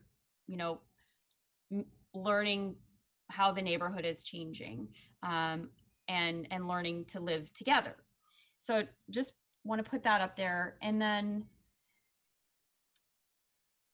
I think that's pretty much it. I do also want to highlight, the last thing I want to highlight, I think the SOAR idea is fantastic, and adding this, for the people who don't know, I can't remember what the acronym stands for. Reagan, do you want to help me with the acronym? Services, outreach, assistance, and resources. Okay, thank you. Services, outreach, assistance, and resources. And adding those services, basically, it helps us. We called it homeless outreach before, and now we're calling it SOAR, and it sounds like it's more, where there are mental health clinicians, drug and alcohol counselors, storage program, and really kind of pinpointing, helping on a case-by-case basis for people who are maybe on a waiting list or who are not in shelter. They're still on the streets. Am I right about am I characterizing that correctly? Yes, that's right. Great. I think I'm really looking forward to seeing how that goes, because I think I actually had thought before SOAR came to us that was already happening. And I wasn't aware that we didn't have that level of outreach to our homeless population. So I do really appreciate that, because I think the three things I wrote down as we were talking and as I was listening to Councilmember Camus's questions and comments were, I want to highlight these three things. Inclusiveness is important, relationships are important, and I would say these things are for community-wide, and humanity is important, and recognizing everyone's humanity. And I hope that we will continue that. And I see our plan addresses those issues, and I really appreciate all the work that has gone into it, and I look forward to continuing to drill down and get more specifics on this. Thank you. Thank you, Councilmember. Lee, I just wanted to come back to you. Was there anything you wanted to add? Jackie and I wanted to come back in our rushed delivery of our presentation to get it to you. We had failed to thank two important members of the city team who had been part of the working group, who really drove this process on the city side, along with the county and Destination Home. And that included, dozens upon dozens of internal meetings and a lot of outreach to our community. And that was special thanks to Reagan Henninger and Sarah Zarate for their work over the past year and a half on this effort. Thank you, Lee. All right, Councilmember Rennes. Thank you, Mayor. So I just want to, first of all, just thank the Housing Department. I know that this is just one of the steps towards addressing or ending homelessness. And this is a coordinated step, mind you, with the county and with a lot of other stakeholders. And it is complex. And for me, I found, I really liked that it was strategic, that it aimed at changing policies and systems, and that you are hoping to get to the root causes of homelessness. Now, that's a huge feat. You're only going to have to figure out how to end poverty, and then you got it solved, right?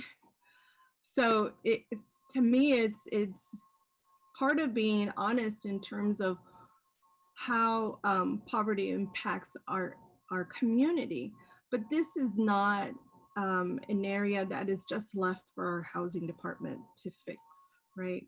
We don't expect you to find answers that across governments and systems, we haven't been able to do that. We haven't been able to address structural racism ourselves within our own city government. And in your pursuit of trying to figure how that impacts homelessness and people in the unhoused community, I say, you know, we're one step behind as a city, right? Because we're just not really measuring for race around a lot of the programs and services. And so there's some work to be done, but it's not just on you. It's on a lot of the systems that are collaborating together to end homelessness, that it's the work is on all of us, right? And us as policymakers to help and figure out how to get closer to this. I don't anticipate that this community plan to end homelessness, that I'm going to take you on your word and think that by 2025, we are going to end homelessness, because we can't even end gender inequality for Black and Brown women. I think we have to go to 2250 at this point at the rate that we're going. And so, you know, all this to say that there's a lot of systems, there's a lot of movement, there's a lot of policies that are in play right now that I think will work really well with the work that you're doing. But I don't think it should be on your shoulders to bear the brunt of all of this. You get to solve for us a lot of issues that a lot of systems have created over many, many years. And so we look to you for a lot of those solutions, but it takes all of us to be part of that solution. So it takes us as policymakers to make sure that we uphold workforce standards, for example, right? It's up to us to decide that we must support prevailing wage, or that we support minimum wage. So there's a lot that goes on with ending homelessness, aside from how you put this, you know, in a very simple way. You have 3 strategies. But in those 3 strategies, there's just, it's so complex, right? And so I just want to note that because what you are going to be doing in the next 5 years is, I think, transforming our systems is what you're going to be doing, and transforming not only the counties, but our stakeholders, our own internal city systems, so that we can actually address some of the root causes.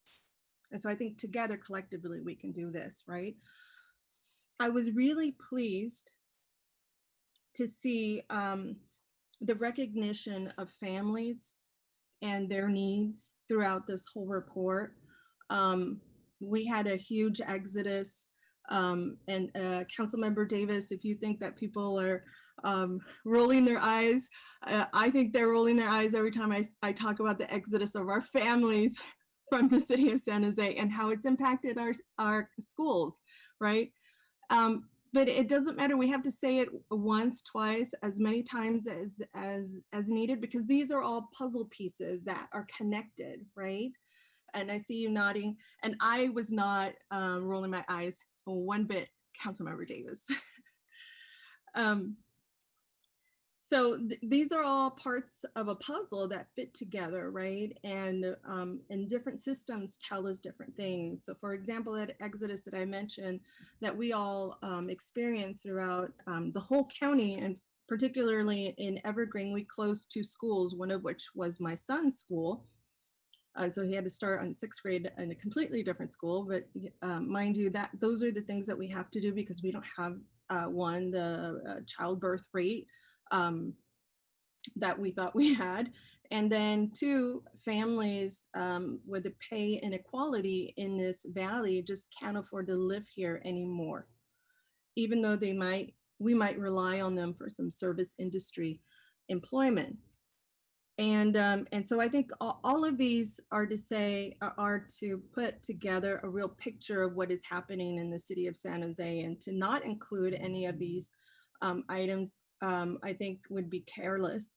And so I would encourage you to also connect with the school districts as they're coming back in and registering, and the numbers are settling in terms of school attendance, to see how are families faring. Do we have a second exodus? Do we anticipate more school closures throughout San Jose and maybe possibly throughout the whole county? I think that's also a sign of a healthy and vibrant community when children continue to be present, and when parents can actually raise a child, maybe possibly where they're working in the same city that they're working in. And so I think that's another factor that might be also valuable. And I don't know where it belongs in this particular plan, but I think in the specific plan for San Jose, I think it might be something that we can look at. And I believe that you're going to start doing your outreach as of September to January or sometime, to gather some of that information from all of us, so that we can put together a plan that is distinct to the city of San Jose. I hope all of you can't hear my kiddo losing it in the background in a tantrum. Don't worry, she's with her dad, but I apologize for the additional noise in the background. The last thing I wanted to mention is, I know that, and we've spoken about this, Jackie, that that the McKinney-Vento input is very important. I didn't see them necessarily that system mentioned in the plan, but I'm going to guess that it is going to be somehow integrated maybe in this city of San Jose plan. I would have liked to have seen it in the county plan, and I don't know if you could share with me how that works in the overall system, because McKinney-Vento oversees or supports a lot of those children with homeless families, and they define homelessness quite different than what we do. They look at inadequate housing, and that's the overcrowding that really is impacting a lot of our communities of color during COVID right now.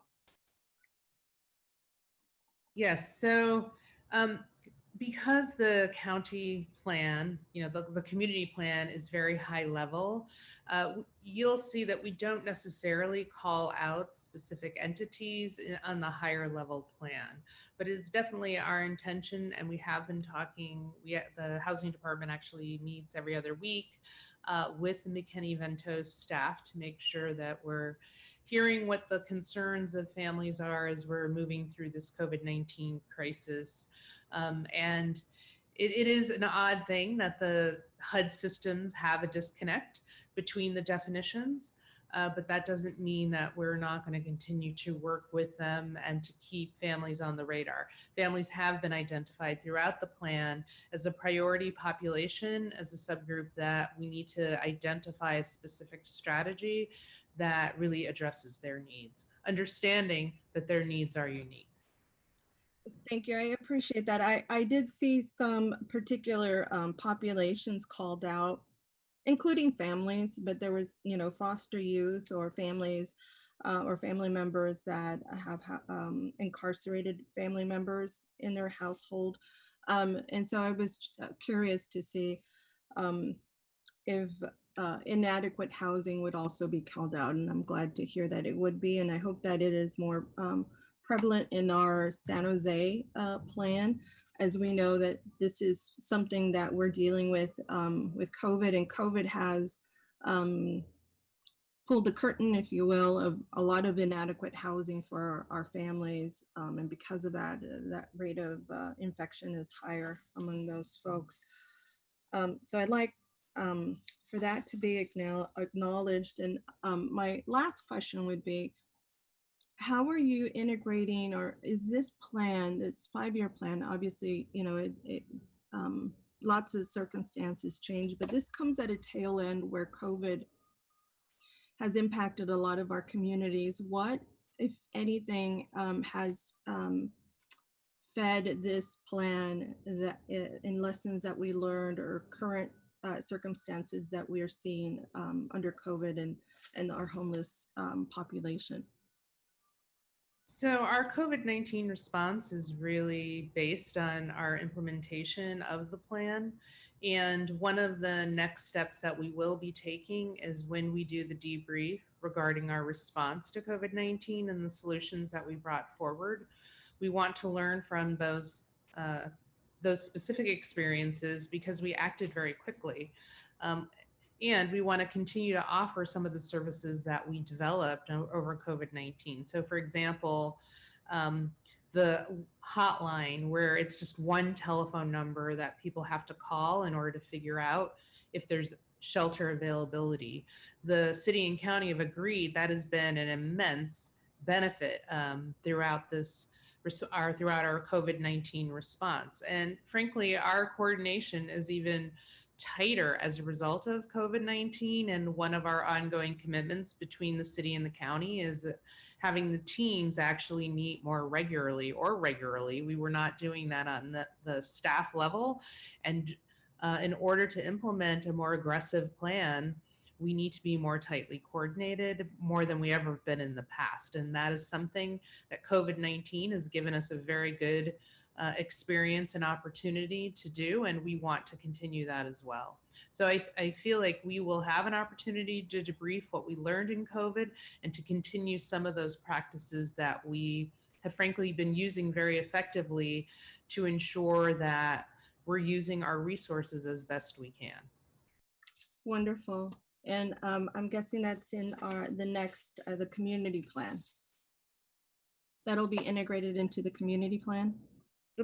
It'll for sure be integrated into the city plan as we're coming back for our next steps. And that will all roll up into the COC and our conversations with the county. Great. Thank you so much. And I just want to thank all of our partners here who are present and who've been answering questions and provided their own experience, and as well as just supporting all of us in the work that we're doing. This is tough work, so thank you so much for your service. I'm delighted with this plan. As I said earlier, it really addresses system improvements and policies, and I think that's where all of our systems and different levels of government could benefit from. Thank you. Thank you. Councilmember Esparza. Thank you, Mayor. First, I'd like to thank everybody for being here. I know we have some county folks and partners. I actually believe that we should say we're going to end homelessness. We've housed 14,000 people, and we didn't get to that point by, you know, just kind of sort of working towards it, right? We've done in our county a tremendous amount of work and really enacted a number of innovations that don't exist in other counties in California. And so ambition is something that I think we should encourage, and it also really acknowledges how serious that this is, and that we do need to end it, and we all need to be in on this plan in order to do that.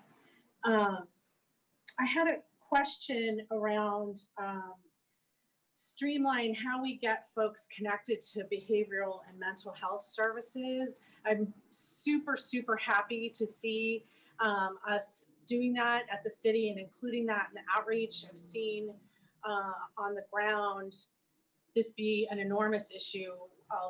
There was one example that took a huge combined effort between the city and the county in the Santee neighborhood, where somebody was physically assaulting preschoolers and their parents and the security firm there. And it took 20 calls from the PD and city folks and outreach workers to get that connection with the county services, and who really came through. I mean, it was a big deal. And so I think this sort of streamlining on the ground, connecting people to services they need in real time is huge. And it's not just mental health, it's substance abuse. You know, for example, I've said this before, connecting the detox beds to the next step, to the next step. And so I guess one, I want to know, like, what's the county's, what is happening in behavioral health that is different, and how can we support that as a city? Because I'm assuming that this will impact sort of our operations with law enforcement, with city departments, how we can support that being a first step. I don't know who wants to take that question on. Sorry, Catherine. No, I think our acting director, Consuelo Hernandez, is actually on the line, and ask her. Okay. Thank you, Councilmember Esparza. I hope you can all hear me. Apologies for being late. We double booked ourselves today.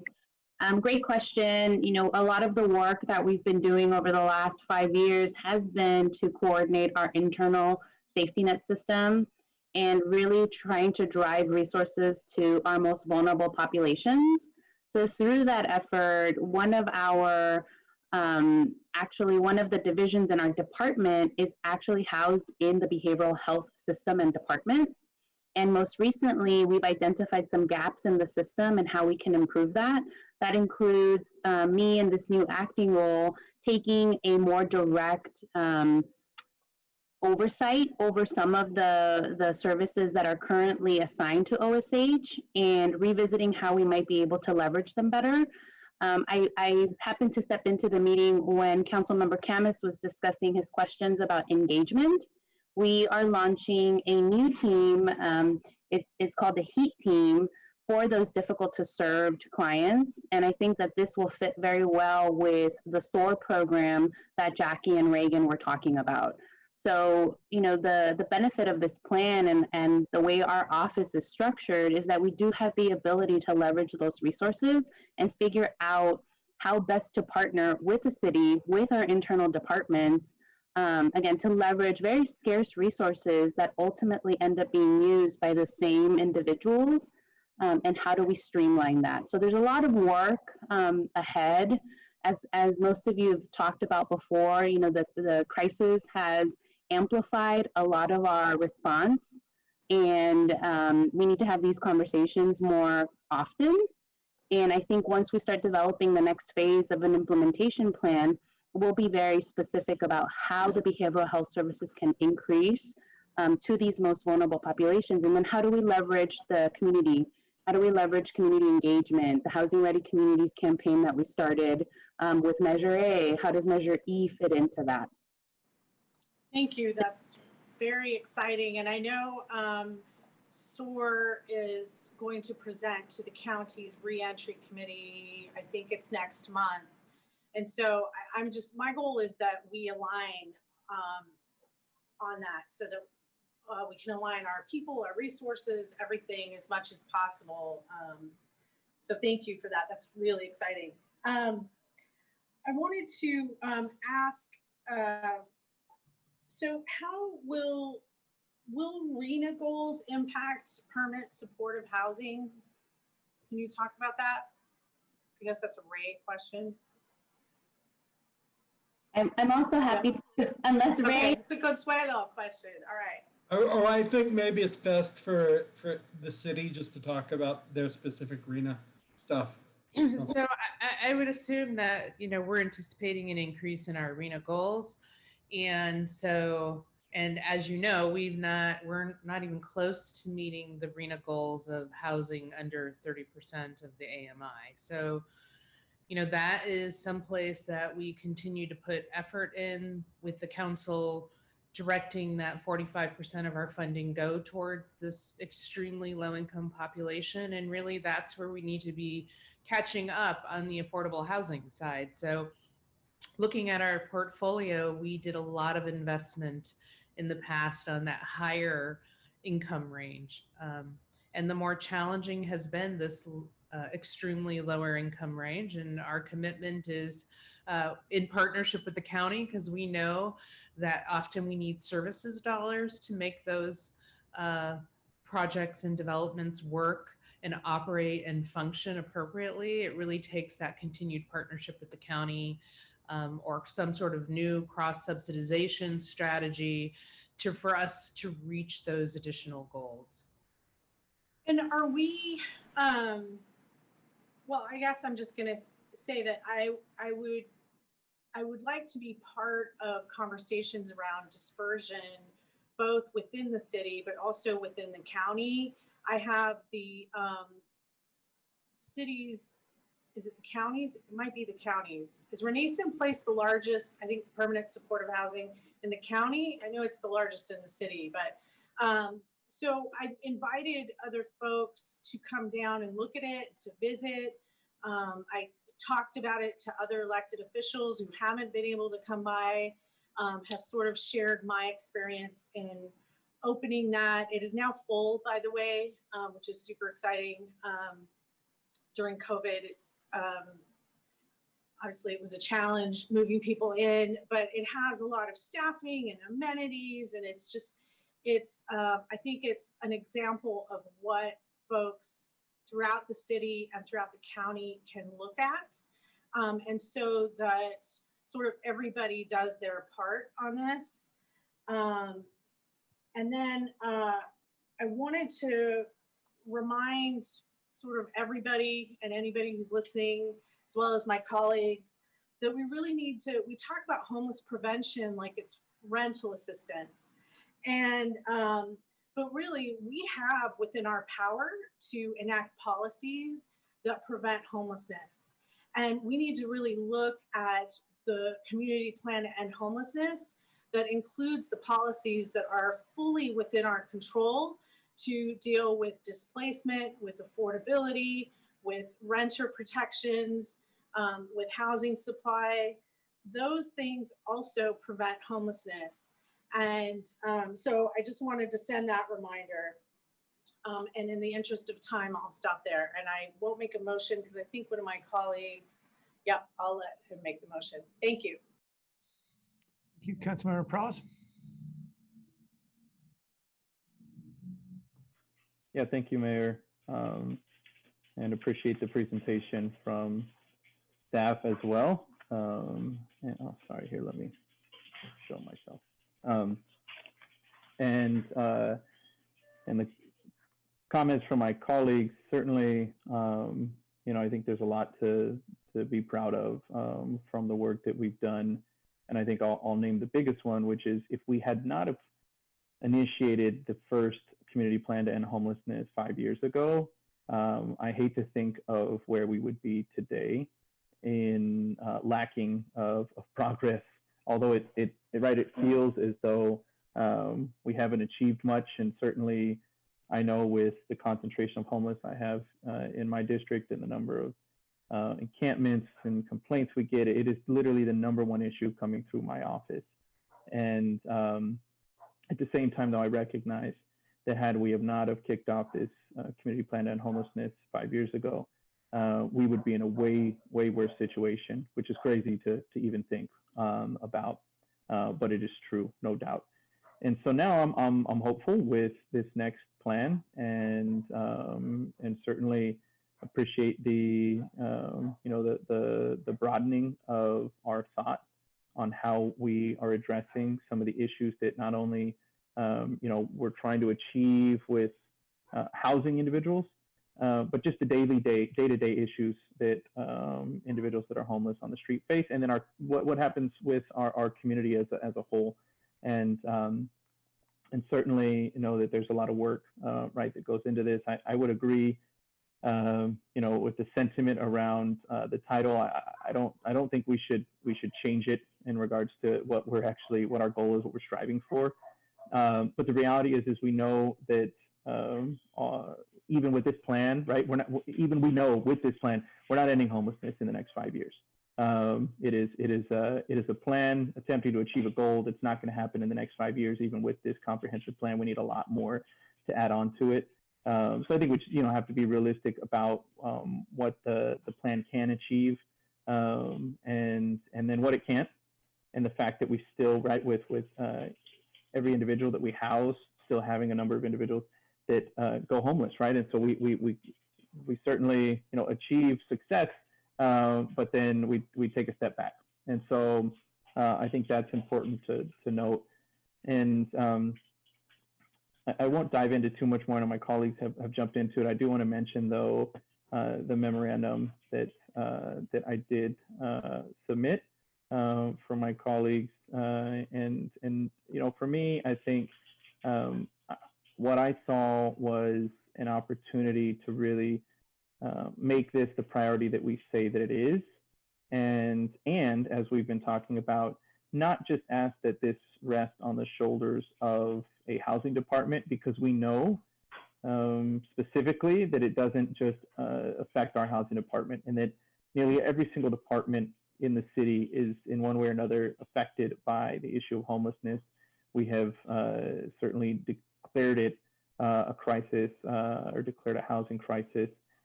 We know that this is a priority issue. We know that it's only going to be exacerbated through the challenges that we face today with this pandemic, and after the pandemic. Hence why we on our agenda today as well, talking about things like eviction moratoriums. And so in the same light that we have evaluated all of our city policies for our climate evaluation, and we now have that denoted on the bottom of each policy memorandum, stating whether this is having an effect or not. That's the memorandum that I put forward to ask our staff to do the same when it comes to homelessness. So just like our climate smart subsection, I'm asking that we explore adding the community plan and homelessness as onto our council members, enabling staff to be able to actually consider the impacts of policies that we are evaluating on this community plan to end homelessness. And so I did submit a memo to that effect, and I'd love to be able to hear staff's response to that. And I'm hoping to get my council colleagues' support, recognizing this is not something that maybe could be implemented in the snap of a finger overnight, but I would like to be able to get this direction approved. And so first, want to hear staff's response.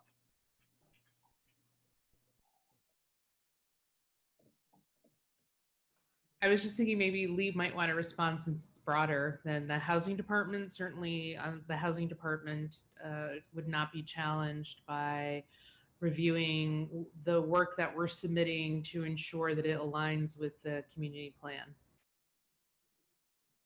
Sure, I can jump in, but I see Dave's turned off his mic as well, so I didn't know if he had something he wanted to start with. Sure, and I certainly appreciate the intent, and I do think that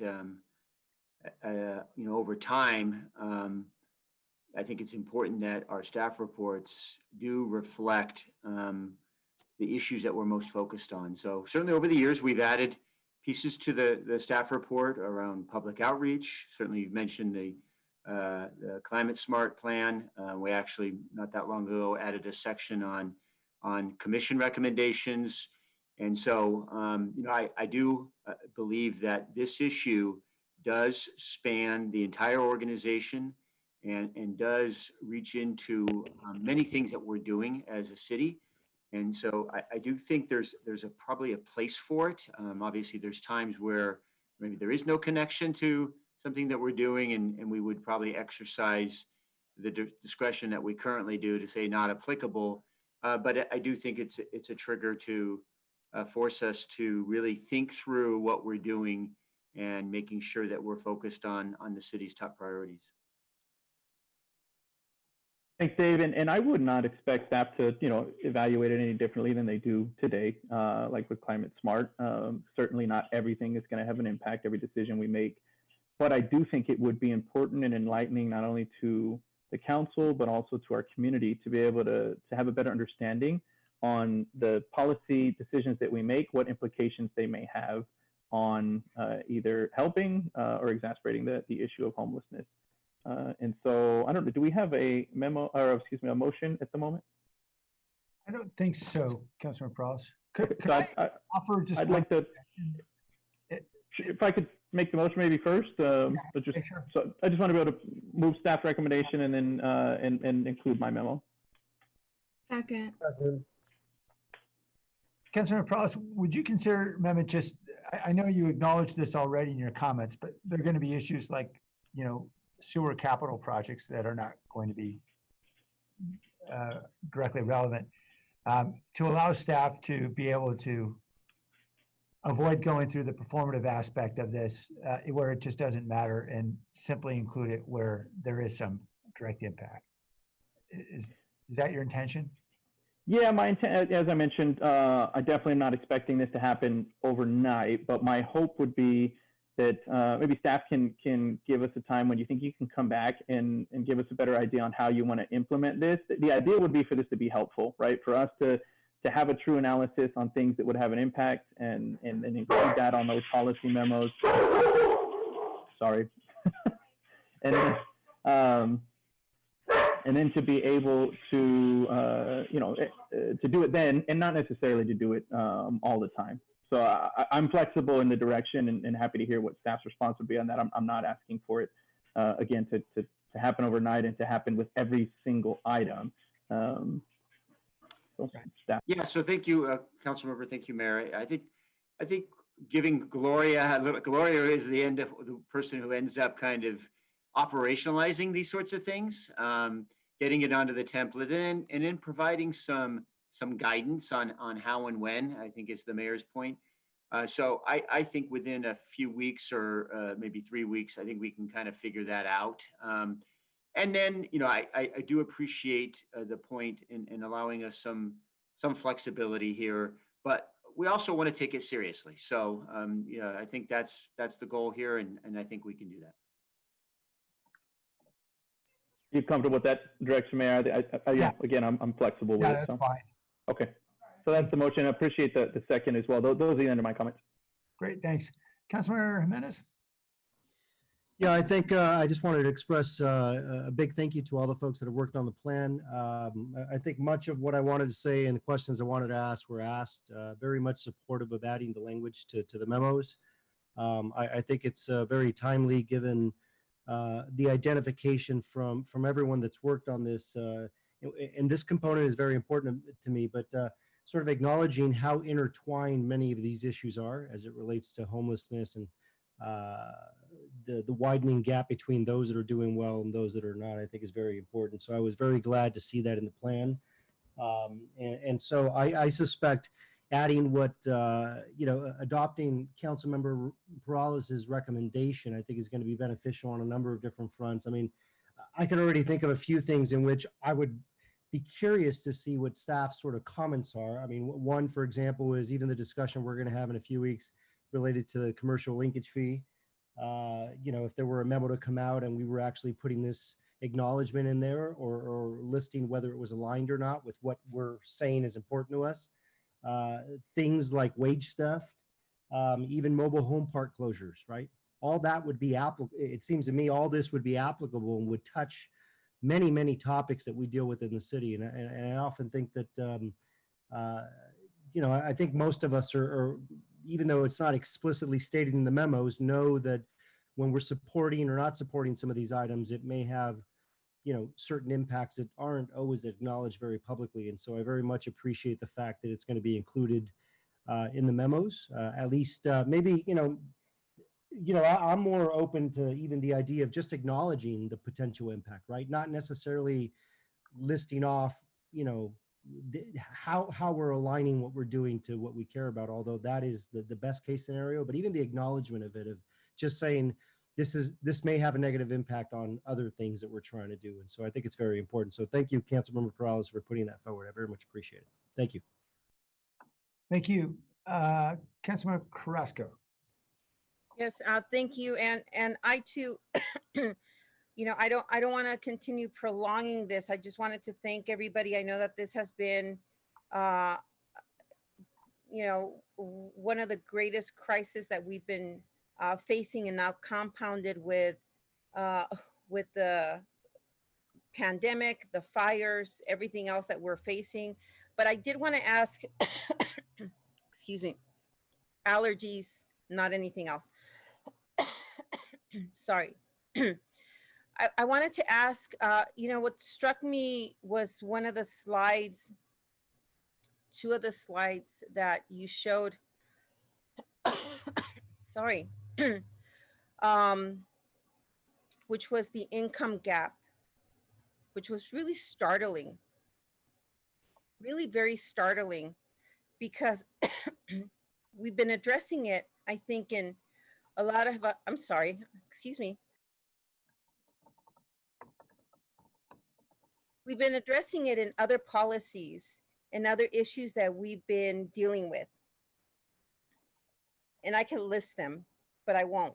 But when we look at that slide, and if you don't mind just popping it up there, Lee, or whoever was in charge of that, because I think it's worth just looking at it briefly, and how that income inequality and that income gap is growing exponentially. And of course, we're hearing the rhetoric as the elections are coming up, right? But I think here, especially in Silicon Valley, to look at that income gap, it becomes even more, it becomes an even more stark reality, because the cost of living is so expensive. And, you know, I took my kids out to Southern Cal for a few days to the desert, and I saw the difference even in terms of buying fresh fruit and eggs, the difference of my grocery bill down there versus up here. And I heard once someone say, poverty is man-made. And boy, is that not the truth. When we talk about legislation and we talk about the policies, and I think Councilmember Esparza is the one that said, you know, we have the tools in our hands. But I think about poverty and how we also help either alleviate that, or we help exacerbate it, how we, on any given Tuesday, can do one or the other. And what comes to mind is some of the policies that we've helped pass, such as increasing minimum wage, of course, extending the moratorium on evictions, and some of my other council colleagues have already talked about them, so I won't repeat it. But I think that as we move forward, we're really going to have to really take into account this graph in just about everything that we do, and how we decide every single policy moving forward.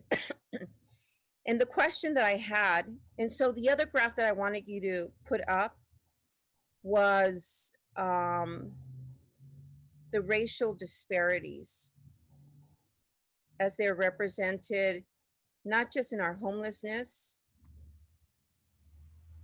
because that's so alarming to me. And I thank my council colleagues for having passed the budget this year, but especially having put funding behind the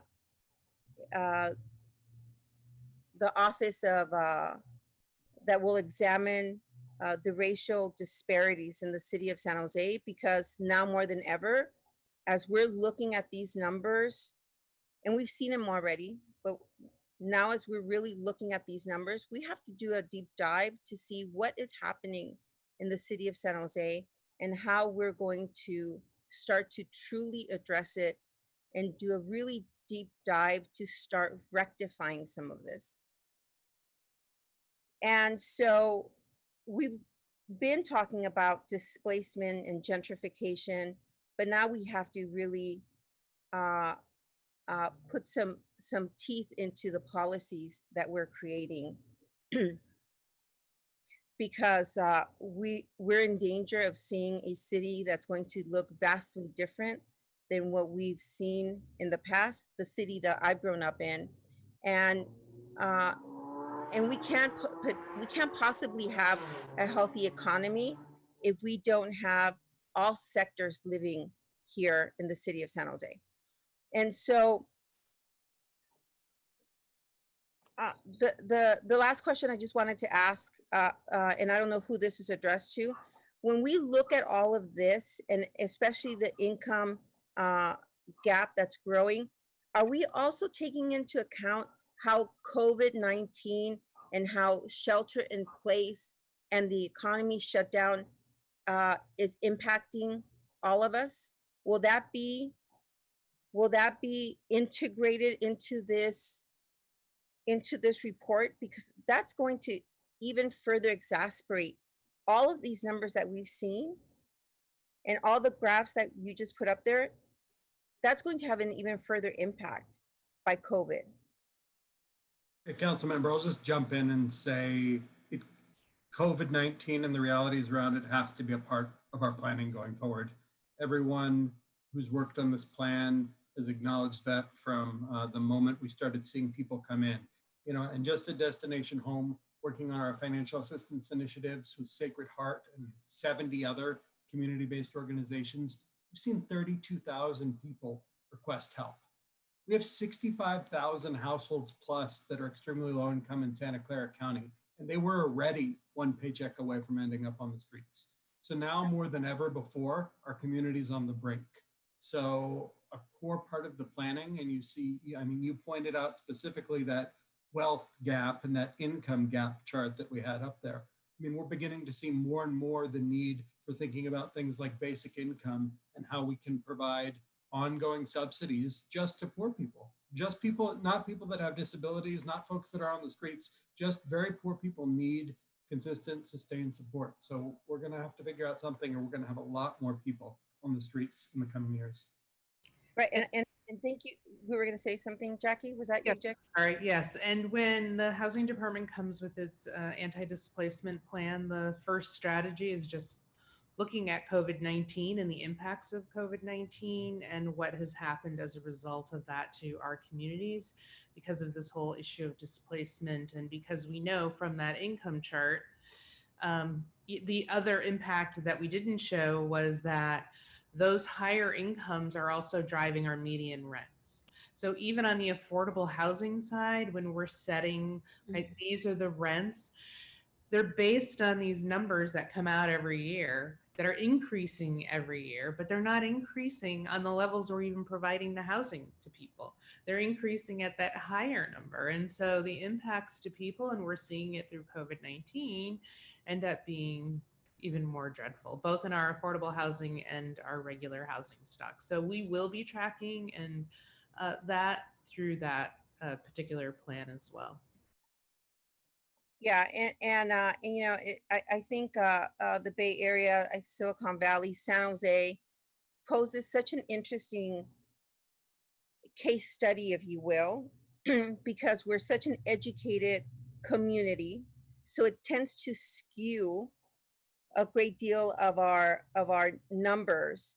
I was looking at a lot of the numbers in Los Angeles, for example. And so because it's such a large city and it's very diverse, you know, I know the incoming council member for LA Council District 14, former Senator Kevin De Leon, of course, I know him very well, you know, but that's a very poor, very, very poor community, and it has the largest homeless population in the entire country, right? Skid Row.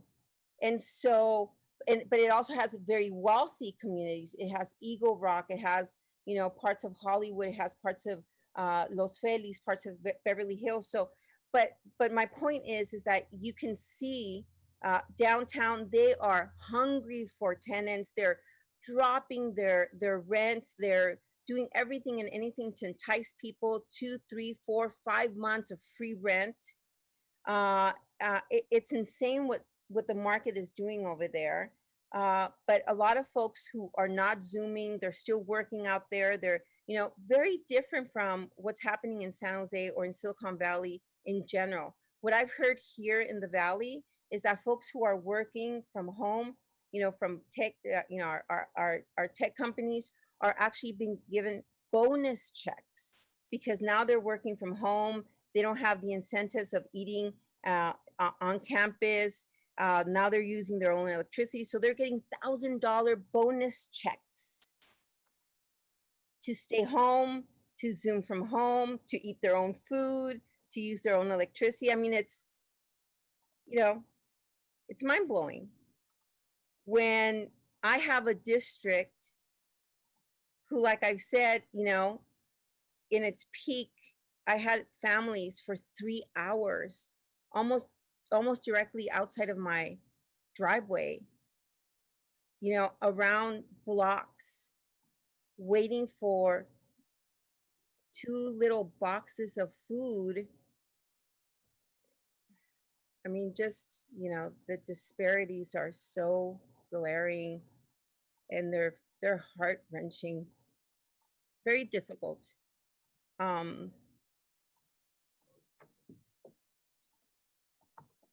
Very difficult to see the differences in these different worlds. And so I want to thank you for some very difficult work that you have ahead of you, but it's very critical work to make sure that our families are not going to end up on the street, and those that are already there really figure out that. And just the last thing I'm going to say, I think at one point we all thought that homelessness was cured by just building more and more. And now we're seeing that's not the only solution. And it doesn't come on its own. It's going to take a lot of other supportive solutions besides just building, which is preventative, which is potentially, as Ray said, considering a basic income. It's going to be thinking outside of the box in a way that we never thought we'd get there. And we're going to have to push ourselves to get there without thinking that it is changing a philosophical or political, value system. It's just really throwing people a lifeline because that's where they're barely hanging on. And for those who don't believe it, I welcome you into my district so you can really see what families are going through. And when you're in that kind of sense of desperation, people do desperate things to survive and to protect their children. And this is about protecting their children, or otherwise children end up in very vulnerable and dangerous places. And so, as we talked about the significant roles that women play in leadership roles, and now being able to vote, being able to be elected, being able to inform policy, I call upon my female counterparts and also my male colleagues to really think about what this means for children who grew up in a sense of insecurity and instability, and for women who suddenly are left alone, having to bear the brunt of looking to see how they provide for their children in a very unstable environment. The world has been turned upside down on them completely. If they were barely hanging on, now suddenly it's a new world, new fears, new sense of insecurity, new dangers, really, very vulnerable place to be. So thank you again to everybody, and thank you for keeping our families safe. Thank you. Just wanted to say thank you again to all the partners who are working so hard on this. And I think despite all the pain that we see out there on the street in our community, I think we need to acknowledge that we are doing things now that we never imagined doing before. Getting more than 14,000 people housed is no small feat. And it's because of the tremendous work of a lot of people who are very tired, but very committed. And I'm grateful for that. I know there was a lot of discussion, I think early on, Councilman Camus raised this issue, and I've heard it before from others, and I just want to squarely address this notion of acquiring properties and acquiring real estate assets rather than building. And we all know construction is expensive, but the cost of acquisition is definitely not cheap. And Jackie, I'm certainly happy to have your thoughts on this. We are certainly acquiring motels. I know that we just submitted for state money just 2 weeks ago, I think, for another motel. And we're certainly going to continue that strategy where we can. But when you acquire an aged asset, a used asset, it means you've got repairs and capital replacement and old plumbing and electrical, and that's not cheap either, in addition to the very expensive price you just paid for it. And I guess most importantly, we've got to expand supply.